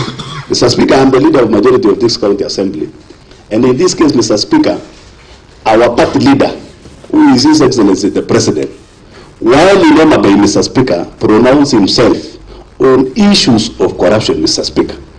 He talks of coercion and corrupting various committees of different houses, Mr. Speaker, to condone the corruption. And indeed, Mr. Speaker, he distanced himself on these issues of corruption. I'll call all the honorable members, Mr. Speaker. I know each and every individual member of this county assembly that when it comes to a matter of corruption, we were elected or selected to this county assembly to represent the interests of our people and make sure that we do legislation that will take monies to the people, Mr. Speaker. Mr. Speaker, I say by honorable matter, Mr. Speaker, I think it's only the legal departments, Mr. Speaker, that at times you have to do the deposit before you are represented by legal counsels, Mr. Speaker. But when it comes to government procurements, Mr. Speaker, you do the work. The only person that is allowed, Mr. Speaker, the government, Mr. Speaker, in this case, should not pay you before you render services. Mr. Speaker, the CEC in charge of agriculture, Mr. Speaker, has been moving around, cheating the public that the issue of thorough time in Capsa House Ward, Mr. Speaker, that they could not supply the full, as per the POQs, Mr. Speaker, bill of quantities, and the full quantities, Mr. Speaker, to thorough time cooperative society, basically because they don't have stock, basically because some of these raw materials will expire. I was wondering, Mr. Speaker, whether the members of thorough time cooperative societies, Mr. Speaker, have even one animal or two. I think a cooperative society is such a huge society, and that's why before procuring those things, Mr. Speaker, they must have seen the need from and the request from that cooperative society before they supplied those fees, Mr. Speaker. Mr. Speaker, this is a case that payments was made around February, Mr. Speaker, but the supplies was done immediately. The whistleblower, Mr. Speaker, blew the whistle, and the committee in this house, Mr. Speaker, was formed by yours truly, the honorable majority leader, Mr. Speaker. Before the members proceed, Mr. Speaker, is when they decided to supply, Mr. Speaker. Mr. Speaker, even as we try to defend the issues of corruption, Mr. Speaker, it needs extraneous allowance, Mr. Speaker, for honorable members to defend side things, Mr. Speaker. I want to cite Honorable Paul B, Mr. Speaker. He is the one, Mr. Speaker, we were seated here. He asked me to send the members very fast, Mr. Speaker, to thorough time because things were not going well there, Mr. Speaker. including the Flocker project that was constructed amounting to 9 million, Mr. Speaker. Yet the cooler there, Mr. Speaker, is fake, Mr. Speaker. Mr. Speaker, the committee report, the other committee report that was tabled in this House, Mr. Speaker, was adopted unanimously, Mr. Speaker, and I can refer you to the other committee reports, Mr. Speaker, the approval in this House. All the honorable members of this House approves the report and recognize that actually we had lost money through these dubious methods, Mr. Speaker.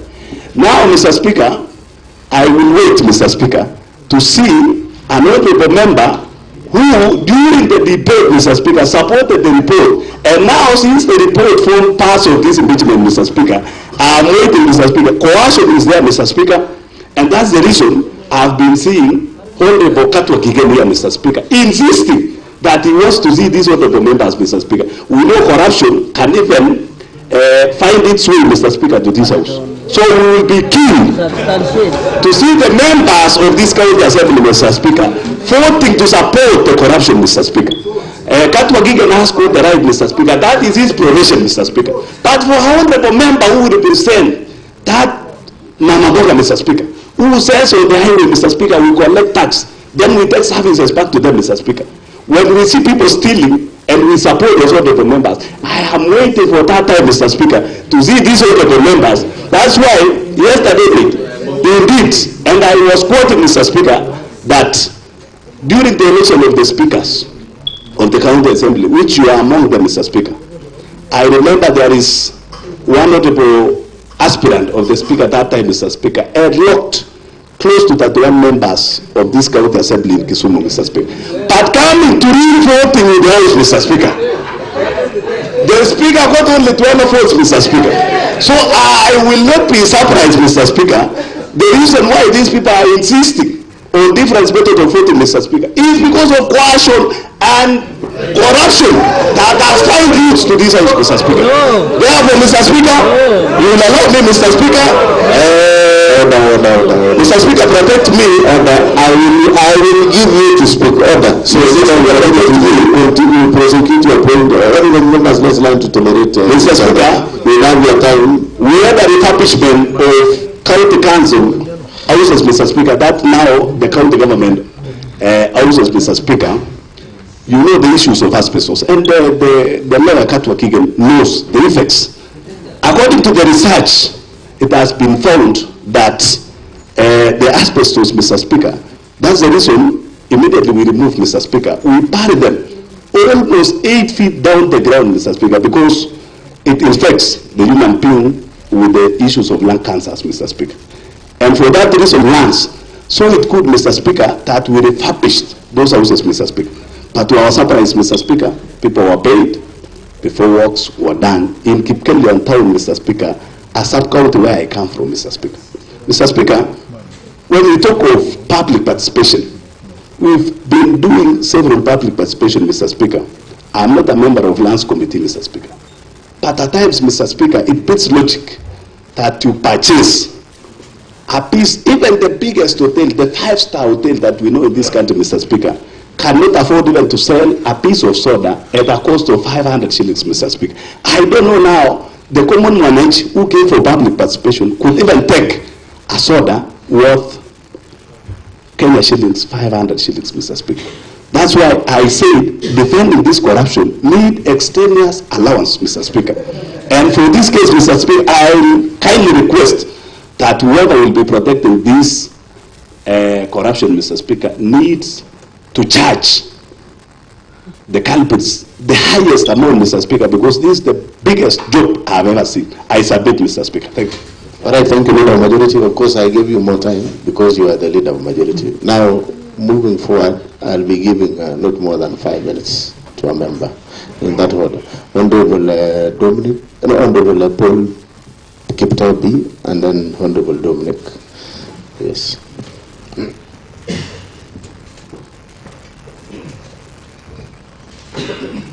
Let us stick to 5 minutes, and you restrain yourself to the matter of the motion. Thank you.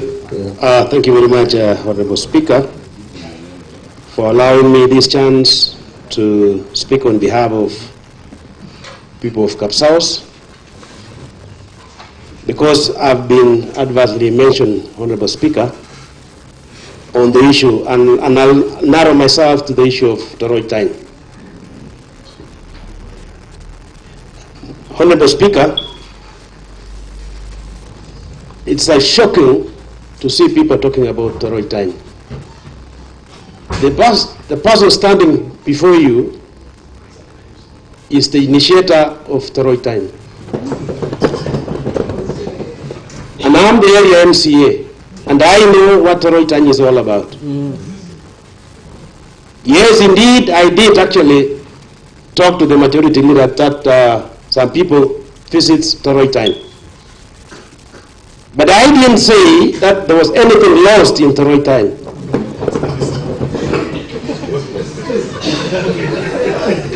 And indeed, Honorable Speaker, with the report that was tabled by the ad hoc committee, yes, I did support it in full. But I wanted Governor to be given time to implement the recommendations made by that committee. It's not about, impeaching Governor. Yes. And that is my stand. Yes. Toroitany, Honorable Speaker, as I stand here, we have about 600 members. And initially when we started, we had relocated to someone's quarters. In the previous program, that is the Kenya Climate Smart, funded the society. And the society got a formulating machine that assisted them to stand. So when the program started, when the county government wanted to supply what was supposed to be taken to Toroitany, and I want to say it clearly here, and I have minutes for the same. If you want me to supply, you with minutes, Honorable Speaker. The committee, that is the officials, had to sit and decided on where to get the money to build the store. It was not about,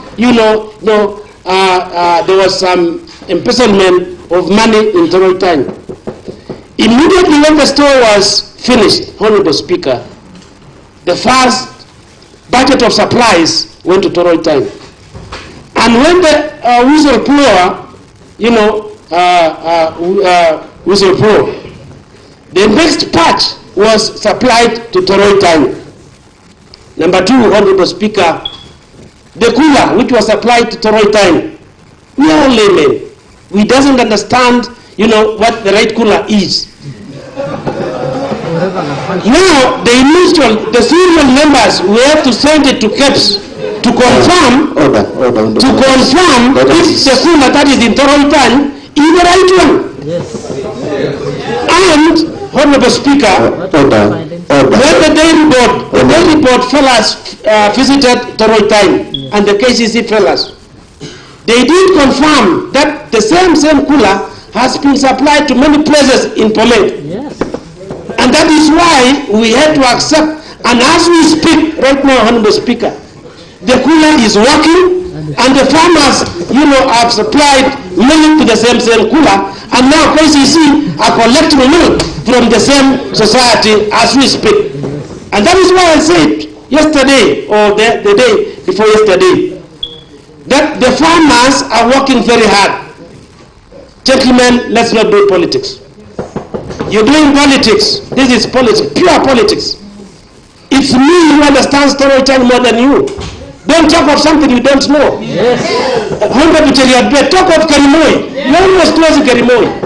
My good friends, talk of your societies. Don't talk of anybody's society. It's me who understands my society.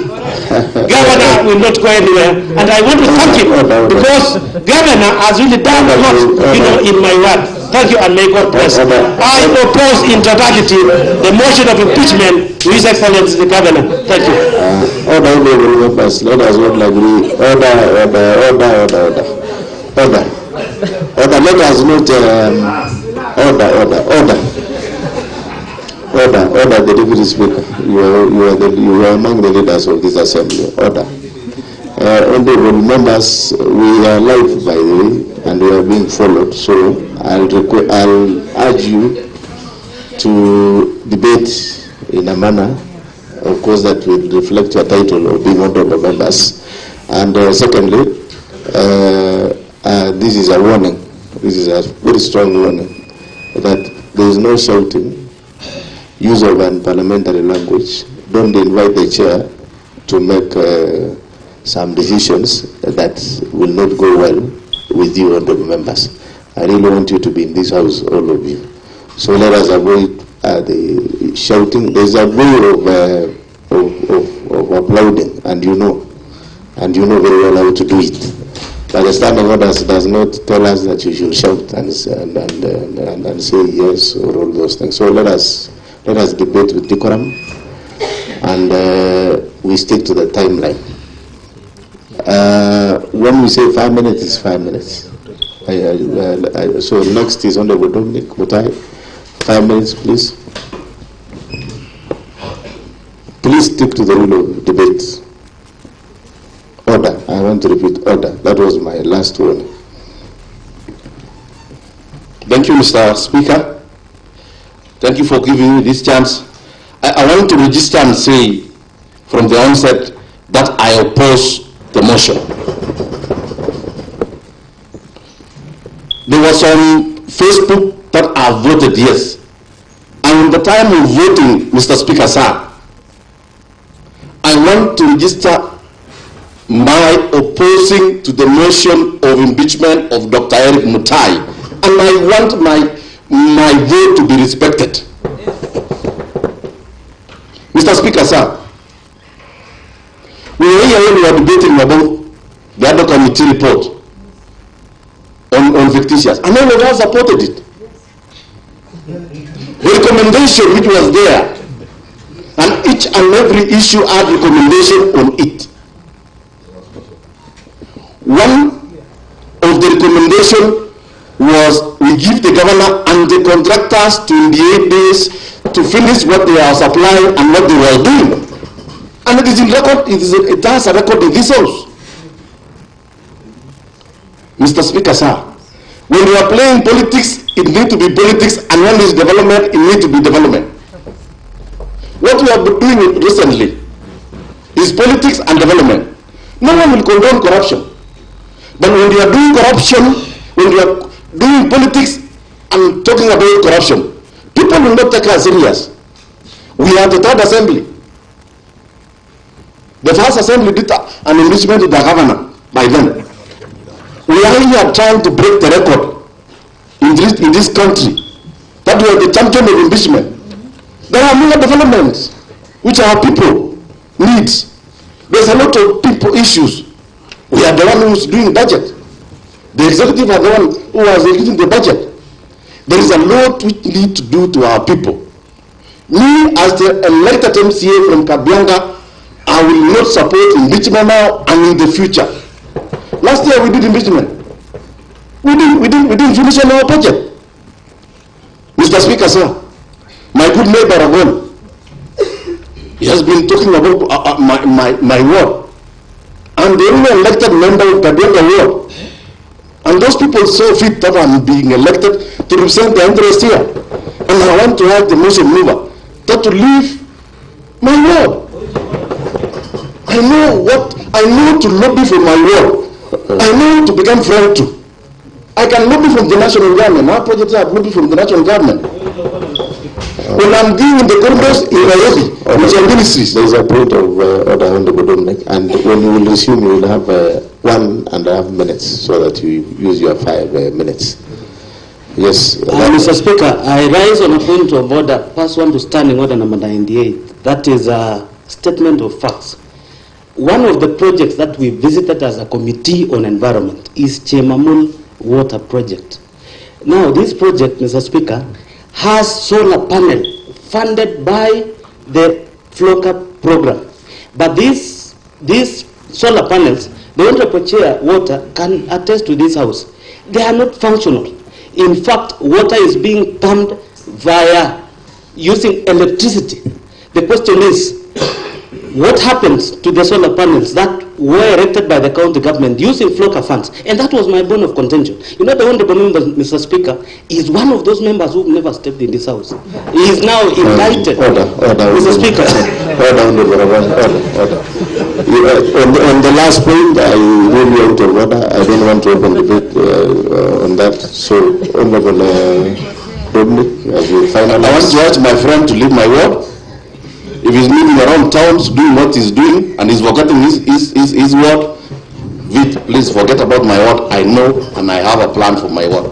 The last time, Mr. Speaker, on NAFCBD, I was privileged, Mr. Speaker, to be among the committee who went down to see this funded project. And we want to be very clear that this project has transformed our county. The project on water, we moved from Soin, Belgood, Sigawet, Soin, and Mondiani. In my place, there's a tractor which was given to a cooperative society, one of the leading cooperative society, Kabiana Cooperative Society. And Mr. Chirchir, you know, you have been there, that cooperative, severally, not once. And through the hard work, not friendship with the governor. So we deserve to be given what belongs to us. I oppose this motion, and in the time of voting, I want to be on record that I'll vote no to the impeachment of Dr. ERICK MUTAI. Honorable Gilbert Ngetich, and then Honorable, you know, I can't see up there. So Honorable, that must be the associate professor, in that order. 5 minutes, Honorable Gilbert Ngetich. Thank you, Mr. Speaker, sir, for giving me this opportunity. Also to talk on the motion in which it was before us, which of course I'm opposing, the impeachment of Dr. ERICK MUTAI, the governor of Kericho County, based on the works I've done also in my ward. Surprisingly, Mr. Speaker, I was impeaching the last time. By then, I have a reason to this loving Mr. Speaker should be explained here. The reason as to why I was doing the impeachment last time, I had no projects which were going on. Mr. Speaker, the Kishara dairies, which was benchmarking from Toroitany, Mr. Speaker, I'm hearing the condemnation of Toroitany. But the Chrome Kishara dairies benchmarked in Toroitany, Mr. Speaker, sir. And they brought goodies, and we've really progressed. I have members in Kishara dairies that goes to 700 members, Mr. Speaker, sir. And we are collecting over 2,500 milk, Mr. Speaker, sir, as we speak today. I'll be very keen, Mr. Speaker, when we reach a level of having a supply of a cooler. Mr. Speaker, when we were discussing over the report, I have heard of the tapping of that cooler, Mr. Speaker, for it to function. But today, Mr. Speaker, the area MCA is actually proving and confirming that the cooler is functional. Mr. Speaker, sir, the contradicting statements which are really existing in this house, Mr. Speaker, should also be in the very other way. I heard the very president, the very talking the president did in Homa Bay, and he said, Mr. Speaker, let the legislature not also force the executive to indulge in corruption by demanding funds for them to write a report, Mr. Speaker, sir. Remember, corruption is a two-way thing. We have been told by majority. That is what the president said, Mr. Speaker. Yes, there is a point of order, Honorable Gilbert. There's a point of order. As you receive, you have 2 minutes. Yes. Thank you, Mr. Speaker. On statements of facts, Mr. Speaker is saying that the committee demanded, I think, money so that they write a report, Mr. Speaker. So let him table that evidence, Mr. Speaker, if he has the evidence. That is standing order number 98, Mr. Speaker. Okay. The substantive evidence, Mr. Speaker. You know, those are very grievous allegations that is being labeled against the County Assembly, Mr. Speaker. These are House of Rules and Procedure, Mr. Speaker, and House where we do oversight, we represent and we legislate on behalf of the people that sent us here. Okay, Honorable Gilbert Ngetich, is that what you say?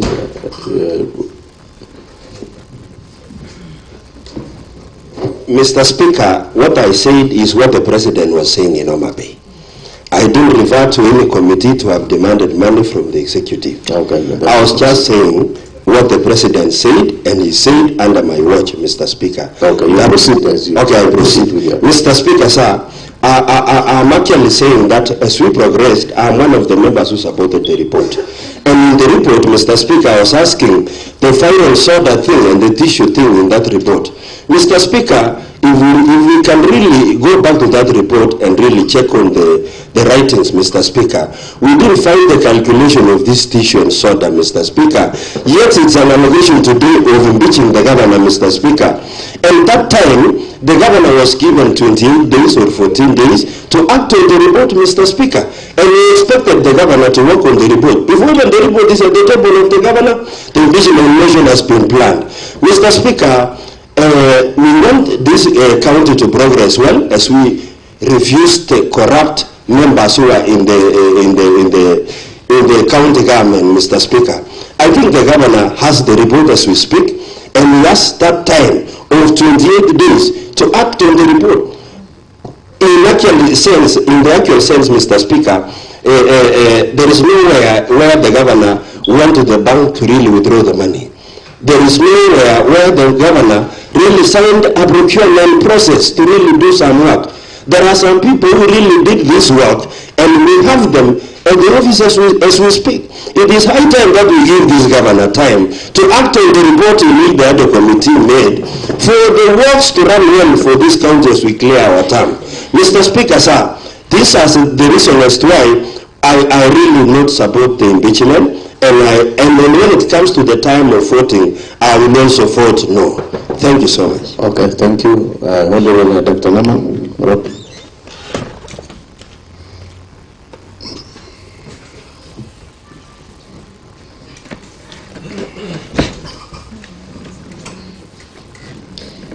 Thank you, Honorable Speaker, sir, for giving me opportunity.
Through Petro towards the County Assembly of Kericho, and thereafter, just hardly about 2 hours ago, there was a vehicle that rammed into the gates of our County Assembly. That is Gate A, not Gate B.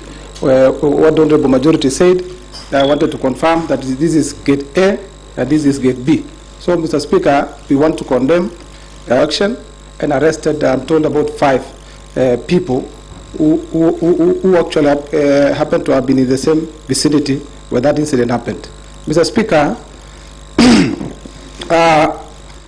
Mr. Speaker, I want to start by saying clearly that I want to support the report that has been ably tabled by Honorable Rogon, Weldon, stating very clear on various grounds. Mr. Speaker, I have listened from the inception of this sitting, and I want to confirm that, Honorable Speaker, that several grounds has actually been put forth, and I want to associate myself that sections of our County Government Act, our Constitution, has actually been enumerated very clearly, and there's no section that supports the embezzlement of funds and misuse of public resources. Mr. Speaker, I want to start by probably putting forth the report on Londiani. Mr. Speaker, the Londiani victims, Mr. Speaker, as has been ably said by the Kiprotiro God, the motion mover, so that we lost a lot of several people, about 54 people, Mr. Speaker. And I think justice denied, justice delayed is justice denied. To date, Mr. Speaker, the report that was ably made by, and passed by this Honorable House has not been acted upon. That is my ground. There's nothing that has been acted, Mr. Speaker. And number two, Council Tani, that was chaired by Honorable Paul B. The report was made, recommendations were made. To date, Mr. Speaker, I want to confirm that I've never heard of any casualties, probably going as per the report. Mr. Speaker, that is very clear that there was an embezzlement of funds.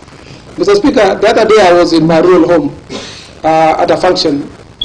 Over 20 young men came to where I was after the function and requested that how far is our money.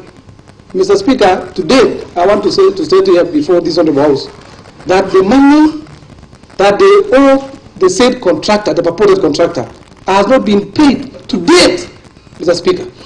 And remember, this report was ably tabled by the Honorable Paul B. hardly over 1 year and some months ago. So therefore, Mr. Speaker, I didn't have any answer when I was asked that one, Mr. Speaker, and I want to state here so that they are watching, so that they know that I've always been following up, but then there is nothing that is forthcoming. Probably the chairman of Kazim Tan, Paul B, could actually say something about that. Number three, Mr. Speaker, is the issues of fictitious payment. Mr. Speaker, I want to confirm that I sat as a member when we were following up on these issues of fictitious payment, Mr. Speaker, together with Honorable the Chair, Vincent Korir, and other members, probably about 13 members, Mr. Speaker. So the bending bills. Mr. Speaker, there were a lot of disparities. Probably when we went for the issues like skewed developments, Mr. Speaker.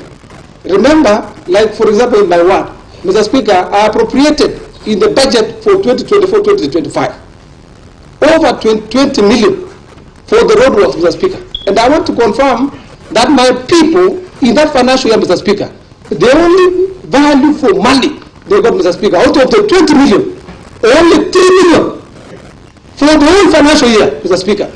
Where is my 17 million? Where is my 17 million? And you want me to come and abuse corruption when my money has not been probably told that this is your money, the money for my people. So there are two people. I want to confirm before this is about, Mr. Speaker. I was elected, and remember, Mr. Speaker, I'm a ranking member before this is about.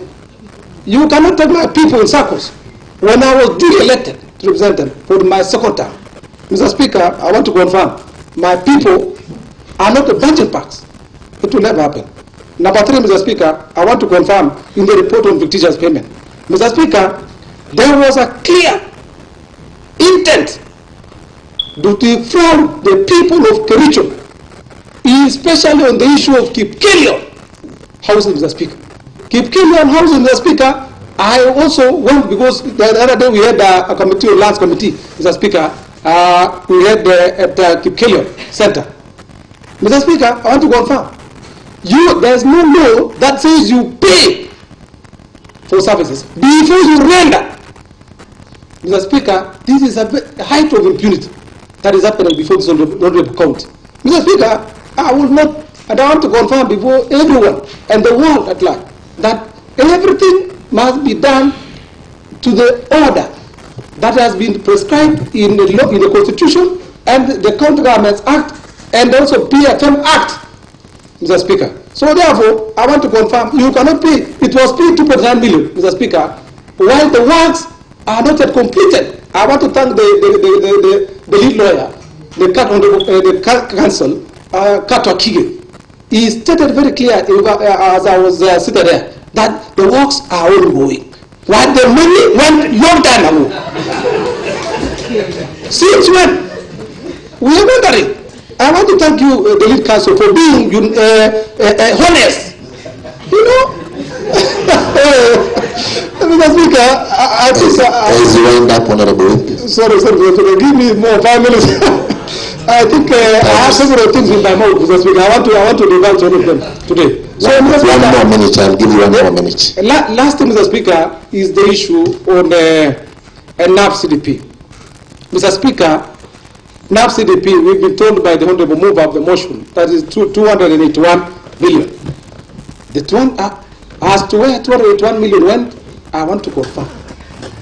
I want to confirm. Mr. Speaker, the only thing that I have seen in my world is only the drawer and the chair. That is broken. Remember the other day, Honorable Excellency, the Governor, launched their project in a stadium. 1 million, they were saying 1 million per ward. I think it is like that. But today, Your Excellency, I'm wondering, where is that 1 million? Today, when we look at dummy checks, Speaker, I want to confirm that we need also to be serious to some extent. You know, in as much as we want our people, or we don't want, we are not victimizing the governor. But when what we are after is the resources that are meant for the people of our county. So with that, I want to register that governor is my good friend. But then, as for the issues on resources, Your Excellency Governor, pesa irudishwe. Pesa irudishwe kwanza. Thank you. As I write, Mr. Speaker, Section 30 of our County Governments Act. Section 30, 3F. Mr. Speaker, as I go say that responsibility and the management of the resources rests squarely with the governor. That is County Government Act, Section 30, 3F. Responsibility and the management of the resources rests with the governor. I support. Thank you very much, Honorable. I give this opportunity to the Honorable Philip MUTAI.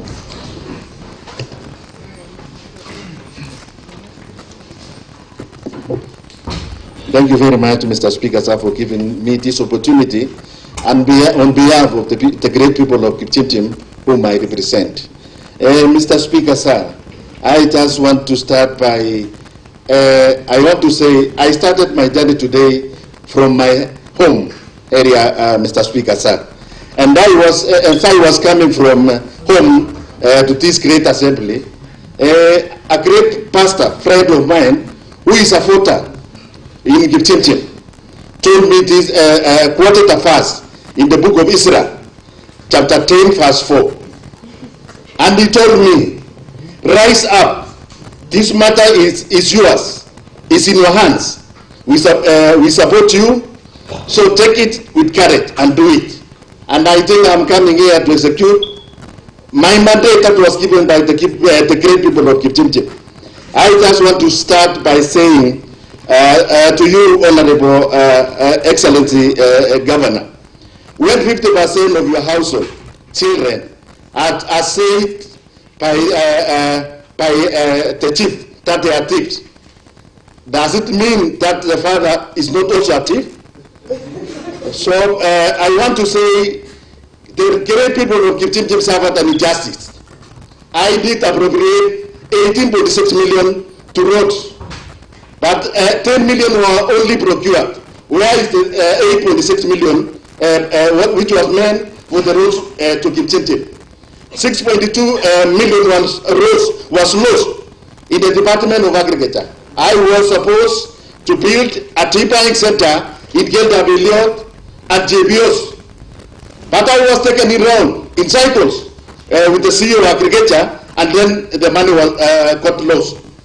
Again, I want to rise in all my faiths and defend the people of Kipchirchir that in health I lost 3.4 million, which was made for the completion of Gimesuan dispensary.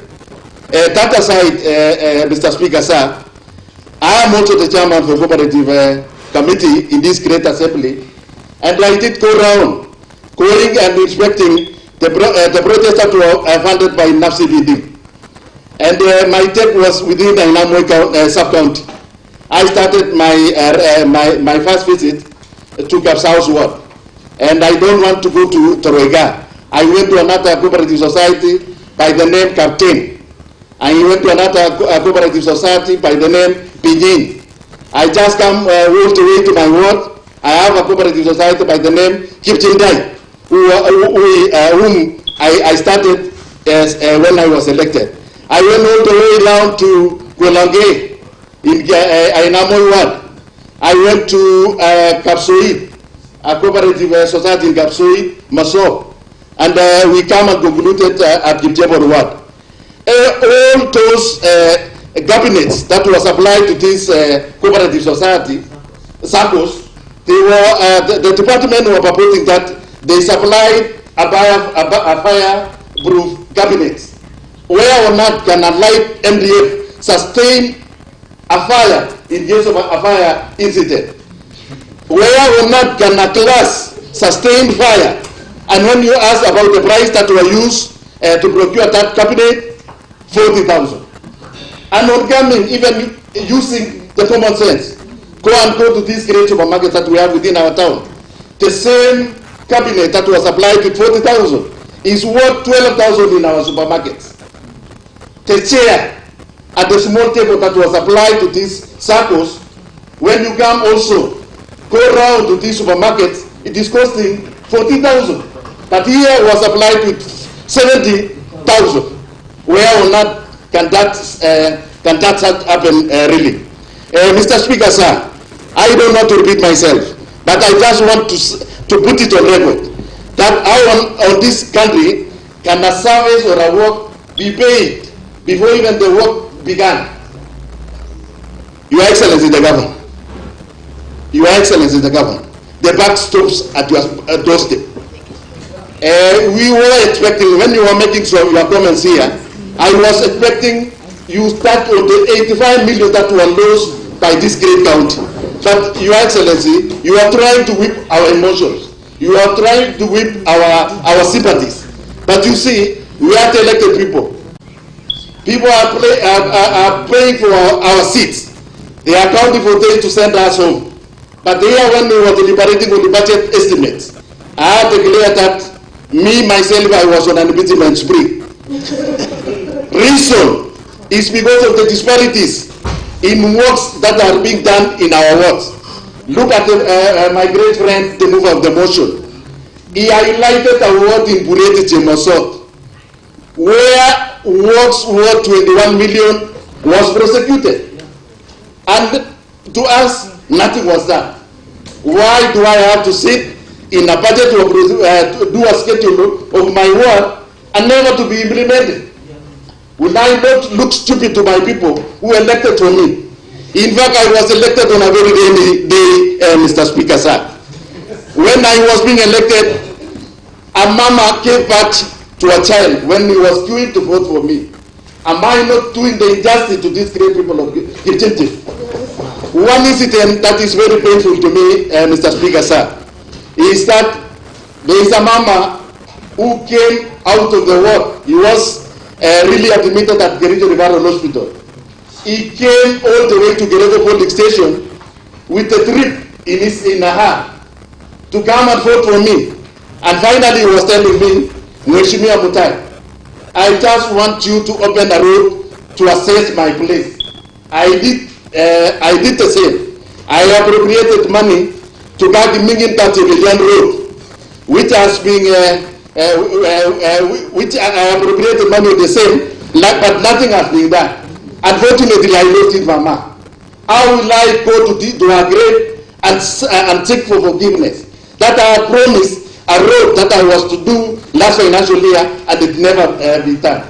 So, Mr. Speaker, sir, finally, I want to say I support this motion in totality. Thank you, Mr. Speaker. Thank you very much. Let me give this opportunity to the Honorable Fancy.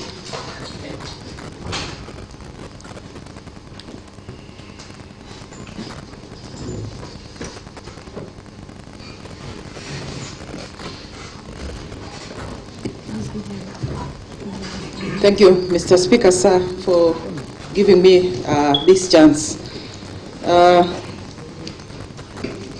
I'm a nominated member from Shaik, but I belong to Kericho County. I'm saying this because I represent the gender top-up, not impeachment top-up. And I'm saying this because when it comes to impeachment, as nominated, we are held ransom. We are told, come and sign here. But when it comes to resources, Mr. Speaker, sir, we are not there. I'm standing here because I'm suffering since the last impeachment, Mr. Speaker, sir. I was robbed of my responsibility. To date, I don't have any responsibility.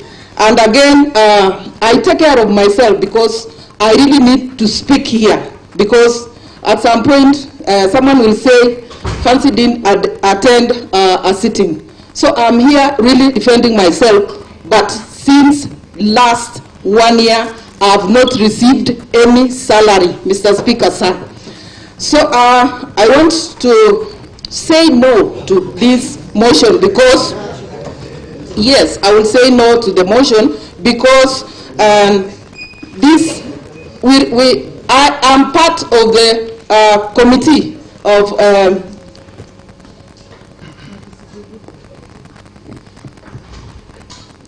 it is so emotional, Mr. Speaker, sir, because my family have suffered because of this.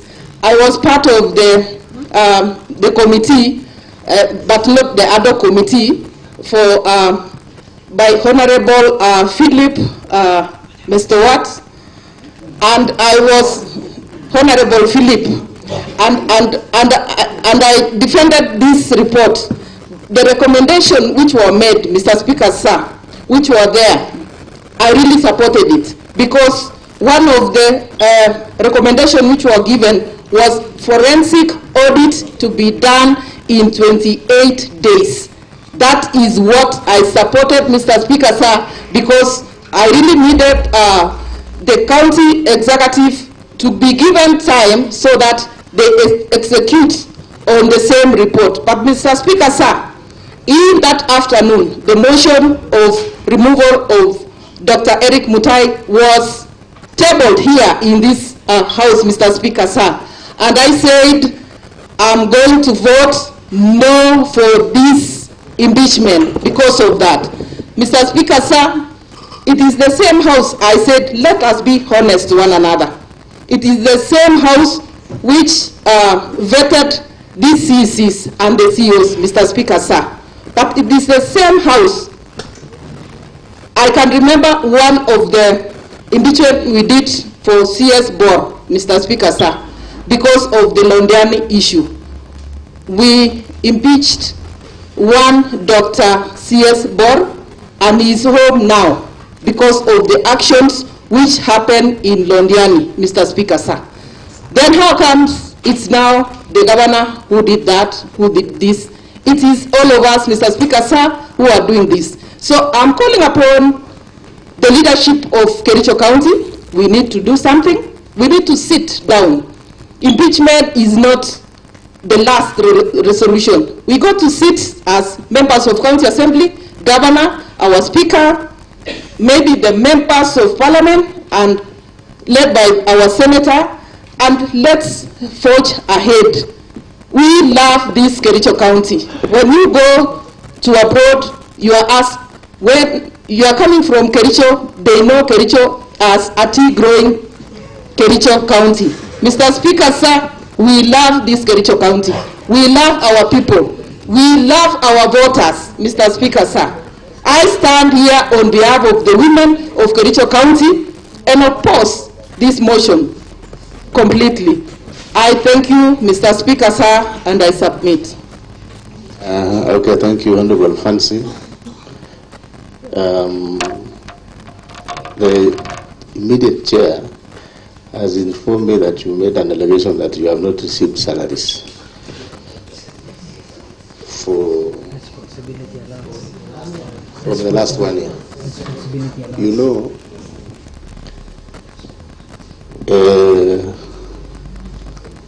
Honorable Fancy, you may have to, because that is a very serious concern, and yours truly, the Speaker here, who is the chair, he is also the chairperson of a board of this assembly. And when you allude to the fact that you have not received salary for 1 year, that amounts to being disordered, and you know the standing orders.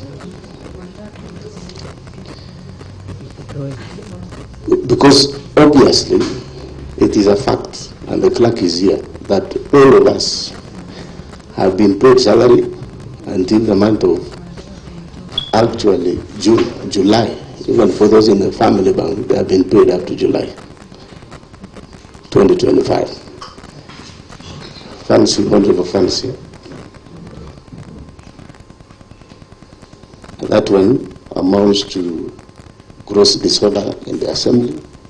Standing order number 114D, deliberately giving false information to the assembly. And I therefore ask you to withdraw immediately from the chambers, from the precincts of this assembly, for the remainder of today's sitting. Order, Sergeant at Arms.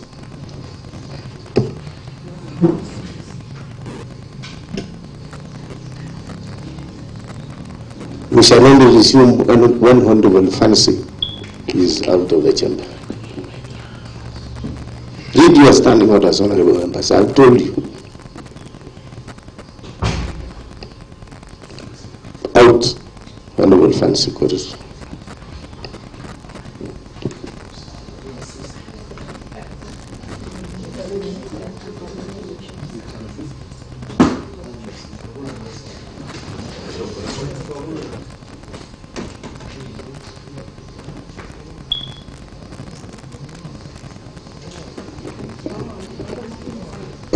When the members will proceed,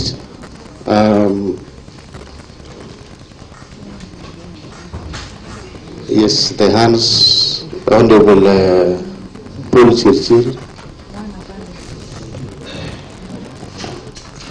Honorable members, I want to, looking at from what our leader of majority gave us on the security incident that was reported, we're going to be very keen on the time. Now that I'm being informed that one side of our gate, Your Excellency the Governor, is open because apparently there was a vehicle, KAH 075Y. When the incident was being reported, you are not here, and this vehicle actually belongs to the county government of Kericho. There is a report here that is official. We will be sharing with you that because of what has happened, we must be very careful also. Honorable members and the staff and the security clerk, you alert everybody to be alert because of the security concerns that we have here. So we have to provide safety to the members as well as to the governor also who is here and all of us. So I'll suggest members, let's stick to time. I'll minimize, I'll be giving to 3 or 4 people so that I give to the governor to respond, and then we will proceed in that manner. Honorable Paul Chirchir.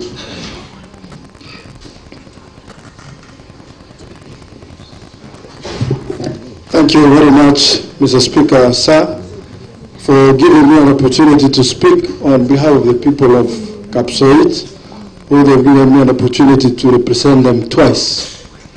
Mr. Speaker, sir, I rise to support the motion for the removal of Governor Kericho, His Excellency Dr. ERICK MUTAI, who is seated across. Mr. Speaker, sir, why am I saying that?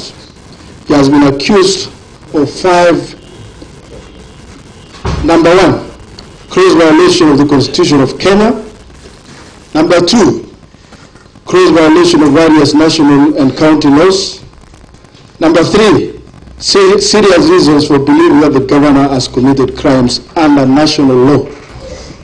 Number 4, Mr. Speaker, sir, abuse of office. And number 5, gross misconduct.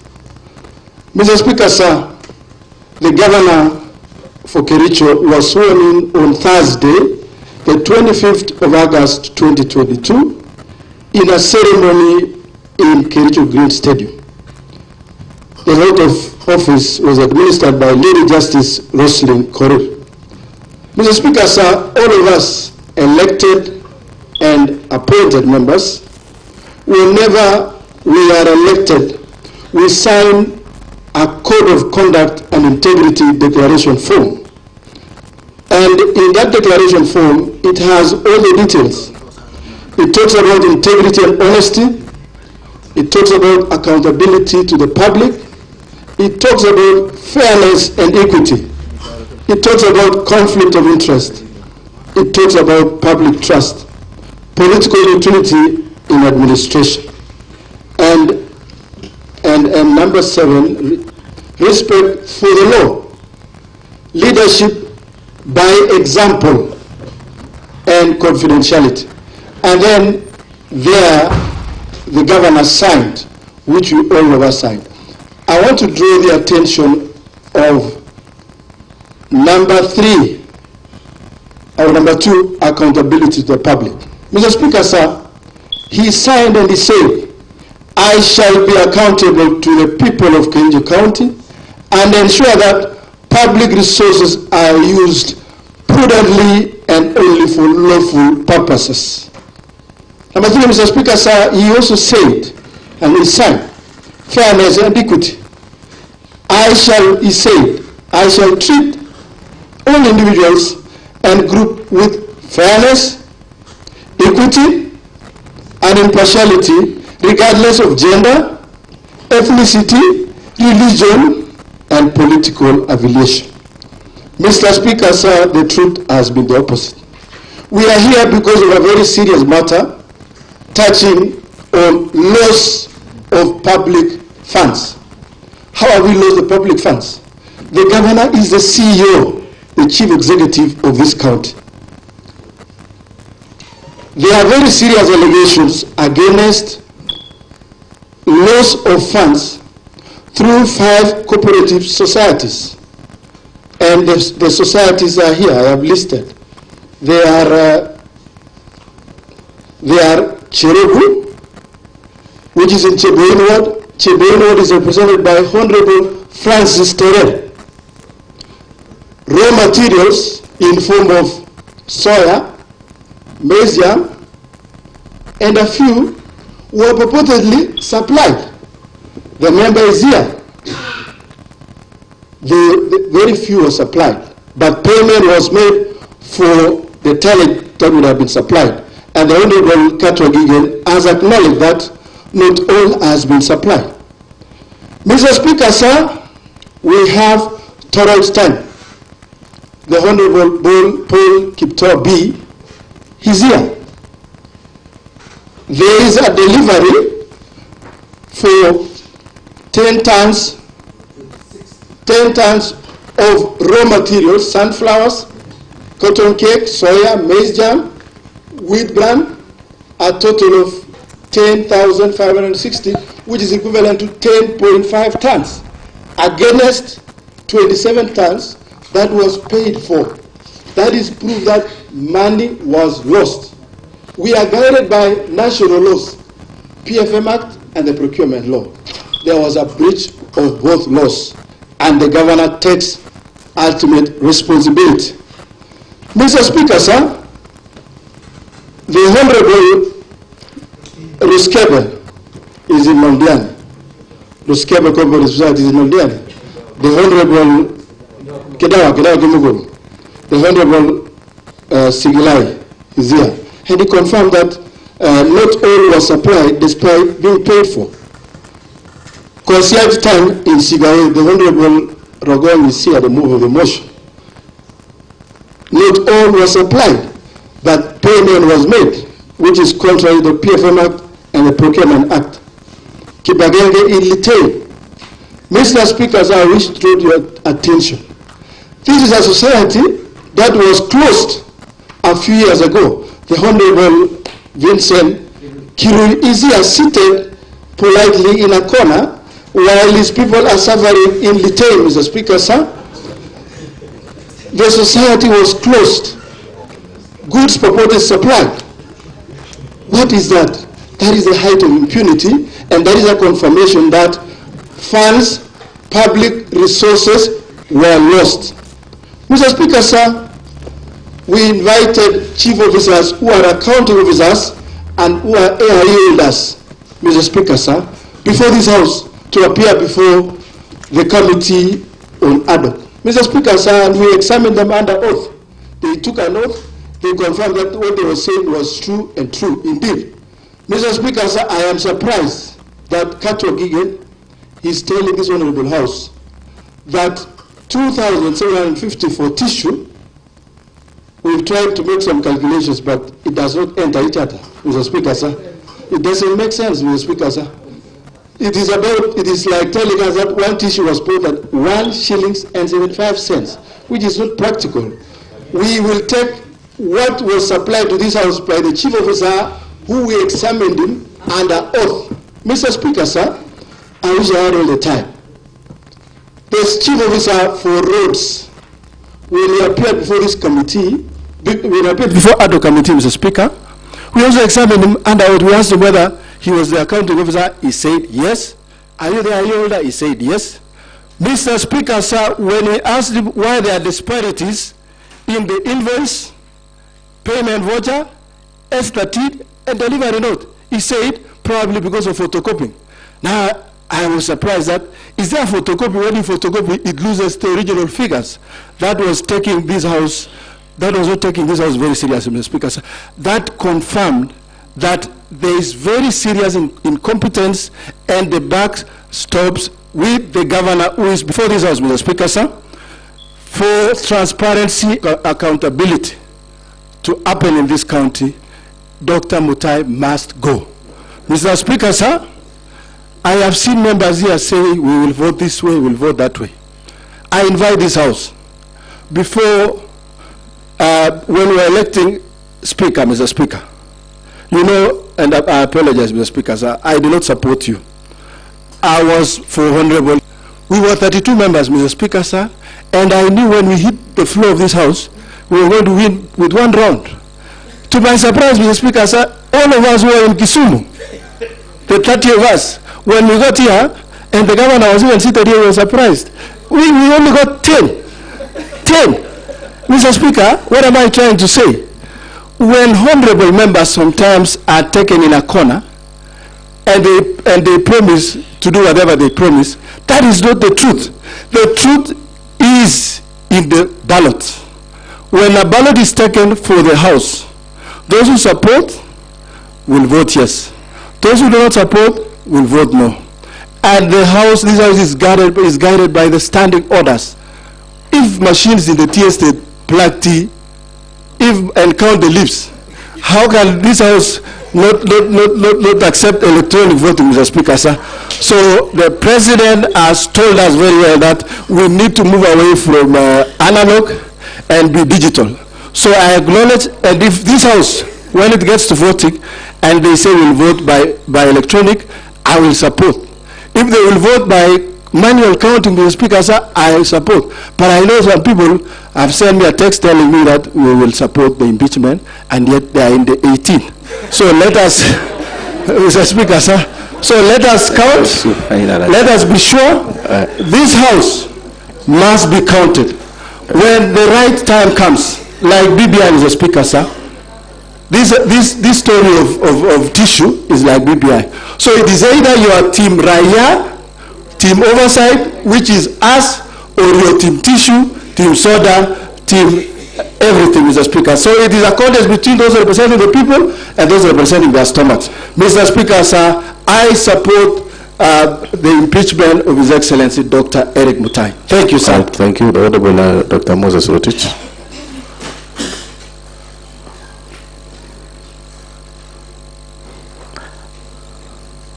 I'm picking only 2 more as per my directive, so. Thank you so much, Mr. Speaker, for... Order. Okay. Yes, proceed now. I have seen the hands. So, okay. Thank you so much, Mr. Speaker, for the opportunity that you have given me, and by extension, Mr. Speaker, on behalf of the great people of Tendeno Soget, Mr. Speaker, whom I represent. Mr. Speaker, allow me to pick my speaking to this motion from where Senior Counsel Katwa Kigen left, Mr. Speaker, that he opted to continue representing His Excellency the Governor in protest, Mr. Speaker. We have noted the kind of protest that the Senior Counsel Katwa Kigen have put it across throughout his discussion. Mr. Speaker, he has opted to minor on the major and major on the minor. The issue, Mr. Speaker, that is before us this afternoon, that through this morning, Mr. Speaker, through to this time, Mr. Speaker, we are here on an issue of fictitious payment, Mr. Speaker. An issue of NAF-CDP, Mr. Speaker. An issue of FLOCA, Mr. Speaker. An issue involving an integrity issue, Mr. Speaker, touching on the victims of Londiani, Mr. Speaker. To my surprise, Mr. Speaker, we were tabling the motion and the report on issues of ad hoc committee report that was surrounding Londiani accident victims, Mr. Speaker, a day like this, Mr. Speaker. May their souls, Mr. Speaker, rest in eternal peace. Those who succumbed, Mr. Speaker. Mr. Speaker, those who are surviving with injuries, Mr. Speaker, may the grace be sufficient to them, Mr. Speaker. Mr. Speaker, NAF-CDP, FLOCA are donor-funded projects, Mr. Speaker. These projects, Mr. Speaker, the intention from the donor was good. The implementation, Mr. Speaker, is skewed, unfair, unaccounted for, Mr. Speaker, unjustified, Mr. Speaker, and more so, unverified, Mr. Speaker. When the committee visited relevant sectors where this project was implemented, Mr. Speaker, in Tendeno Soget, we suffered deficit of supplies, Mr. Speaker. The supplier, by the name Yobra, a company, Mr. Speaker, was supposed to supply under environment, Mr. Speaker, 50,000 seedlings of bamboo, 60, Mr. Speaker. But he chose to supply 3,200, Mr. Speaker. Mr. Speaker, I am the chair of Implementation Committee, Mr. Speaker. The SI projects, many of them, Mr. Speaker, when we visited, we noted a lot of concerns, Mr. Speaker. Payment of a project. Yes, the SI project. The health is an essential entity in our county and in Kenya at large, Mr. Speaker. The intention of upgrading Sociot Health Center, Mr. Speaker, into a sound hospital. The intention was good, Mr. Speaker. By the way, when we visited the scene, Mr. Speaker, we found the contractor on site with minimal work being done. To my amazing, Mr. Speaker, he told us he was already paid 33 million, Mr. Speaker. SI project, that is on the oncology, the referral, Mr. Speaker, the contractor indicated to us, Mr. Speaker, that he has been paid 84 million. But when you visit the place, Mr. Speaker, you could not account for the 84 million that has been paid, Mr. Speaker. What am I trying to say, Mr. Speaker? We need value for money.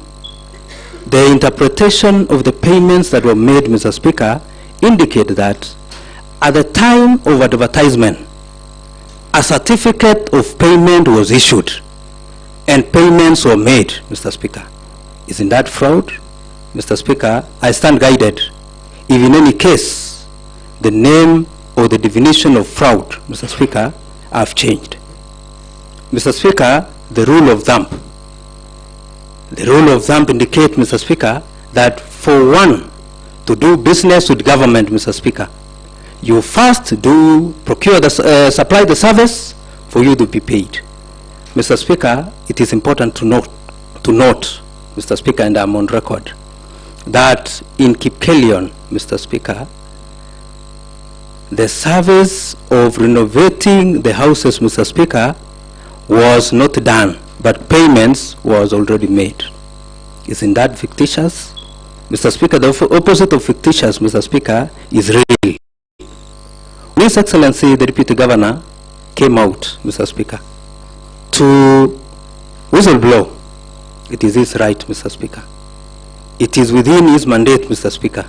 And I borrow his leave that when you don't condone the nitty-gritty that is happening in a department, Mr. Speaker, it is important to recuse and become a whistleblower or even a state witness, Mr. Speaker, so that at the end of the day, when the D-Day come of accountability, Mr. Speaker, you will not be invited as a perpetrator, Mr. Speaker, but a witness of safeguarding the public resources.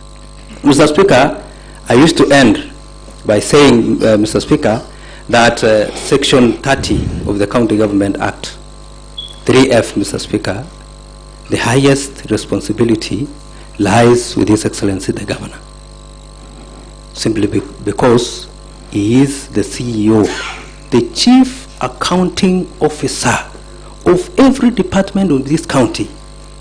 All the CEOs are answerable to him. All the CECs are answerable to him, Mr. Speaker.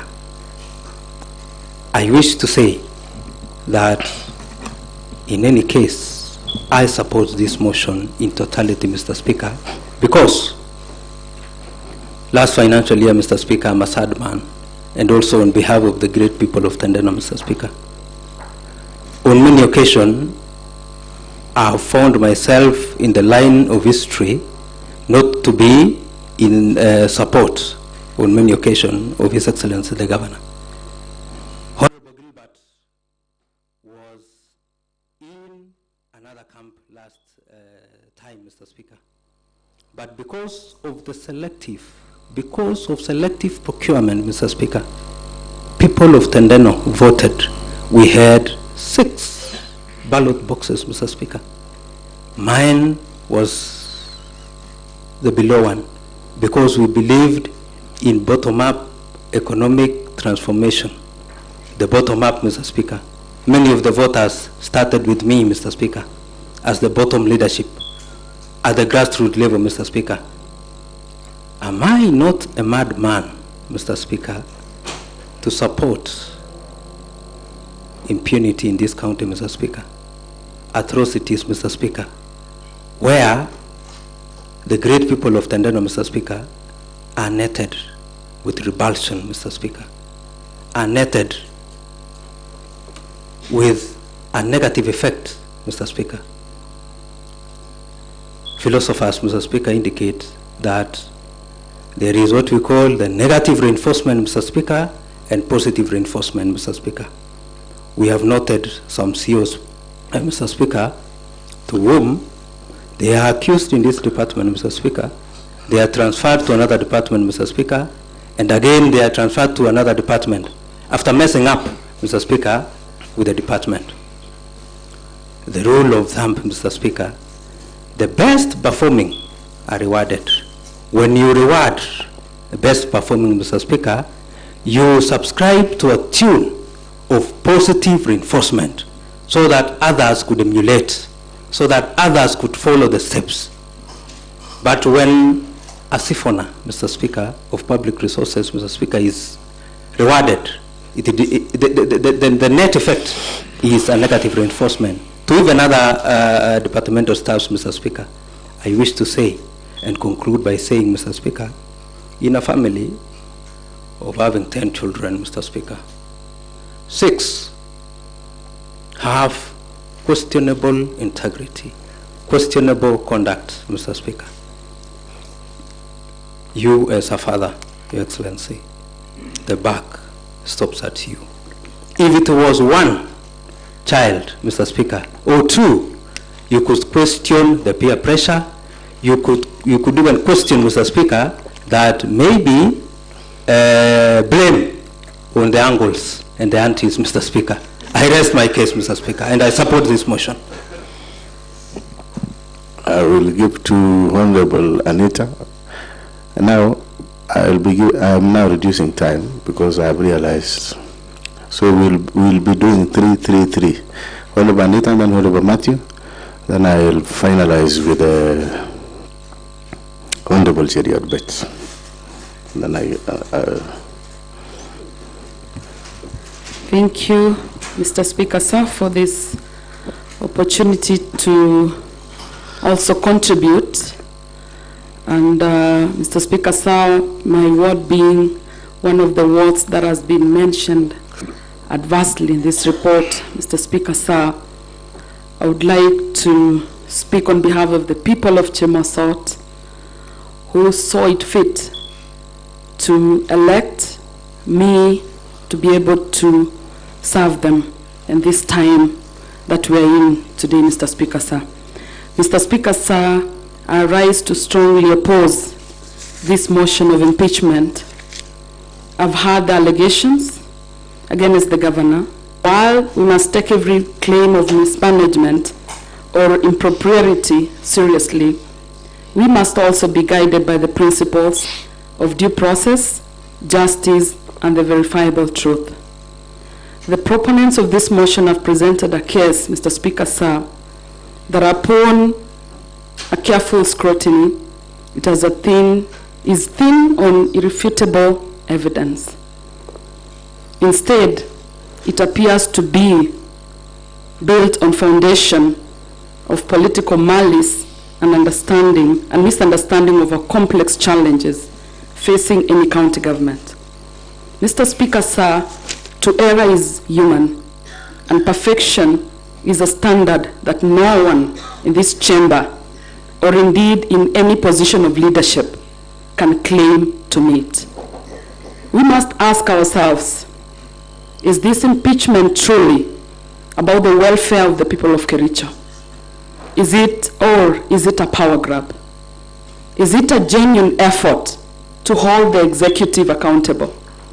Or is it a political motivated witch hunt designed to destabilize our county for personal gain? My considered opinion, Mr. Speaker, sir, is that it is the latter. I want to speak today as a mother. I'm the only woman elected in Kericho County. Let us consider the progress we've made under the Governor MUTAI's leadership.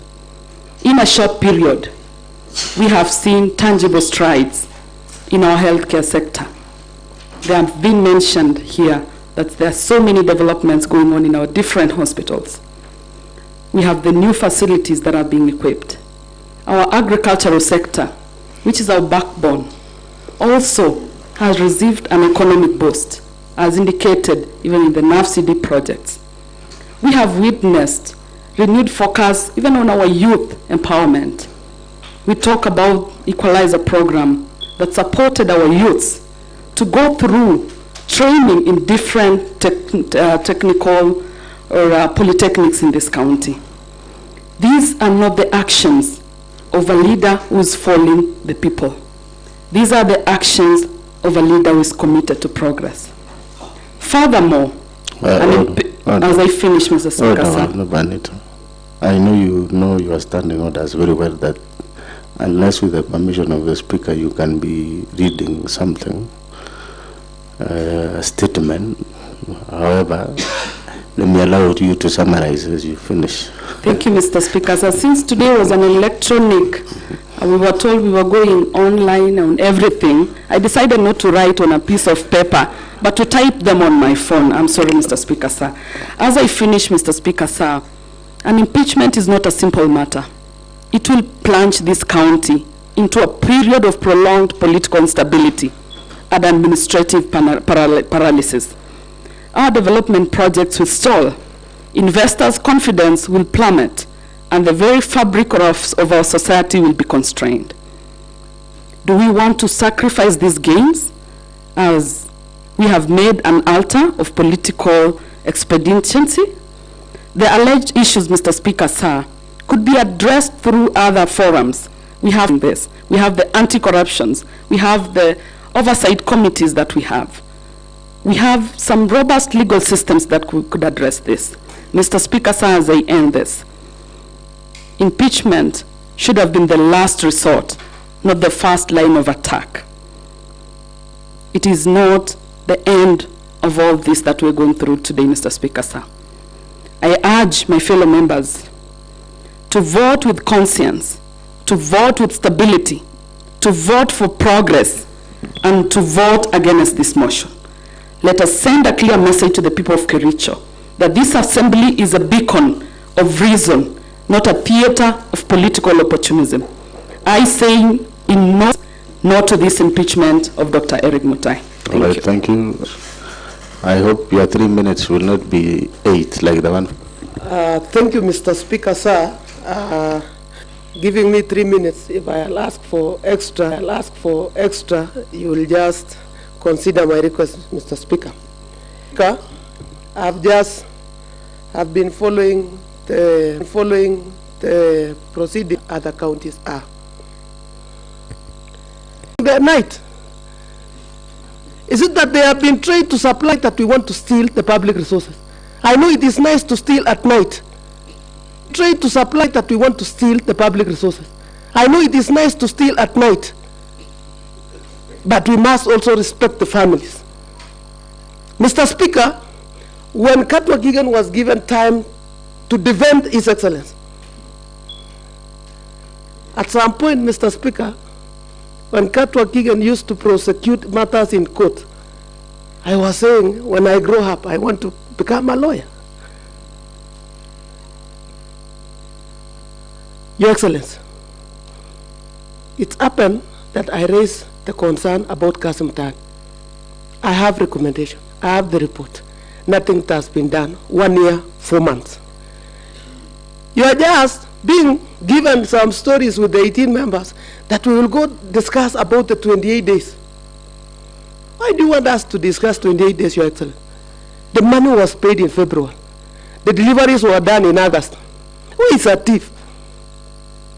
The one who was paid before he supplied, or the one who is coming here to tell us the document was full and everything was paid after supply? First witness to appear before the committee, CC in charge of finance at head of treasury. The first question from the chairman: can you confirm to this committee whether these all companies have been paid by the county government? Your Excellency, do you know the answer? All companies have been paid. All companies have been paid at a tune of 85 million. And then when we went further, because we wanted to get the crocodile relaxing, because the alligator was so much mad on us, Mr. Speaker, Your Excellency, when we went to the second step, to go through the document of finance, everything was stories. The second day was another day of comedy. Your Excellency, Mr. Speaker. Yes, there is a point of order. But, Your Excellency, you know the standard practice, he needs to state the standing order number. Yes, order, Honorable Matthew. Yes, Honorable Paul B. Thank you very much, Honorable Speaker. Under Standing Order number 98, a member shall be responsible for the accuracy of any facts. Honorable Speaker, I've known that I'm a man. Whenever a member comes here, he talks of Kapsaos, Honorable Paul B. Honorable Paul B. Here is a member talking of Toroitany again, Honorable Speaker. Get us facts that the chair of that society told you that the goods were delivered at night. I said very, very clearly here. Order, let's give if me as an area MCA doesn't have any problem with the society, who are you? Who are you to talk about the society? Yeah, yes, this is I know, understand. Order. Talk of what you know, don't talk of other people's words. Order, honorable members. Order, honorable. Before you take the mic, Honorable Matthew, Honorable Paul Chirchir, and Honorable Paul B. Wait, first. Let us reduce this to a shout to match. A point of order will suffice with a show of hand. So let us maintain order.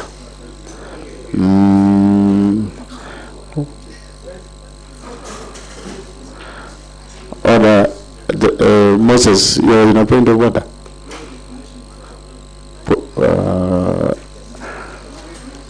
Honorable Paul Chirchir, what is your point of order?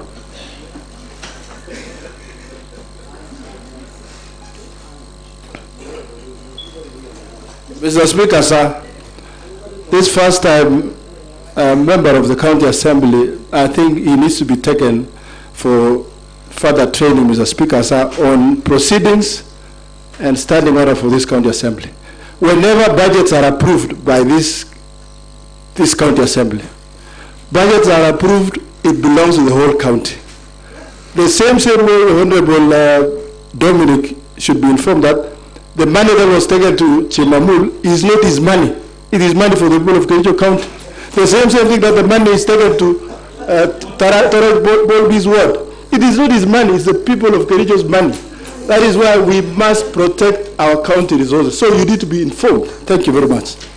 All right, thank you. Honorable Matthew, you finalize?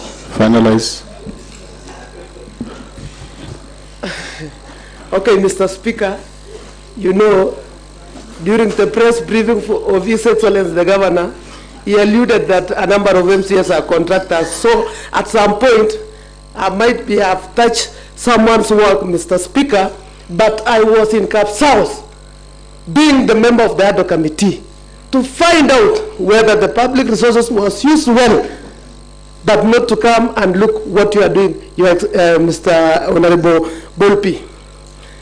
On custom time, Your Excellency, 39 million was used with no records. Nothing was able to be shown by staff, Your Excellency. You know, when you ask us, this is the second impeachment that I'm going through. Yes, Your Excellency, and you can go the third one. Reason, you are not in charge of the county. And that is my stand. The other time I supported you, Your Excellency, because even you, when you given time, you say, I'm not seeing Bui. I didn't want that Bui by that time. But today, it is the public resource that we want to know. Where is it? Mr. Speaker, on Londiani scandal, I was part of the committee. Your Excellency, this is not a matter that you need even to discuss that people were paid. Your Excellency, a number of issues on Londiani scandal was very open to the members of the public, and the money was misused in the doorstep of His Excellency Governor Dr. ERICK MUTAI. On fictitious payment, Katwa King confirmed that though that the money was paid to a contractor, but there is work that is going on. Even in your own county, Katwa, there's things being done like this, where a contractor needs to be paid to be limited amount of 2.9 million so that he can deliver service.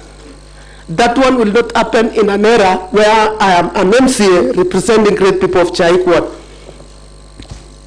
Your Excellency, on the issue of donor fund, I was with you in the stadium. We had a very good program of agripreneurs, of the circles.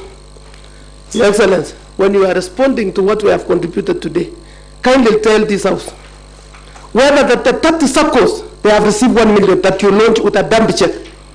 If they have received, Your Excellency, I will not impeach you. But I want to give you an example of my word. They have not received. Why do I need to massage your ego? I will impeach you because I have not received the money.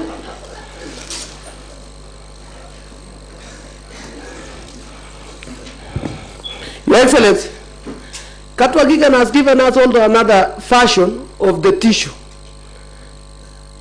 These tissue issues and prices, it was not from our end, it was from the staff of the county executive.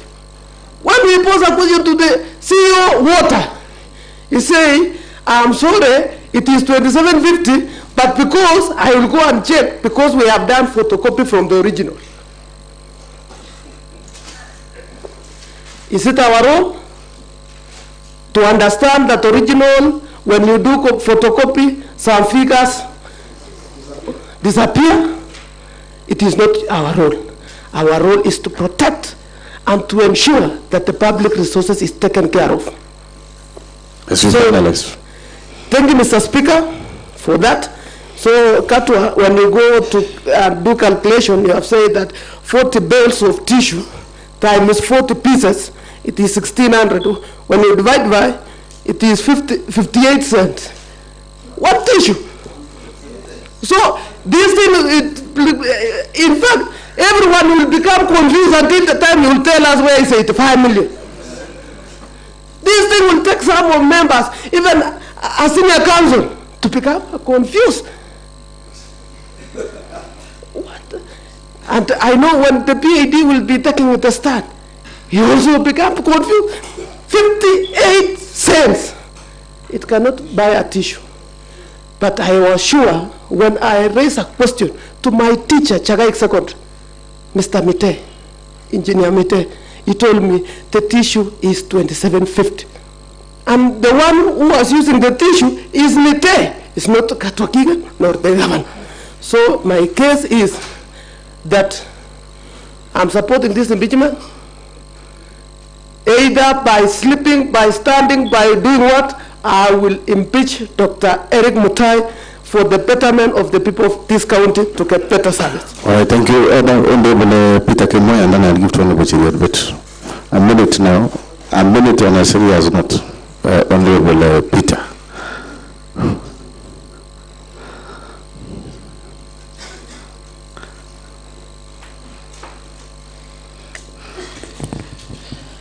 Thank you, Mr. Speaker, sir, for the opportunity you have granted. We are here to support this motion of impeachment because of the reasons that most of our honorable members have shared. Honorable member, let us reason together. As I urge also the Senate Council, Mr. Katwa Gigan, that this is Kericho. The resources, I know you have come to throw your allowances, but also in human and see if justice is being done to our people. As you reasoned, as you do your calculation, it is good that the document misappropriate, misused, doesn't sound good to our people. As much as we defend this, let us come to our sense and reason together.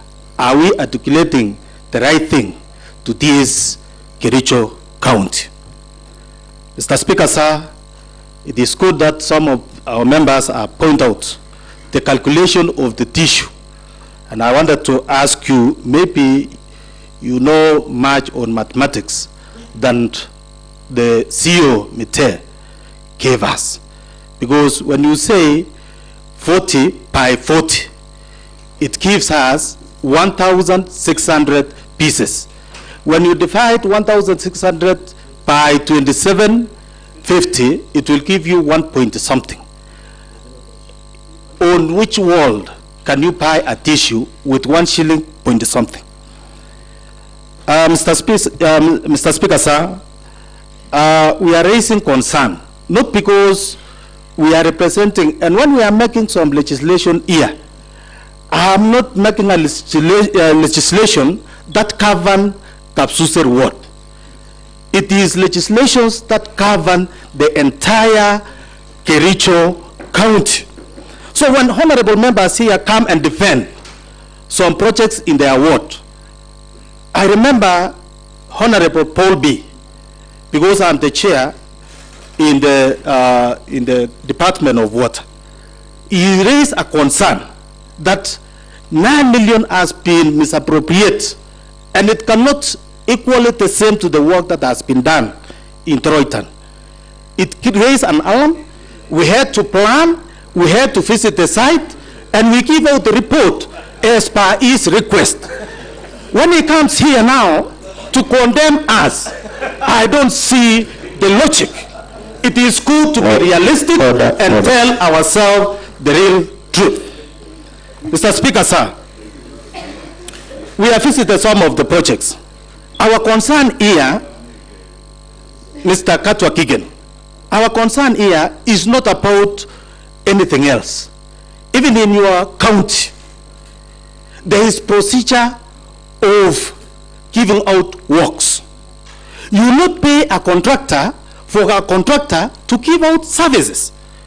So you should tell us and defend for us if it is right.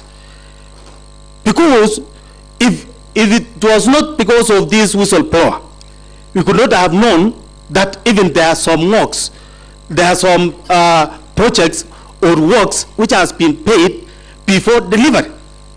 So it is a concern. Mr. Speaker, sir, allow me to talk about Lelaitich water project, which is in Soin. The project manager who came here said that when there is 0 point something works which has not been completed, it is counted as 100% complete. Does that make sense? And they went ahead and paid the contractor. So we have incompetent staffs in this county. Mr. Speaker, sir, honorable members talk about Kamwengi, Kifuno. They were supposed to give us seedlings, 50,000 as per the quotes, but in papers, it was 60,000. Only surprising that we found on the ground. Mr. Katwa, I'm requesting and I'm urging you, do not rely on the theory. It is good also that you take your time and make a visit to these sites so that you prove or we read on the same page. No shouting, honorable members. Mr. Speaker, sir, what we found on the ground, it is 3,200, and the contractor is fully paid to a tune of 5.5 million. Mr. Speaker, sir, in Kaitui, the project is 100% complete, yet they have not supplied the water pump and also the pipelines. Those are facts. Kibrengwe project, which His Excellency talked about, it is a very good project, but it is not functionable, Your Excellency. How I wish that you also visit the site, because it doesn't have the treatment plant, it doesn't have the water pumps. So those people, the project is very good. In fact, most of the people who were there say maybe it was a project for beautification in that area. It sounds very bad. Your Excellency, I'm urging you that you visit the site, you witness for yourselves, so that when we are talking about these things, we shall be reading on the same page. Katwagiken, you talk about Chemosot having a project of 16 million. I want to put you right that 3 projects has been done in Chemosot under FLOCA. And all these 3 projects come to a tune of 21 million. As the chair, and I want to confirm to you, the leading word under the funding of the FLOCA is this word called Chemosot. Mr. Speaker, sir, I want to come to NAV CDB. Your Excellency, it is you who called our people to Kibrugut Stadium and launch. It is a very good program that can assist and improve the economy of our county. But up to date, the whistleblowers are these people or the committees who are running these NAV CDBs in wards that they have not received money up to date. Mr. Speaker, sir, it is good that we do as per our words. Mr. Kato, thank you, Mr. Speaker, sir. You talk about that every ward had to make some requisition. I want to ask you that you provide to this house the documentation from each and every ward as per their request, because that is what comes from your mouth. Every ward, every circle had to make a requisition. You talk about either wheelchair or the walking stick or what. It is good that you provide for us with evidence, the documents on each and every ward as per their requisition. Mr. Speaker, sir, I want to say that I'm supporting this motion because, Your Excellency, there is a lot of impunities in our wards. And in many cases, I've shared with you. We are here, your name as a slogan name is Equalizer. You were requesting our people in Kericho County that you will treat everybody equally. But there is a lot of variation. How I wish you could have adhered to your slogan name. We could not have been here today. So I stand here to support this motion. Thank you, Mr. Speaker. Sir. Okay, thank you, Honorable Peter Kimoy. Honorable Maritim, you are always a 1-minute man, and I have seen your hand several. Is it a point of order or you want to contribute? A minute.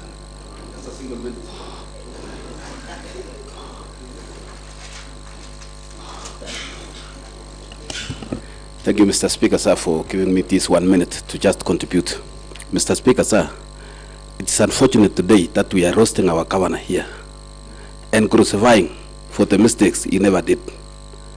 Mr. Speaker, even Jesus Christ didn't make a sin, but he was sacrificed for the sin of others. But I sympathize with you, Mr. Speaker. Mr. Speaker, in my word, I happen to benefit from FLOCA. You know, we are unanswered. Do you sympathize with the Speaker? Or? Well, no, with the governor. Oh. He speaks so the governor is Jesus. Done by others. Okay, proceed. Okay, Mr. Speaker, sir, my word, benefit from the FLOCA funds for the supply of coffee, Mr. Speaker. It was supposed to be 50,000, but the supply was 35. So the 15, I don't know where it went. I don't know where it is. Again, Mr. Honorable Speaker, there was also a supply of solar dryer with a cost of 4.9 million, Mr. Speaker. And during my research, Mr. Speaker, I have asked, a solar dryer can cost 1.2 to 1.5, but this one was 4.9.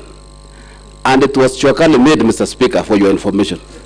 So I don't know why these people decided to loot our county with no value for money. Mr. Speaker, Again, Mr. Speaker, I have been always agitating into water department, Mr. Speaker. I have a poor hole in Jepsion, which was done solarization in 2023-2024, and it has never been paid to date.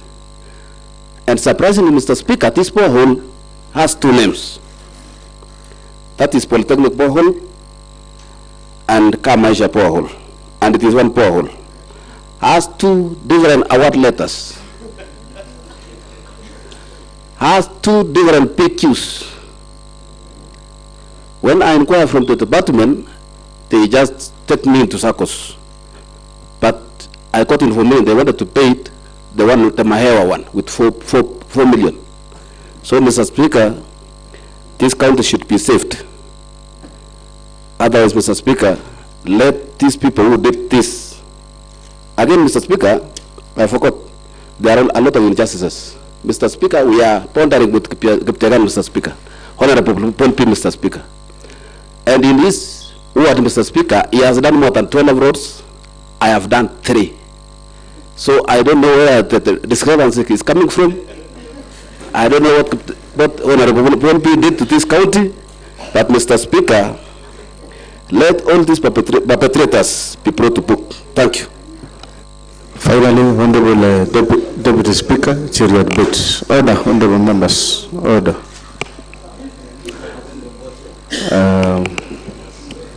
Thank you very much, Mr. Speaker, for giving me this opportunity. And of course, Mr. Speaker, the great people of Ainamoi, Mr. Speaker. Mr. Speaker, I rise, of course, Mr. Speaker, to support the motion by the Honorable Rogon, Mr. Speaker.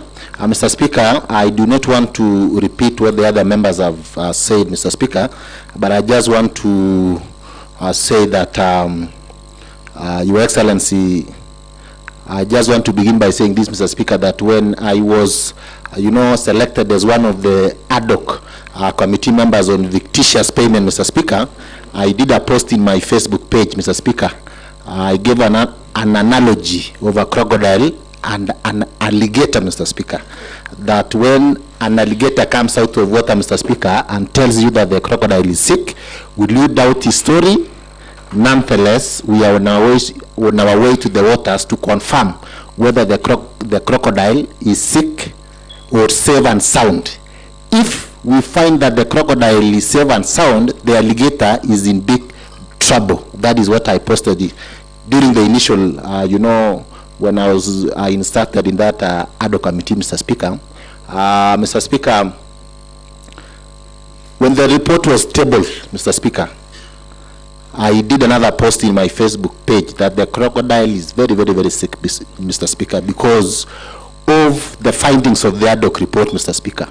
And in that, Mr. Speaker, probably, maybe the governor, misquoted me, Mr. Speaker. I know he's a linguist, and of course a doctor of literature, Mr. Speaker. It was just an analogy. The crocodile is in, the alligator is the deputy governor who was the whistleblower, Mr. Speaker. So I was not calling the governor the crocodile. It was just but a figurative. And you understand very more than me. He has a PhD, Mr. Speaker. And allow me, Mr. Speaker, to congratulate the Honorable Engineer Ezron because he graduated with first-class honors the other day from Mount Kenya University, Mr. Speaker, in leadership and public administration, Mr. Speaker. Mr. Speaker, before I forget, I also want to congratulate the Honorable Isma. I saw that he was posted by the Polytech as the best performing nominated member of the County Assembly in Kenya, Mr. Speaker. It's because of the social work that he does to his people of Kapgorwet, and we wish him well, Mr. Speaker. Mr. Speaker, when the report came, Mr. Speaker, that is exactly what I posted, Mr. Speaker. And somehow the governor took offense. Mr. Speaker, he went ahead and, gave a presser, Mr. Speaker, at around 6. But I was expecting that he's going to respond to the 85 million that was there in the report, Mr. Speaker. But unfortunately, Mr. Speaker, he attacked the ad hoc committee's members. And more importantly, Mr. Speaker, he even mentioned my name and yours, Mr. Speaker, as we are chief contractors, Mr. Speaker. And Mr. Speaker, I am a son of a pastor, Mr. Speaker. So I forgive the governor because he is very aware that I am not a contractor. I have never done any contract in this county. For the 13 years, Mr. Speaker, I have the benefit of being the longest serving members of the County Assembly. I have seen people coming and going, Mr. Speaker. And I'm yet to see very many. this coming election, Mr. Speaker. Mr. Speaker, I know the governor, I do not victimize him because he was under duress, under pressure, because I heard there are a lot of people at the background shouting, yes. So, that is politics, Mr. Speaker. But I want the governor, if he gets us an opportunity, Mr. Speaker, to do a background check or who is the contractor. 2 months ago, we went with the governor to the same facility, Mr. Speaker, and the contractor was there, Mr. Speaker. In fact, I was very tough on the contractor because he hasn't finished work, Mr. Speaker. The reason he was saying is that he has raised a lot of, certificates of payment, but the county has not honored payment of those certificates, Mr. Speaker. Therefore, he left side, Mr. Speaker. So, the work there, the governor is here, Mr. Speaker, is 95% done. Contractor paid 50%.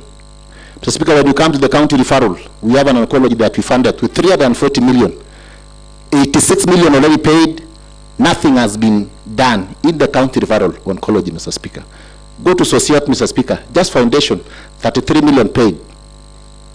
Just for foundation, Mr. Speaker. So, Mr. Speaker, what I'm saying, Mr. Speaker, is I was waiting for His Excellency the Governor, with all due respect, Mr. Speaker, probably to say that, I have just, in fact, he was telling you, received the report of the ad hoc, and the members of the ad hoc, all of them are contractors, but I understand it was past 5.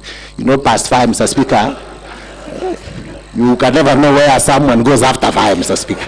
So I gave the governor the benefit of doubt, and I have forgiven him, Mr. Speaker. If he gets an opportunity, probably, Mr. Speaker, he will expound on that. And when you want to get to know the contractor, you search for the CR12 of the company. It will tell you who the contractor is, who the directors of the company is, Mr. Speaker. And that will tell the people of Kericho and the people of Inamoi that probably personally I have never done contract, Mr. Speaker. And I am the long-serving member of the County Assembly, Mr. Speaker. But then probably after, in my next life, Mr. Speaker, probably I'll be a contractor, but not now, Mr. Speaker, because I know of the consequences of the conflict of interest. Mr. Speaker, we sat here, Mr. Speaker, and we gave a very good report. Report as it is, Mr. Speaker. I was part of the members of the ad hoc committee, Mr. Speaker.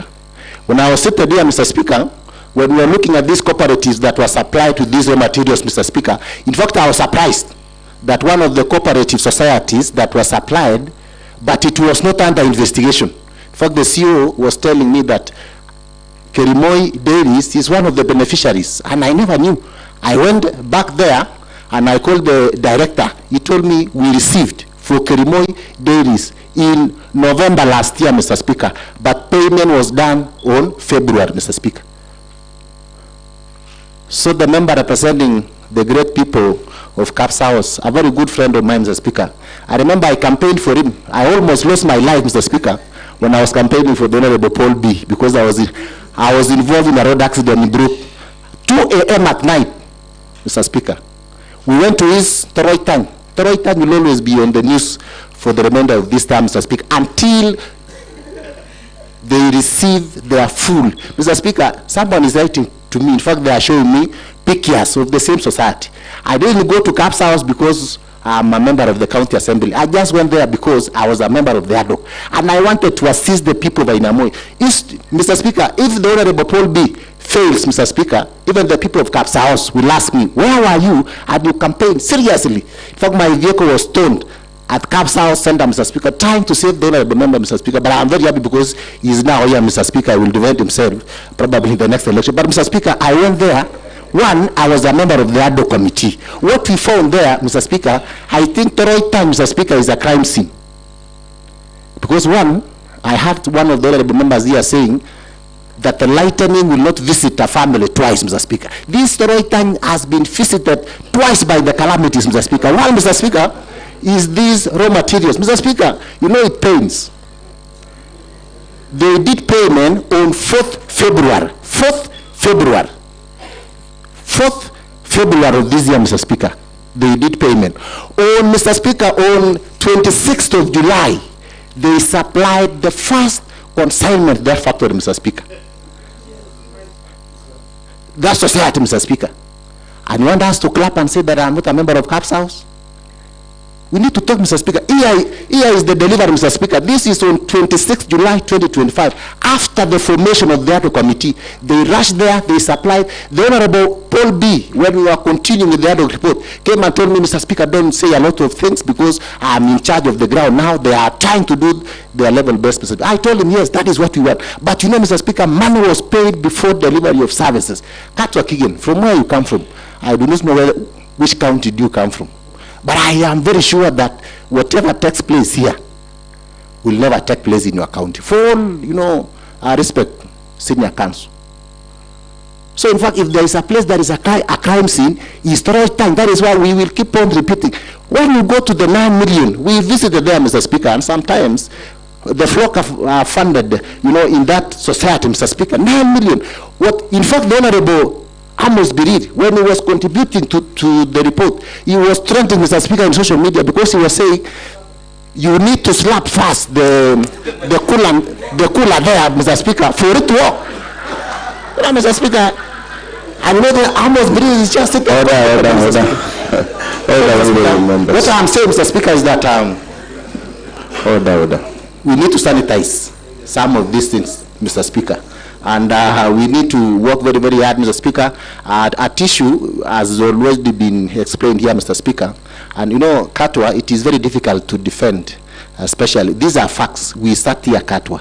If you get an opportunity during your free time, just follow the proceedings of the County Assembly ad hoc committee. You will get a lot of facts from there. That probably will assist you. If the governor, you know, if the governor does not make it here, it will assist you to defend him in Senate. How I wish that, you know, if it doesn't make it here, because we are going to vote, I don't know the outcome of the vote. I don't want to preempt. But then, these are money that, when we talk of some of these things, we visited most of these societies. We went there. In fact, the Honorable Chair for Water has explained everything. We went to each and every society, Mr. Speaker. And we found out some of these things were not even done, Mr. Speaker, and money was paid. So what I'm just saying, Mr. Speaker, is that why the governor is here, Mr. Speaker, is just because of Section 30, subsection 3F of the Constitution, Mr. Speaker, that the responsibility lies at the governor. Otherwise, Mr. Speaker, the reason why he's here, Mr. Speaker, is because all these other things rotate around his government, Mr. Speaker. The Londiani report, the accident report, Mr. Speaker, nothing was done. In fact, it was the County Assembly who intervened until we impeached the former County Secretary, Mr. Speaker. Other officers are still in office, Mr. Speaker. MUTAI, that was chaired by the same, you know, Paul B., Mr. Speaker. He gave us a very good report, Mr. Speaker. Table that report here. Nothing has been done. This is now the third, you know, ad hoc that we are handling here, Mr. Speaker. It is very, you know, Mr. Speaker, I just want to say that I support this report. It is not out of malice. In fact, His Excellency is a very good friend of mine. That is why you were saying here that Cheriot, you know, he's a very close friend of mine. But then when some of these things are happening, Mr. Speaker, where is the governor when some of these things are happening? You know, he's the father of this county, Mr. Speaker. Others, Mr. Speaker, I do not want to say much. I support this report.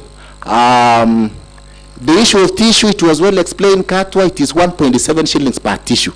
Where on earth can you get that tissue? It is not there. And the facts are stubborn. We have the report. 40 bales times the 40 pieces that you say is inside. Take your calculator. Just do the maths. Then you divide by 27.50. You get 1 shillings, probably, and 70-something cents. Where on earth can you get such a thing, Mr. Speaker? So what the CEO gave us is what we were using. And that is the true picture, Mr. Speaker. Otherwise, Mr. Speaker, I suppose this report, Mr. Speaker, and I want to urge the honorable members that this is a very good report, that we need all of us, Mr. Speaker, to support this report. I have gone to each and every, you know, supermarket in this town, Mr. Speaker. I think there is one here that I've gone to each and every supermarket trying to get this tissue, because this must be a very expensive tissue that does massage after the work that is supposed to be done with that. But there is no tissue in this town that cost this much. The Honorable Martin Cheriot can attest, because he owns a supermarket here in town, Mr. Speaker. I don't know whether he's the supplier or not, but there is no tissue that costs this much in this county, Mr. Speaker. I'm not saying he's the supplier. I'm not saying. I'm saying he has a supermarket. But I don't know How can you get a tissue of this much, Mr. Speaker? Thank you very much, and I support the report. All right, thank you, Honorable the Deputy Speaker. Honorable members, before I call upon the mover to reply to the debate, Standing Order number 7053 provides that when the Speaker is satisfied that the motion has been adequately debated, the Speaker shall call upon the person who is being removed from office to answer to the issues raised in the debate, and thereafter call upon the mover of the motion to reply. Before I call the Governor, which I believe, I don't know whether it will be the Katwa will probably make the final submissions. Honorable members, this is a debate that we are discussing to remove the Governor by impeachment, and Honorable Fancy, of course, did violate our Standing Order number 115 on that is 115, not 114, it's 115. 115F deliberately gives false information to the Assembly. But using Standing Order number 1 in the spirit of fairness, I will direct that the Sergeant at Arm to ensure that Fancy is back, so that when the time comes for voting, she is not victimized. She exercises her right to vote. Secondly, that matter will now be handled by the Powers and Privileges Committee. So, Clerk, please note that, so that to be in order. So, honorable members, I therefore call upon the Governor, that is through Katwa, to make final submissions. As the Sergeant at Arm ensure that Honorable Fancy is back to the House.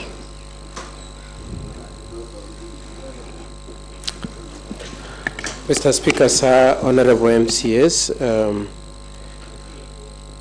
we maintained our position that responsibility for any wrongdoing that was done should be first be visited on the people who are involved, if there is any wrongdoing, before resort to the His Excellency the Governor. The second one I wish to say is in respect to a number of members of the County Assembly have gone back multiple times to the issue of the retired CECs and CEOs, and especially on the issue of CECs. If it were to be the case, as is being argued here in support of the impeachment, if it were to be the case that there was any impropriety in changing the CECs, I would pray that the Assembly also takes their share, because the replacement of each of those CECs came here. And so if you have any grievance about the replacement of those CECs, please share that responsibility with the Governor and drop it from the gamut of the motion to retire the Governor. There was the argument by Majority Leader that the report was unanimously voted for. We have looked at the report, and it is clear that the report was providing for the Governor to act. And so I think nothing turns on the point that indeed the report was voted for unanimously. The unanimity was in giving the Governor an opportunity to act. Many Waheshimiwas have made reference to Kassim Mtaani and Londiani. It remains our position that having been canvassed in the previous impeachment of September 2024, it is not a proper subject for consideration in this impeachment. However, Mr. Speaker, sir, if it were to be the case that you really must entertain it as part of these proceedings, which we protest to, if it must be, we pray that you see our submissions on it. We have relied on the previous statements and documents that we had relied on in the previous defense we did. And again, we reiterate our objection to the reintroduction of the same. I am surprised that amongst the people who are supporting the reintroduction of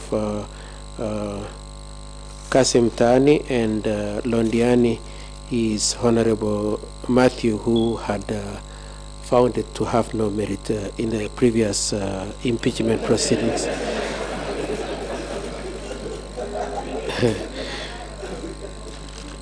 Now, moving on to a different issue.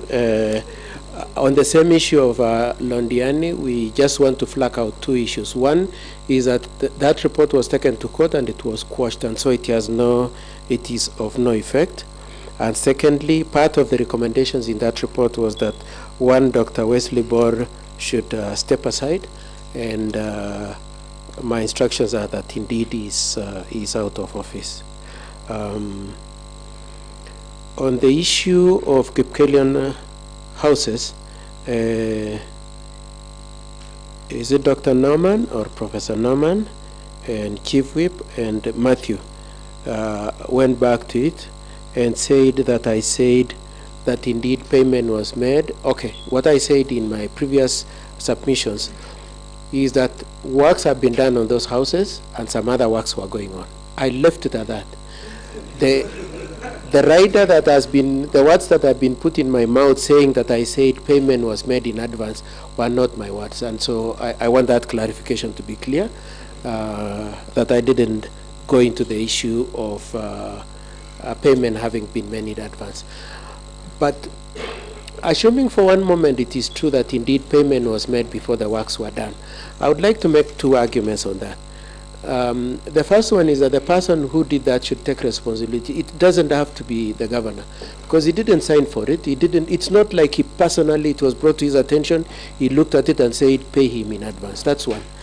The second one is I have looked at the totality of the materials that have been brought in terms of the impeachment, especially with regard to the issues of the contractors, construction contractors. And it doesn't seem anywhere that the committee availed themselves the contracts for construction. I have particularly in mind, for instance, a contract as huge as the one for the hospital. And it is common knowledge that for construction contracts, there is provision for advance payment. And therefore, to the extent to which it has not been determined that advance payment due on constructions in terms of the payments in these projects, to the extent to which there is no address to that issue, we submit that even a payment was made, then there is need to check whether it was advance payment provided for in the contracts.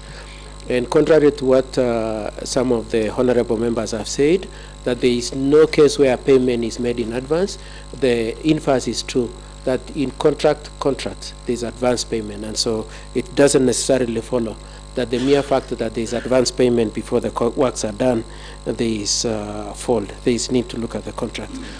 However, again, I just want to put this right and this underline with emphasis that if it were to be the case that indeed there was irregular payment, then the persons involved individually should be asked to take responsibility. It doesn't necessarily have to be His Excellency the Governor.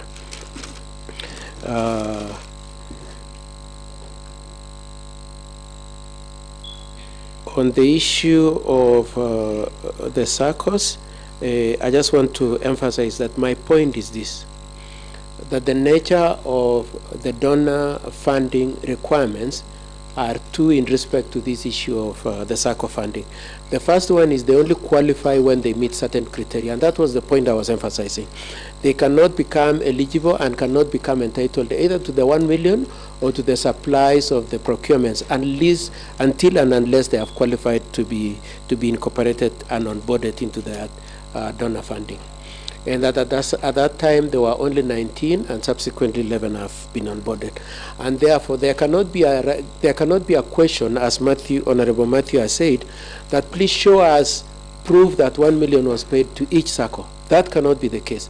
It can only be released when the parties qualify and become eligible on the terms and the scope of what the donors have said. However, the documentation in respect to the dealings with the circles, Honorable Matthew asked me to answer that directly, are provided in our bundle at page 36, where we've listed some of the issues that we have addressed. being that you only qualify to do the procurement, to get the 1 million, and to be supported when you meet certain criteria. On the issue of the supply of soya, cotton, and maize, our point is this, that the documents we have are to the effect that the payments were made after delivery. Now, of course, I can see the point, the scornful point that is being made by Waheshimiwa being that is a mistaken position. Now, from where His Excellency the Governor sits, if it were to turn out that indeed the payments were made before delivery, then that will result in a disciplinary and possible other sanctions. And so until that issue is determined, until His Excellency has been afforded an opportunity to act, to investigate, to determine that, it cannot be blamed on His Excellency the Governor that he was blind-spotted in terms of any impropriety that is there. We are not necessarily saying that impropriety may not be there. We are saying we need an opportunity to look at them, and where we see it, we start off looking at the documents and the face of the material. We also were putting the emphasis on the point that these items are consumable. So you don't put them there and they stay there for 3 months or 4 months or so. They come and they go. And so the mere fact that you found 10 tons doesn't mean that more tonnage was not delivered. There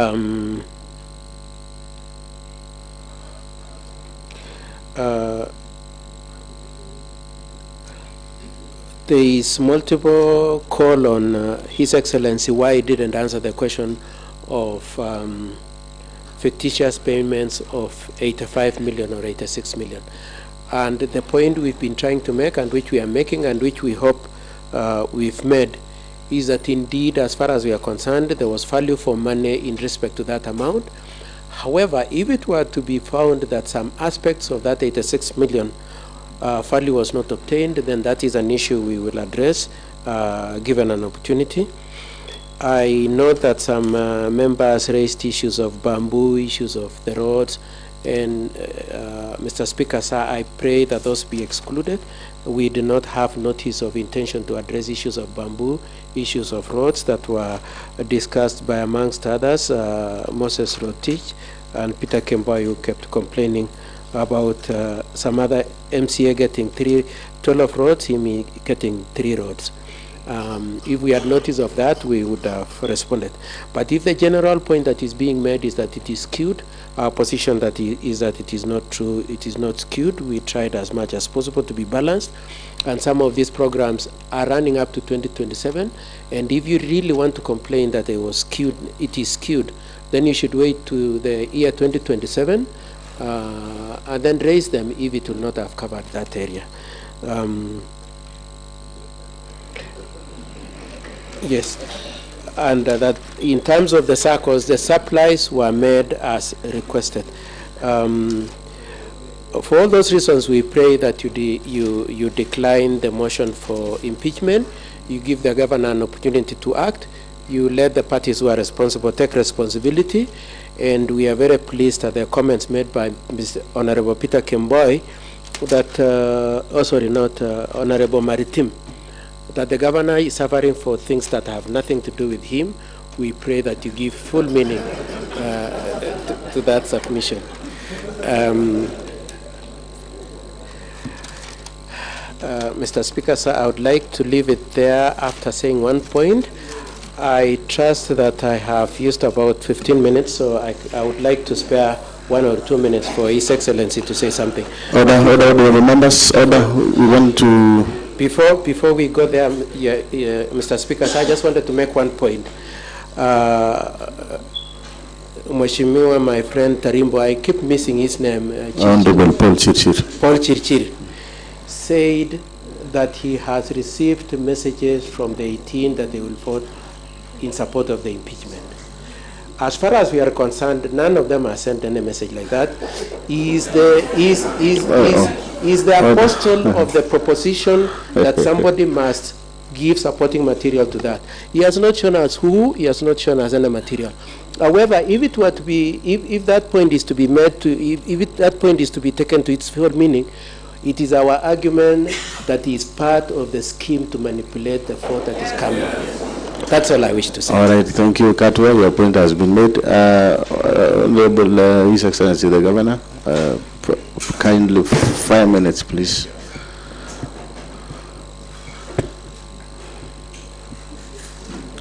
Speaker, thank you so much, Mheshimiwa Speaker. Mine will be very brief. One, I think Mheshimiwa Speaker has been good listening to debates. And one thing, while debates were ongoing here, I reckon that probably another space of time, perhaps I would have been in Parliament, because I've really enjoyed the debates here. I want to thank the members who have contributed. The insights that they have shared with us are valuable to us as government. We really want to appreciate those deep thoughts. We want to commit, Speaker, that and persuade the members that having seen all these reports that just came to my office after the impeachment has been tabled, I still want to persuade you that within the timelines that you have given in this report, that you kindly give me a chance to go and implement these reports. It is possible, it's doable, and we can do it together as a team and as leaders of this county. Lastly, Speaker, I am reminded this afternoon of the great words of Raskolnikov in Crime and Punishment. Before he murdered Alyona, an old pawn driven by passion and the excitement of killing for killing's sake, and the passion of murder. After murdering Alyona, an old pawn of 85 years, Lizaveta walked around him, and because the adrenaline of murder has been awoken in Raskolnikov in the same living space, she proceeded to kill the 13-year-old girl. When asked why she killed the old woman, she said, "I've simply killed a louse and stumbled upon a louse." But it was being driven by the passion for murder and the pity of pain inflicted to somebody else that gave him a lot of excitement.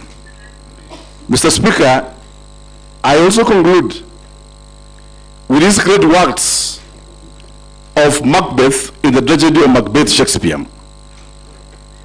Macbeth having killed King Duncan because the wife of Macbeth, Lady Macbeth, has told the husband, who was a bodyguard of King Duncan, that the dream has come to me that if you kill King Duncan, you are going to be the king. And Macbeth, Mr. Speaker, Lady Macbeth, kept telling the husband that the gods have shown me that you are going to be the king. Kill your cousin King Duncan. She refused, the man refused. Then the lady came and said, "Oh gods of heaven, come and sex me that I may be a man and vanquish King Duncan." Macbeth inspired, kill King Duncan. He proceeded to kill any other witness there, being driven by the insatiable power game and the struggle to satisfy what he has begun. And when guilt came and consumed him, Mr. Speaker, he said that he saw the blood that he has shed, the many that he has killed along the way. And killed because every human being has killed at some point of time. The pleasure of murder look exciting for a minute, but after some times it comes back to you. And King and Macbeth say, the gods are speaking to me that I have done crime. But he says, when I want to go back, I have waded far mile through this blood to stop the murder.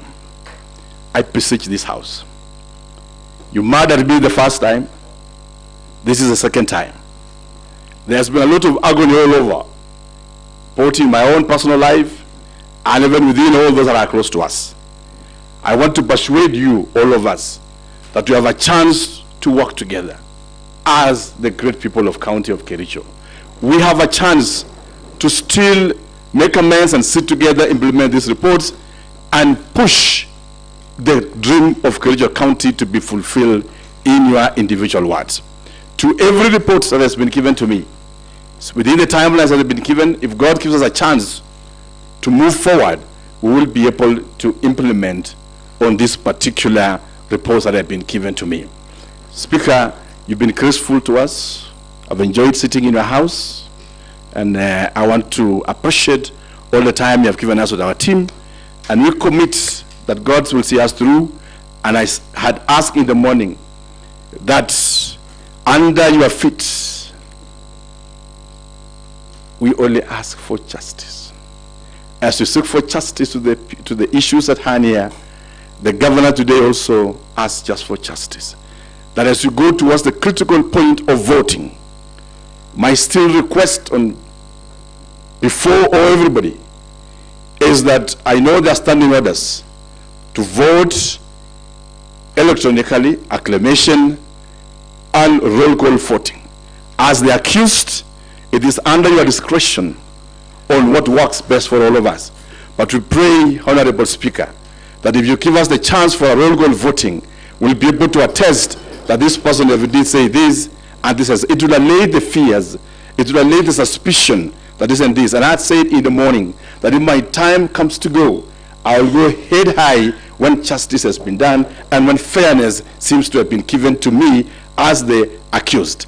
Thank you so much, Honorable Speaker. God bless you, and God bless the great Assembly of Kericho and the great people of Kericho County. Asante sana. Thank you, Your Excellency, the Governor, for your submission, final submission. Katwa, before you leave with the Governor, I want you to take this home. I know this is in line with the standing order number 70A that you were talking about. Let it be on record that this motion by Honorable Kiprotich Rawani was approved by the office of the clerk and my office because the matter was never prosecuted to its finality. And you all agree with me that even the governor himself, including your his representatives, did not even made their submissions at the Senate. So please note that, let that be on the record also, other than standing order number 70 that we are relying on, both 70 and 70A. So having said that, Katwa, His Excellency the Governor, we are of course glad to host you here. I know normally you sit on the right side, on my right side, but today you are in an unfamiliar seat. I'll ask our Sergeant at Arms now to escort you so that as you wait for the final verdict outside the presence or wherever you want to be, no problem. Governor and the lead team, you can now proceed kindly.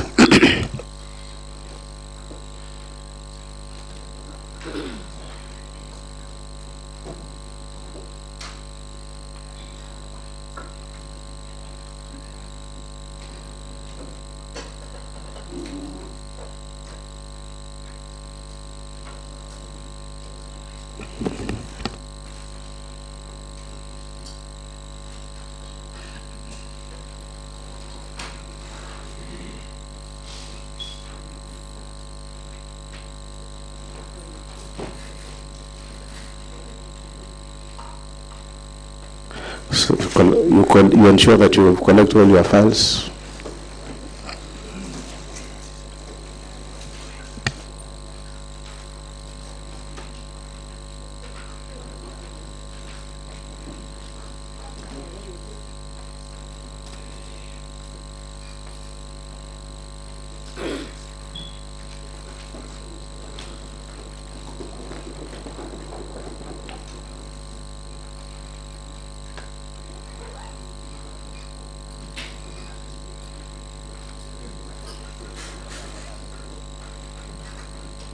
Thank you so much, Katwa and team.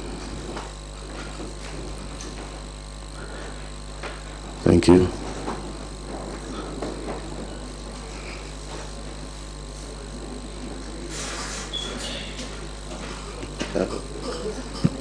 Okay, order honorable members, we now proceed. Honorable members, after the submission by the governor, I now call upon the mover of the motion, Honorable Kiprotich Lawan, to make his reply for a period not exceeding 10 minutes. Thank you, Mr. Speaker. Mr. Speaker, I'll not even take 10 minutes, but I'll use the shortest time, 5 minutes. And I want to thank the members for ably prosecuting the matter. Those for or against the motion, but I want to thank the members who've supported my motion. Mr. Speaker, how I wish I made this before the governor left the chambers, but Mr. Speaker, it is very clear when the governor rose to defend himself, he could not even talk about the fictitious payments. That was even the height of impunity that was overseen just the other day. Mr. Speaker, it is definite. We have so many reports here, Mr. Speaker, pending bills report that showed skewed development in the entire county. Mr. Speaker, a number of projects that members have raised, it is true, and I'm happy because the members who visited some of these projects have been able to identify the defects. And unfortunately, Mr. Speaker, all the amount of money was paid. Mr. Speaker, I want to talk about the CECs who were sacked. Mr. Speaker, the governor sacked the 6 CECs using standing order number 40, which was repealed by the Senate. And the reason was, Mr. Speaker, most of these CECs were subjected to undue pressure by governors, and Senate saw it fit to repeal the section and only allow this House using standing order number 31 for this House to be able to hold the CEC's account. Lastly, Mr. Speaker, for NAPCDP, I'm very happy, and I want to just tell the members here, the 281 million that has already been used for the 2 financial years is not even felt anywhere in the ground. I want to urge any member here, go to that circle in your ward, find out what the 281 million should have done. The agripreneurs, Mr. Speaker, who were the people to set up the infrastructure in the entire county, no longer get any salary through the program. Mr. Speaker, these are the people who, when they were hired, signed a contract where they were supposed to get a stipend of 15,000. These people paid only the first month, and the rest of the months they never paid. Most of those agripreneurs, actually all of them, ceased going to work.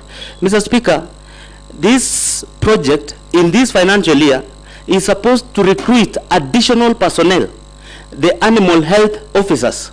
But where agripreneurs no longer work, I don't know whether we will get these animal health experts. 7 per ward will be recruited, and I don't know what they are going to do.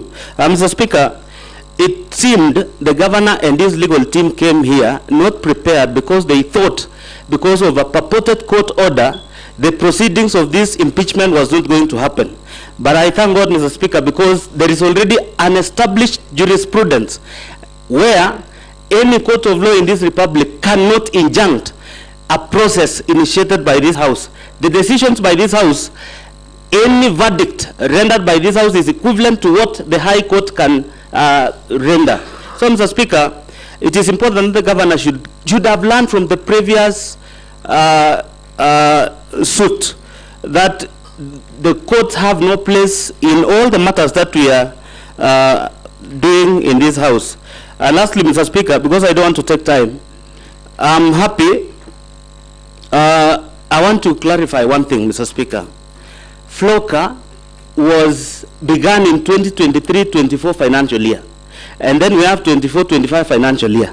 The last, and I wish the governor and this legal team can present in writing whether FLOCA will still continue for 3 more years. The last financial year, where we are getting 321 million, is this financial year. If a ward like Kipchebor did not get any single project, then expect to get only 1 project out of the FLOCA. So the members who are very lucky to get more than 4 projects, I want to believe this time round you'll not be able to get anything, because already you've benefited from the project. Personally, in my ward, I was given 5,936 avocado seedlings worth 2.2 million. What I'm expecting this financial year is a water project. And now I wish I get a water project amounting to 20 million because it will sort out the issues of water in my ward. Mr. Speaker, in the replying affidavit of the governor, he admitted, because the Committee on Fictitious Payments, one of the recommendations was that the county government of Kericho has weak control in terms of the management of finances. And one of the things that the governor admitted in replying affidavits is that he acknowledged that we have weak control with regard internal controls. So the governor already agrees to the issues raised by the ad hoc committee members in its finding through the report on the fictitious payments. Mr. Speaker, I know there was a member here who was claiming that if we impeach successfully the governor, which I want to press on the members, let us impeach now and Senate will not save this guy. Mr. Speaker, if we successfully impeach this governor, county government exists in perpetuity. The deputy governor will take over as a governor. And I want to believe the infrastructure is already there. We will continue rolling out works. All the contractors currently doing works will be paid. And for us to sort out this mess, I want to implore new members. Let us vote to impeach this governor. We've gone through a lot in terms of projects, in terms of, I know of a CEC who, when he was sacked, is going through hard times. Somebody is about to hang himself. And some of the members here are telling us that we have a new system set up and any employee in this county will not suffer the untold suffering that those others have gone through. Lastly, Mr. Speaker, I know the CEOs who were just released the other day. One of them is Geoffrey Bett, a PWD. The governor was so inhuman that he cannot even consider such an individual. Mr. Speaker, remember there was a CEC who you gave him a vehicle when we approved here as a house. The fellow, the governor sensationally told the public that he promoted a hustler to be a CEC. 1 year down the line, the fellow was sacked without reason. And you tell us here that we sit and wait and see him continue to render so many others jobless. He fires at will. Members, I want to request that when the time comes to vote, let us vote to impeach. With this, Mr. Speaker, I was going to request the council for Katwa. We wanted them to produce even a single ITIMS receipt to prove whether those payments were paid.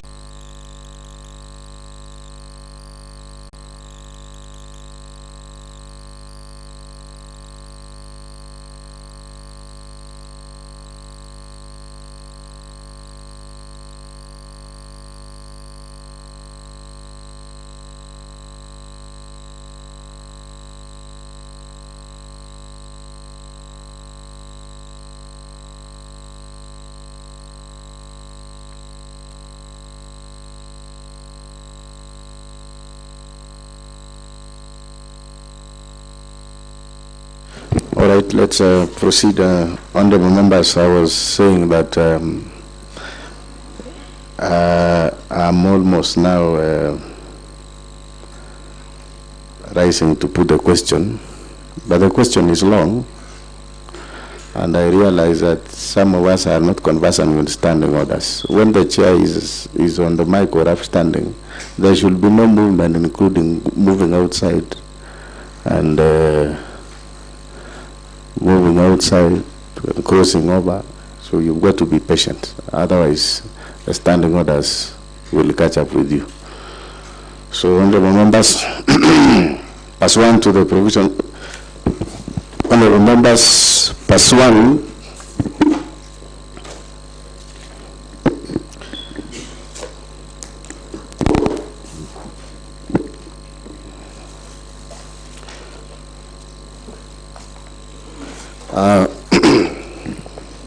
honorable members, pursuant to the provisions of Standing Order number 61-2, I now rise to put the question, which is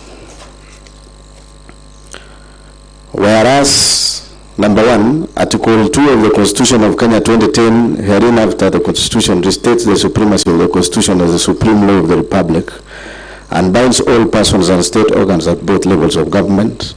Article 10 of the Constitution, Section 3 and 16 of the Leadership and Integrity Act 2012, and Section 9, 10, and 12 of the Public Officer Ethics Act 2003 establish, among others, the rule of law, democracy, human dignity, courtesy, respect, social justice, inclusiveness, equality, human rights, probity, professionalism, non-discrimination, protection of the marginalized, good governance, transparency and accountability as part of the national values and principle of governance. Number 3, Articles 10, 73 and 75 of the Constitution require state officers at all times, whether in public or private, to behave in a manner that entirely brings honor to the nation and dignity of the office of the state officer holds and portrays selfless service, based solely on the public interest demonstrated in the execution of public duties and declaration of any personal interest that may conflict with public interest,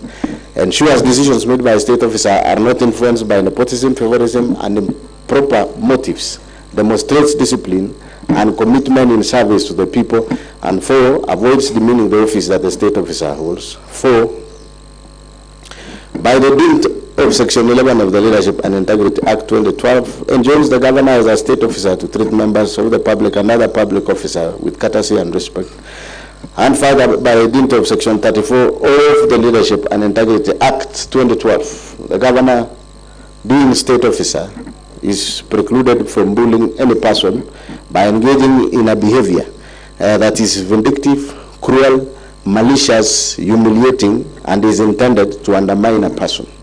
5, Article 73, 2D and E of the Constitution provides for accountability of state officer to the public for all decisions made in exercise of powers of the office they hold, and that accountability is a critical principle of leadership and integrity. Number 6, Article 10, 232, 235, and 236 of the Constitution, Sections 59, 59A, 60, 62, 63, 64, and 65 of the County Government Act 2012 provides for the values and principle of public service and establish an elaborate framework for the establishment of county public offices and recruitment, employment, and dismissal of county public officers. Number 7, Article 179(4) of the Constitution reaffirms the governor's position as the chief executive of the county. Hence, the Constitution and the law vest primary responsibility for decision-making and ensuring the well-being of the county on the governor.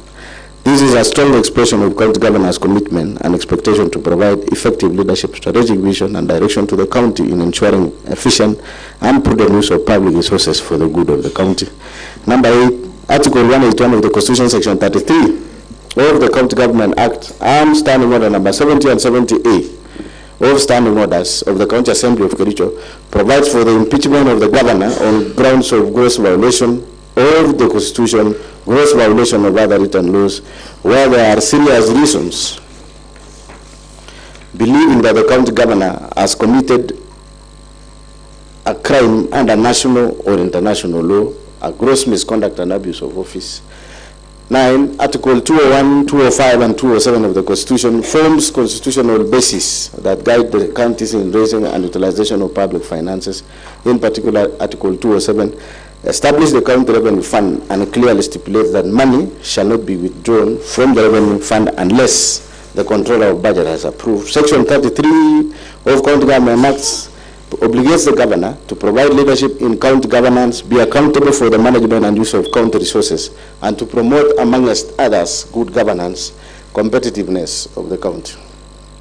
11, the governor has in various instances failed to take charge and rein on the right, corruption, and unethical practices in the county, and instead, the governor has deliberately aided, abetted, condoned, and encouraged the misuse, misappropriation, misallocation, wanton theft, and pilferage of county finances. Number 12, the governor has in multiple occasions directly and indirectly engaged in acts of conduct which severally and collectively constitute gross violation of the Constitution, gross violation of other written laws, gross misconduct, and abuse of office.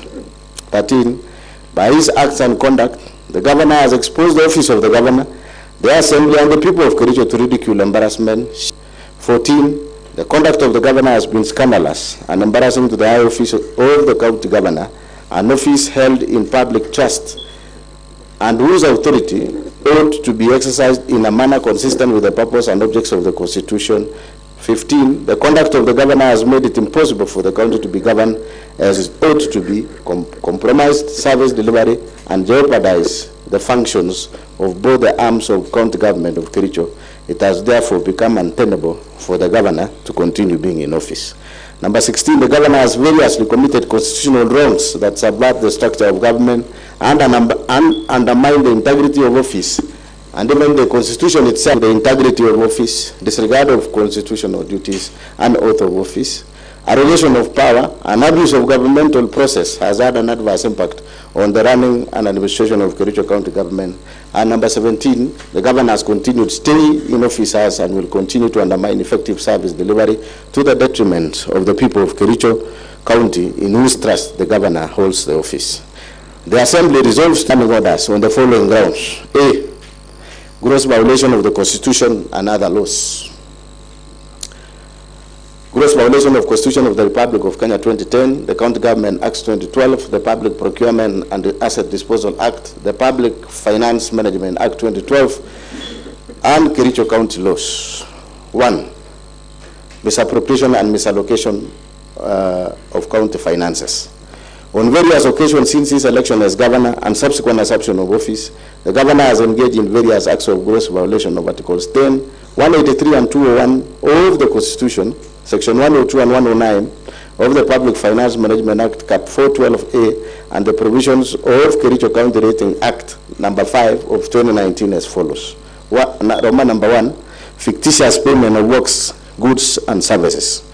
Between January 2025 and July 2025, the governor engaged in gross violations of Articles 10, 183, 201, 207, and 208 of the Constitution, and Sections 102, 109, and 110 of the Public Finance Management Act 2012, and Section 33F of the County Government Act 2012.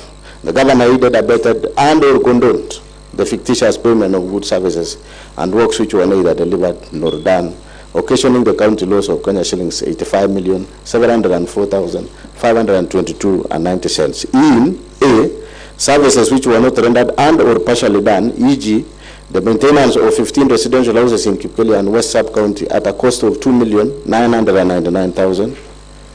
B, goods not delivered including soya beans, maize jam, sunflower seed cake, and cotton seed cake alleged to have been supplied for Kenya shillings 14,980,640.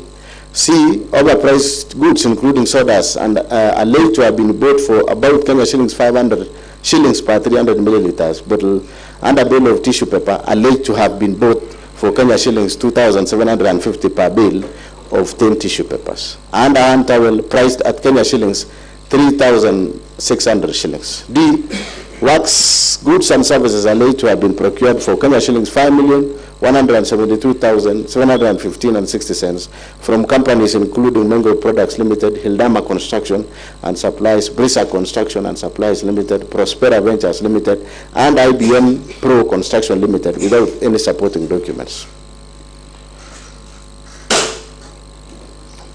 Payment of contractors from the retention account of the works done more than 5 years ago, some of which companies had already been paid and therefore misappropriating county funds through double payments. 2, some of the goods, services, and works were procured without following the procurement processes. No tender opening committees were formed contrary to Section 78 of the Public Procurement and Asset Disposal Act 2015, as read together with Regulation 25 of the Public Procurement and Asset Disposal Regulations 2020. Similarly, there were no professional opinions done to the accounting officers contrary to Section 84 of the Public Procurement and Asset Disposal Act 2015. 3, there was deliberate circumvention of competitive tendering of the same goods, services, and works by splitting of contracts to suit the request for quotation method, thus violating Section 54 of the Public Procurement and Asset Disposal Act 2015, as read together with Regulation 43 of the Public Procurement and Asset Disposal Regulations 2020. 4, most of the goods, services, and works were procured outside the approved budget as required under Section 44(2)(a) of the Public Procurement and Asset Disposal Act 2015. 5. The documents used by the departments were not clear and did not bear references to the procurement requirement, provision of dates, especially invoices generated, and signatures of respective officers. There was therefore blatant violation the provision of Regulation 68 of the Public Procurement and Asset Disposal Regulation 2020.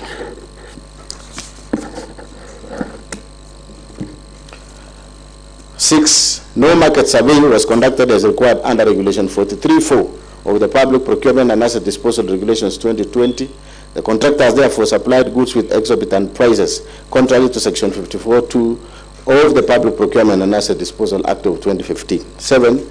All of the subjects' goods, services, and works were paid in advance, yet the county has accumulated pending bills over the last 3 years of Kenya shillings 1.1 billion, which have been verified and are yet to be paid from the time the governor assumed office. 8. The report of the ad hoc committee on the alleged fictitious payments, tabled before Assembly on 5th August 2025, made pertinent and damning findings and recommendations that point to deliberate failure to act, neglect of duty, and even conspiracy on the part of the governor. To wit, A. The documents shared with the ad hoc committee by the departmental heads called to testify were not accompanied by the E-team's invoice.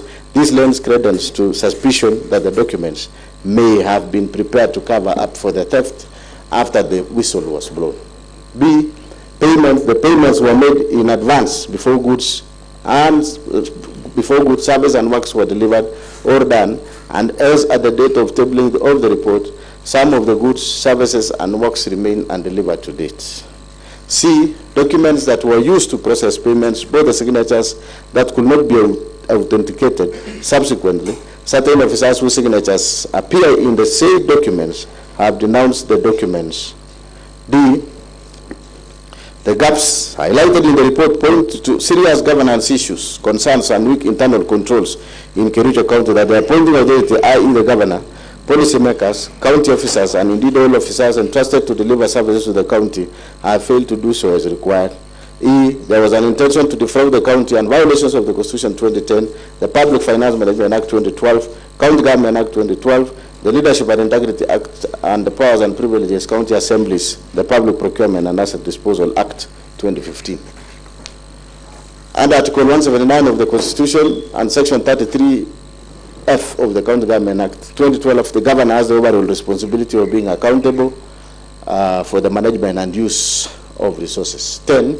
It is a matter of public notoriety that when the whistle was blown on these fictitious payments, the governor on 26 July 2025, while attending a function at Kamolok village in Cheboin Ward, rubbished the claims and called for stern action against the whistleblower. This shows someone who is either unaware of the happenings in the county or was deeply involved in the scandal. Roman number 2, misappropriation of national agricultural value chain development NAF-CDP funds. 11. On various dates between the year 2023 and 2025, the governor has violated the provisions of Article 10, 183, 212, 207, and 28 of the Constitution, and Section 48 and 159 of the Public Finance Management Act 2012, and Section 33F of the County Government Act 2012 by aiding, abetting, condoning, and or overseeing the massive looting, pilferage, misappropriation, and misallocation of NAF-CDP funds, amounting to over Kenya shillings 351 million as at 10th June 2025. From the report of the Committee of Agriculture, Livestock and Fisheries, Tourism and Wildlife on the implementation of status of the National Agriculture Value Chain Development NAF-CDP in Kericho County, tabled in the County Assembly. The County Assembly noted the following discrepancies in the use of the fund. A. The expenditure was used for farmers, cooperative societies, farmer producer organizations, found only in 19 out of 30 wards in Kericho County. This implies that the funds that were meant for agripreneurs, whose role was to enumerate farmers and organize them into circles, was not adequately utilized. B. Each ward circle was meant to get Kenya shillings 1 million, yet the committee found out that of the 19 circles under the program, only 7, however, received financial support. Some circle received nominal support in kind. Even those supplies were delivered, and they cannot therefore ascertain the prices of operation of the fund. 13. The office furniture and equipment supplied under the NAF-CDP program are largely of substandard quality. There was therefore no value for money and compliance with the Public Procurement and Asset Disposal Act 2015, particularly Section 124, which obligates the procuring entity to select 14.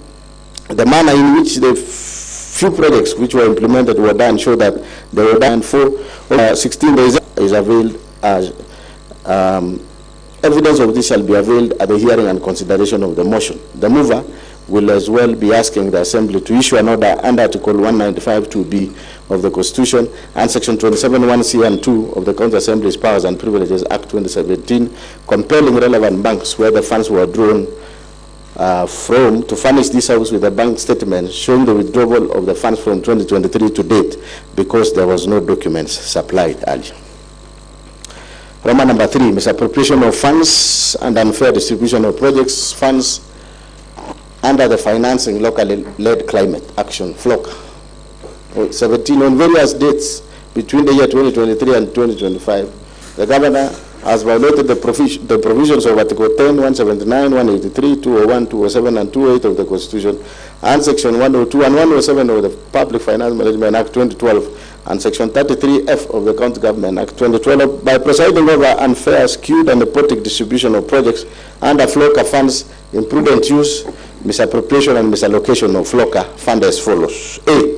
Skewed and unfair distribution of projects under the fund with the Governor's home ward, namely Chimo South Ward, alone getting projects worth Kenya shillings 21,701,590 shillings, while there are many other wards not only in sub-counties but even in Bureti sub-county, which have received not a single project under the fund. This nepotically skewed distribution of projects under the fund violates the national values and principle of governance and Article 10 of the Constitution, and in particular the values of equity, non-discrimination, equality, good governance, integrity, transparency, and accountability. The principles of public finance under Chapter 12 of the Constitution, as well as the provision of Section 102 and 107 of the PFM Act, which enjoins the Governor to ensure fiscal responsibility and adherence to the values and principles of Constitution in the management of county funds. B. The Joint Committee on Water and Sanitation and Environment, Energy, Forestry, and Natural Resources, in their report on the implementation status of FLOCA programs, noted that some projects under the fund, namely Chimamun Water Project in Kabianga, Water and Environment Projects in Sereta Cheptoro Oliet Ward, Toroi Tank Cooperative Society Milli Cooling Plan in Kapsa Ward, Soliat Water Tree Nursery Establishment Project in Soliat Ward, Donomare Bowl Water Project, and Lelaitich Water Project in Soliat Ward are marked as 100% complete, yet there are either defects in the works, incomplete and substandard works. 18.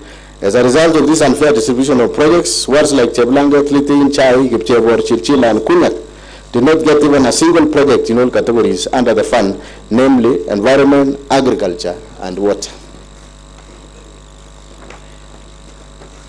4. Misappropriation of county funds under Equalizer, Kazi MUTAI program.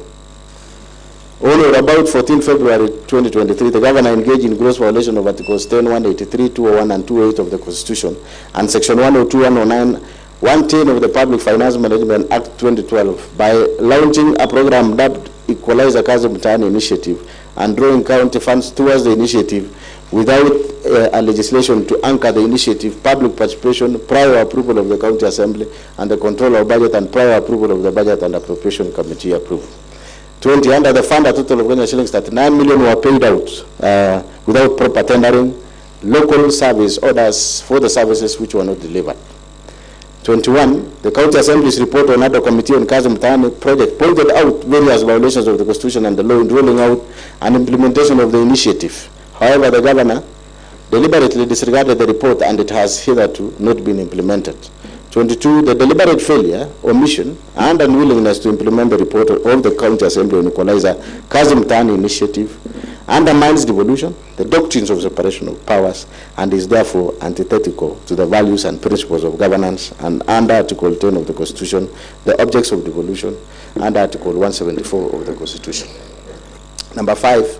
Misappropriation of funds under strategic intervention projects, SIPs, in 23, in various dates during the financial year 2024-2025, 2025, the governor engaged in gross violation of Article 10, 183, 201, 207, and 208 of the Constitution and Section 102, 109, and 110 of the Public Finance Management Act 2012 by overseeing misappropriation of various projects under the Strategic Intervention Projects SIP Fund.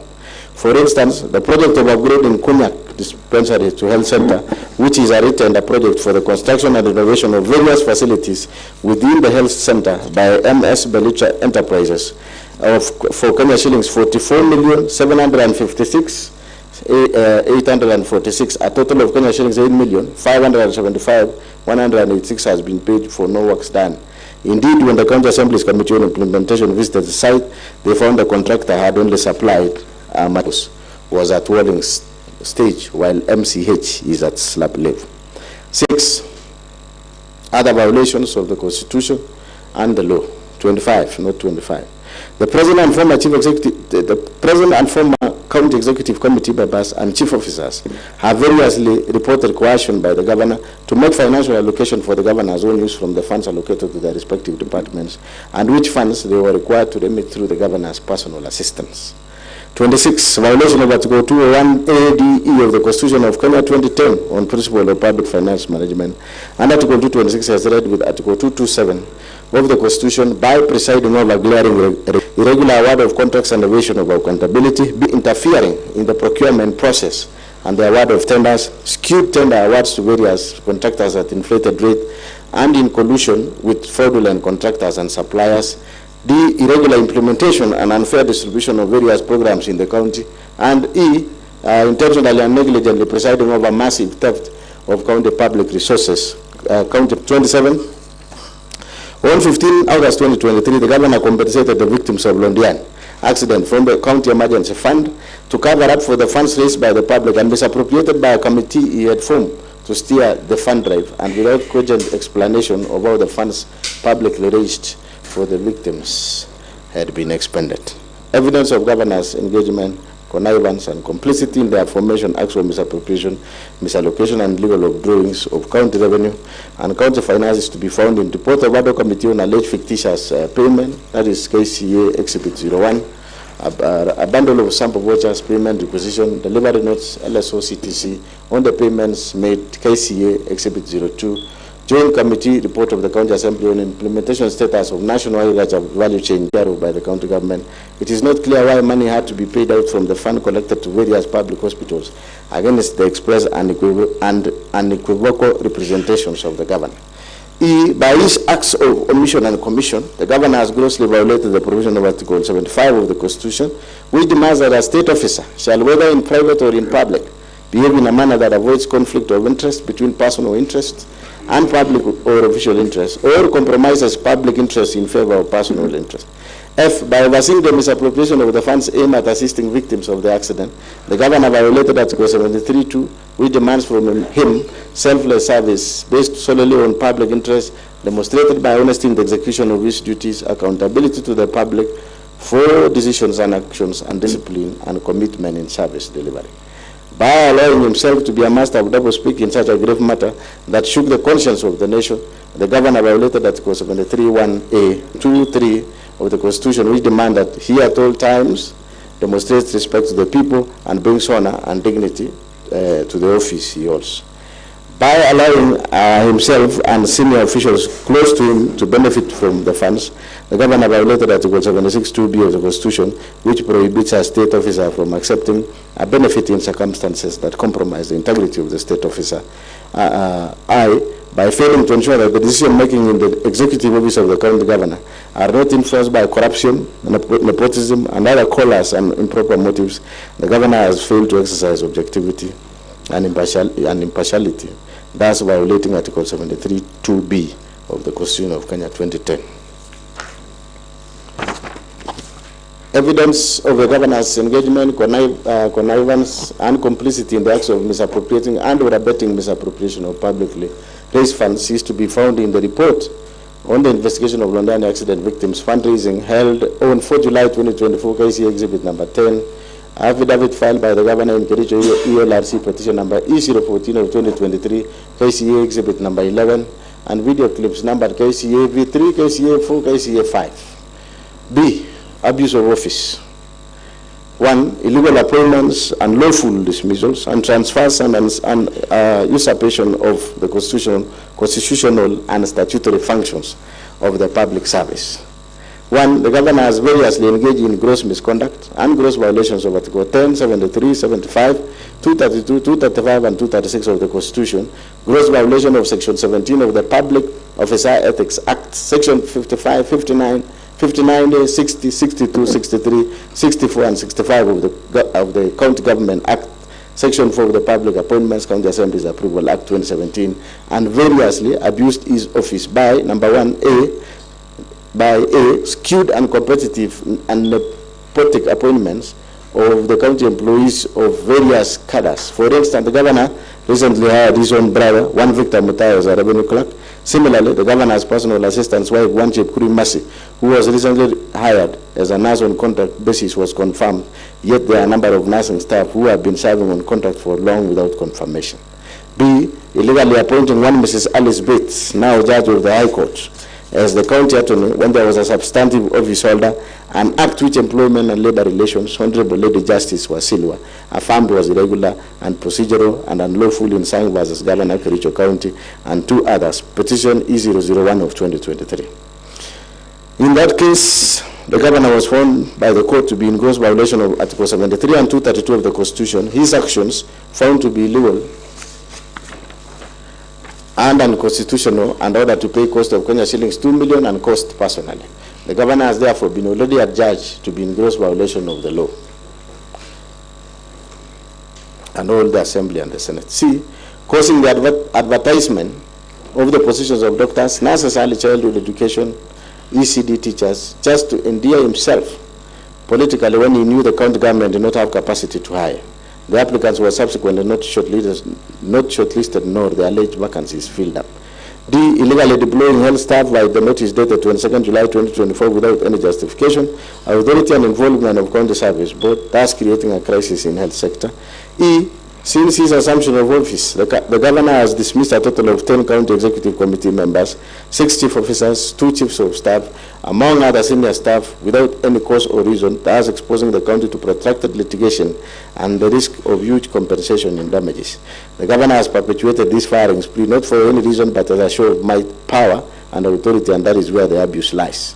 Evidence of the governor's engagement, connivance, and complicity in the foregoing acts of illegal appointments, unlawful dismissals, and transfers, and usurpation of constitutional and statutory functions of county organs is to be found in Roman 1, Judgment of the Employment and Labor Relations Court in Kericho, case of Collins Sang versus Governor Kericho County, and 2 others. Petition E001 of 2023-2024, KEELRC, KCA Exhibit number 12. A bundle of notices from the governor dismissing the CECs, CEOs, and other staff, KCA Exhibit number 13.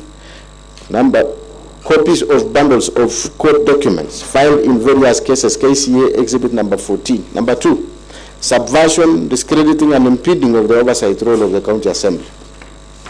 On 3rd September 2024, the governor engaged in gross misconduct and grossly violated the provision of Article 10, 73, 75, 174, and 185 of the Constitution, and abused his office by writing to the Speaker, purporting to direct the Speaker on inter alia the timelines the Speaker should give the chief officers who are summoned by the Assembly for questioning in exercise of the Assembly's oversight mandate. Evidence of governor's engagement, connivance, and complicity in the foregoing acts of subversion, discrediting, and impeding of oversight role of the County Assembly is to be found in 1, a letter by Governor dated 20th August 2024 addressed to the Speaker of the County Assembly of Kericho, and 2, a letter for Speaker of the Governor dated 3rd September 2024, KCA Exhibit number 16. C. Gross misconduct. Number 1, bullying, incitement, vilification of people and county staff. Number 1, on various occasions, the governor has repeatedly engaged in 1, gross misconduct, and 2, gross violation of the provision of Article 10, 73, and 75 of the Constitution, and Section 29 of the Leadership and Integrity Act by A. The governor has been operating with impunity as though he is above the law. On the second day of being sworn into office, the governor led a mob to invade a private land owned by one Mr. Jose Agiblangat Kogo within Kericho County, and tore down the fence, the governor has since designated the subject land as illegal dump site operated by the county government without the consent of registered proprietor, National Environment Management Authority NEMA approval, gazettement by the county designating the parcel as dump site, and in total disregard of a court order issued by Environment and Land Court in Kericho in ELC petition number E001 of 2022, Josiah Keblangat-Kogo versus County Government of Kericho. The governor has also obstructed the enforcement of orders by the police administration. The actions are illegal, contemptuous to authority and dignity of the court and the rule of law, unethical and demeaning the office of the governor holds. Further, as a result of the illegal actions of the governor, the county was condemned to pay cost. B, none of the dismissed CECs, CEOs, chiefs of staff, and other senior county staff were given fair administrative due process and hearing, thus violating the provision of Article 41, 47, and 51 of the Constitution. C, the governor has persistently intimidated, molested, harassed county officers who do not sing to his tune, leaving officers jittery and creating an atmosphere of fear, uncertainty, and despondency in the county, and thus creating a toxic work environment. This violates the provision of Section 11 and 13 of the Leadership and Integrity Act 2012. D, the governor has persistently used divisive and unbecoming language which undermines the office he holds, contrary to Section 8 of the Leadership and Integrity Act 2012. E, the acts of the governor enumerated above have collectively brought dishonor and disrepute into the office of the governor in violation of Chapter 6 of the Constitution and the Leadership and Integrity Act 2012. Evidence of the governor's engagement, connivance, complicity in the preceding acts of incitement, vilification of people and staff is to be found in affidavit of Josiah Keblangat-Kogo sworn on 23rd September 2023 in support of the notice KCA exhibit number 17 to judgment of ELC in ELC petition 001 of 2022, Josiah Keblangat-Kogo versus County Government of Kericho, KCA exhibit number 18. And lastly, the video clips.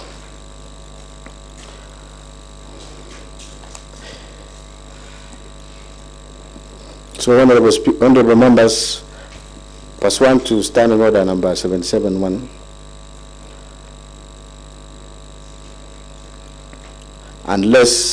which reads, unless the Speaker for the convenience of the Assembly otherwise directs, voting on a division in the Assembly shall be by electronic voting.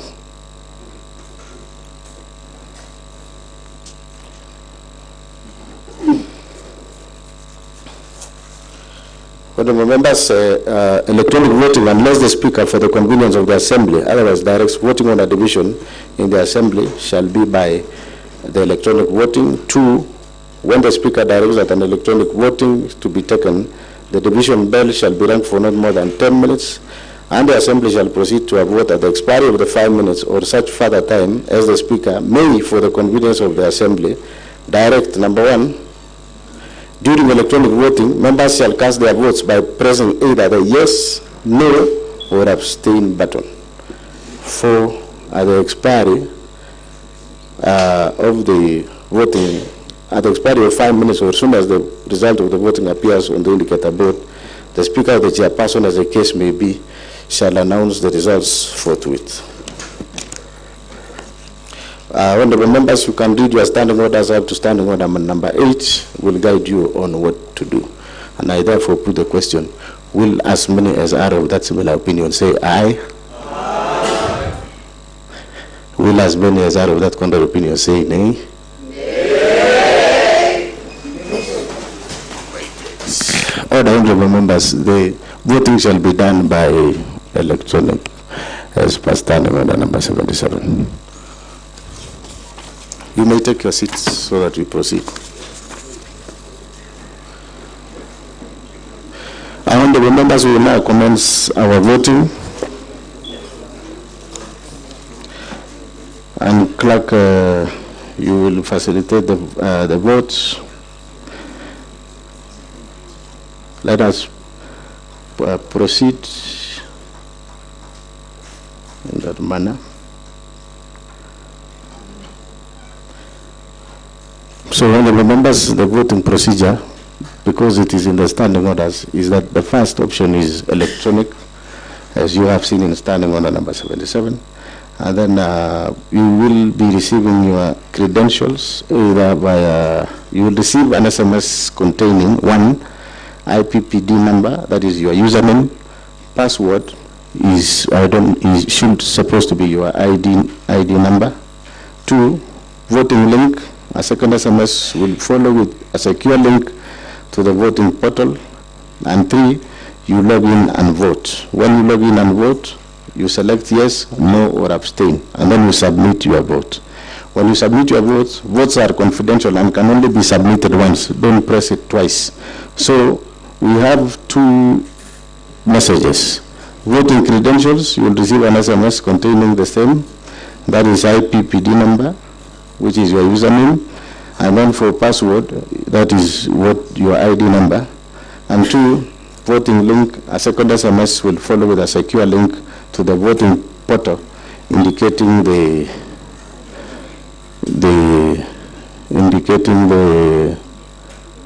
motion. Now we proceed as per the standing order, because I think everyone is in the house. Do we need to ring the bell? Everybody, every member is accounted for. You have to ring the bell. You draw the bar, please. You draw the bar, Sergeant Atam.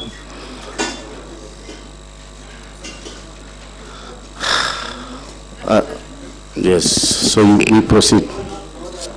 We have our order. For those who don't have, they are honorable members, we provided you with a laptop, so when you raise your hands. What about your phones? Okay, we have our officers who are on standby to assist you. Don't just judge everything. We have our IT officers who are ready to assist you to vote. So we shall proceed to vote. For those who have, they can vote. For those who don't have, they can proceed one by one. Yes, one by one. We start from here. One by one. Who doesn't have the phone or the tablet? Yes, Honorable Francis. We start with Honorable Paul B. You can proceed. Honorable Gilbert Ngetich, you proceed here so that you can be assisted to log in. Maybe you can come here.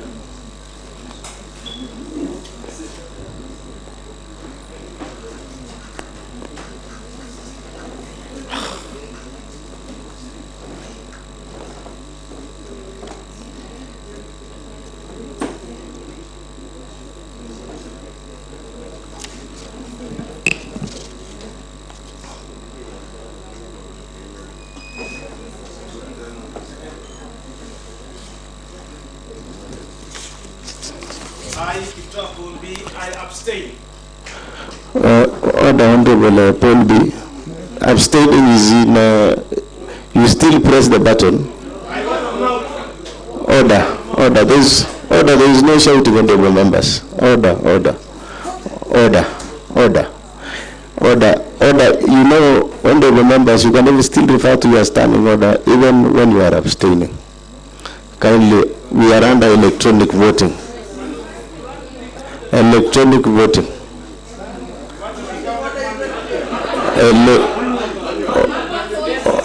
Order, you don't direct this. I've even given you an opportunity to read your standing orders. You just read your standing orders on the number of voting. Order, there is no noise. Order. Yes. Order. Honorable Paul B and Honorable Gabriela, I don't know what do you want me to do now that you are shouting at me. What is the concern? Our officers are here. Order.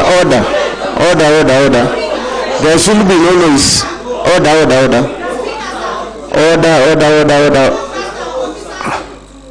But you are logging in with your credentials. Is it a coincidence that you don't have a laptop? Let me see. Order, honorable members. Order. Voting is ongoing. Order. Voting is ongoing. Kindly don't shout. Kindly don't shout, honorable members. Voting is ongoing. Yes, those who doesn't have honorable, yes.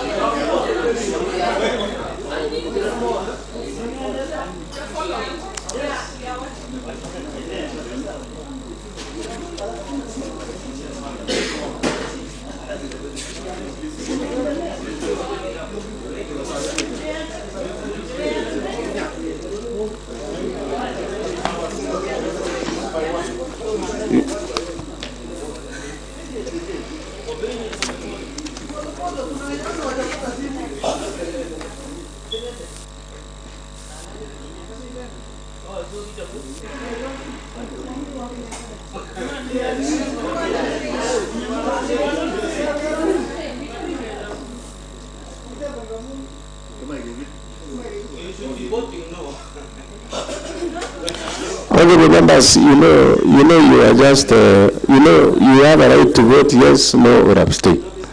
No amount of shouting will change that. So, and we shall vote as per the standing orders.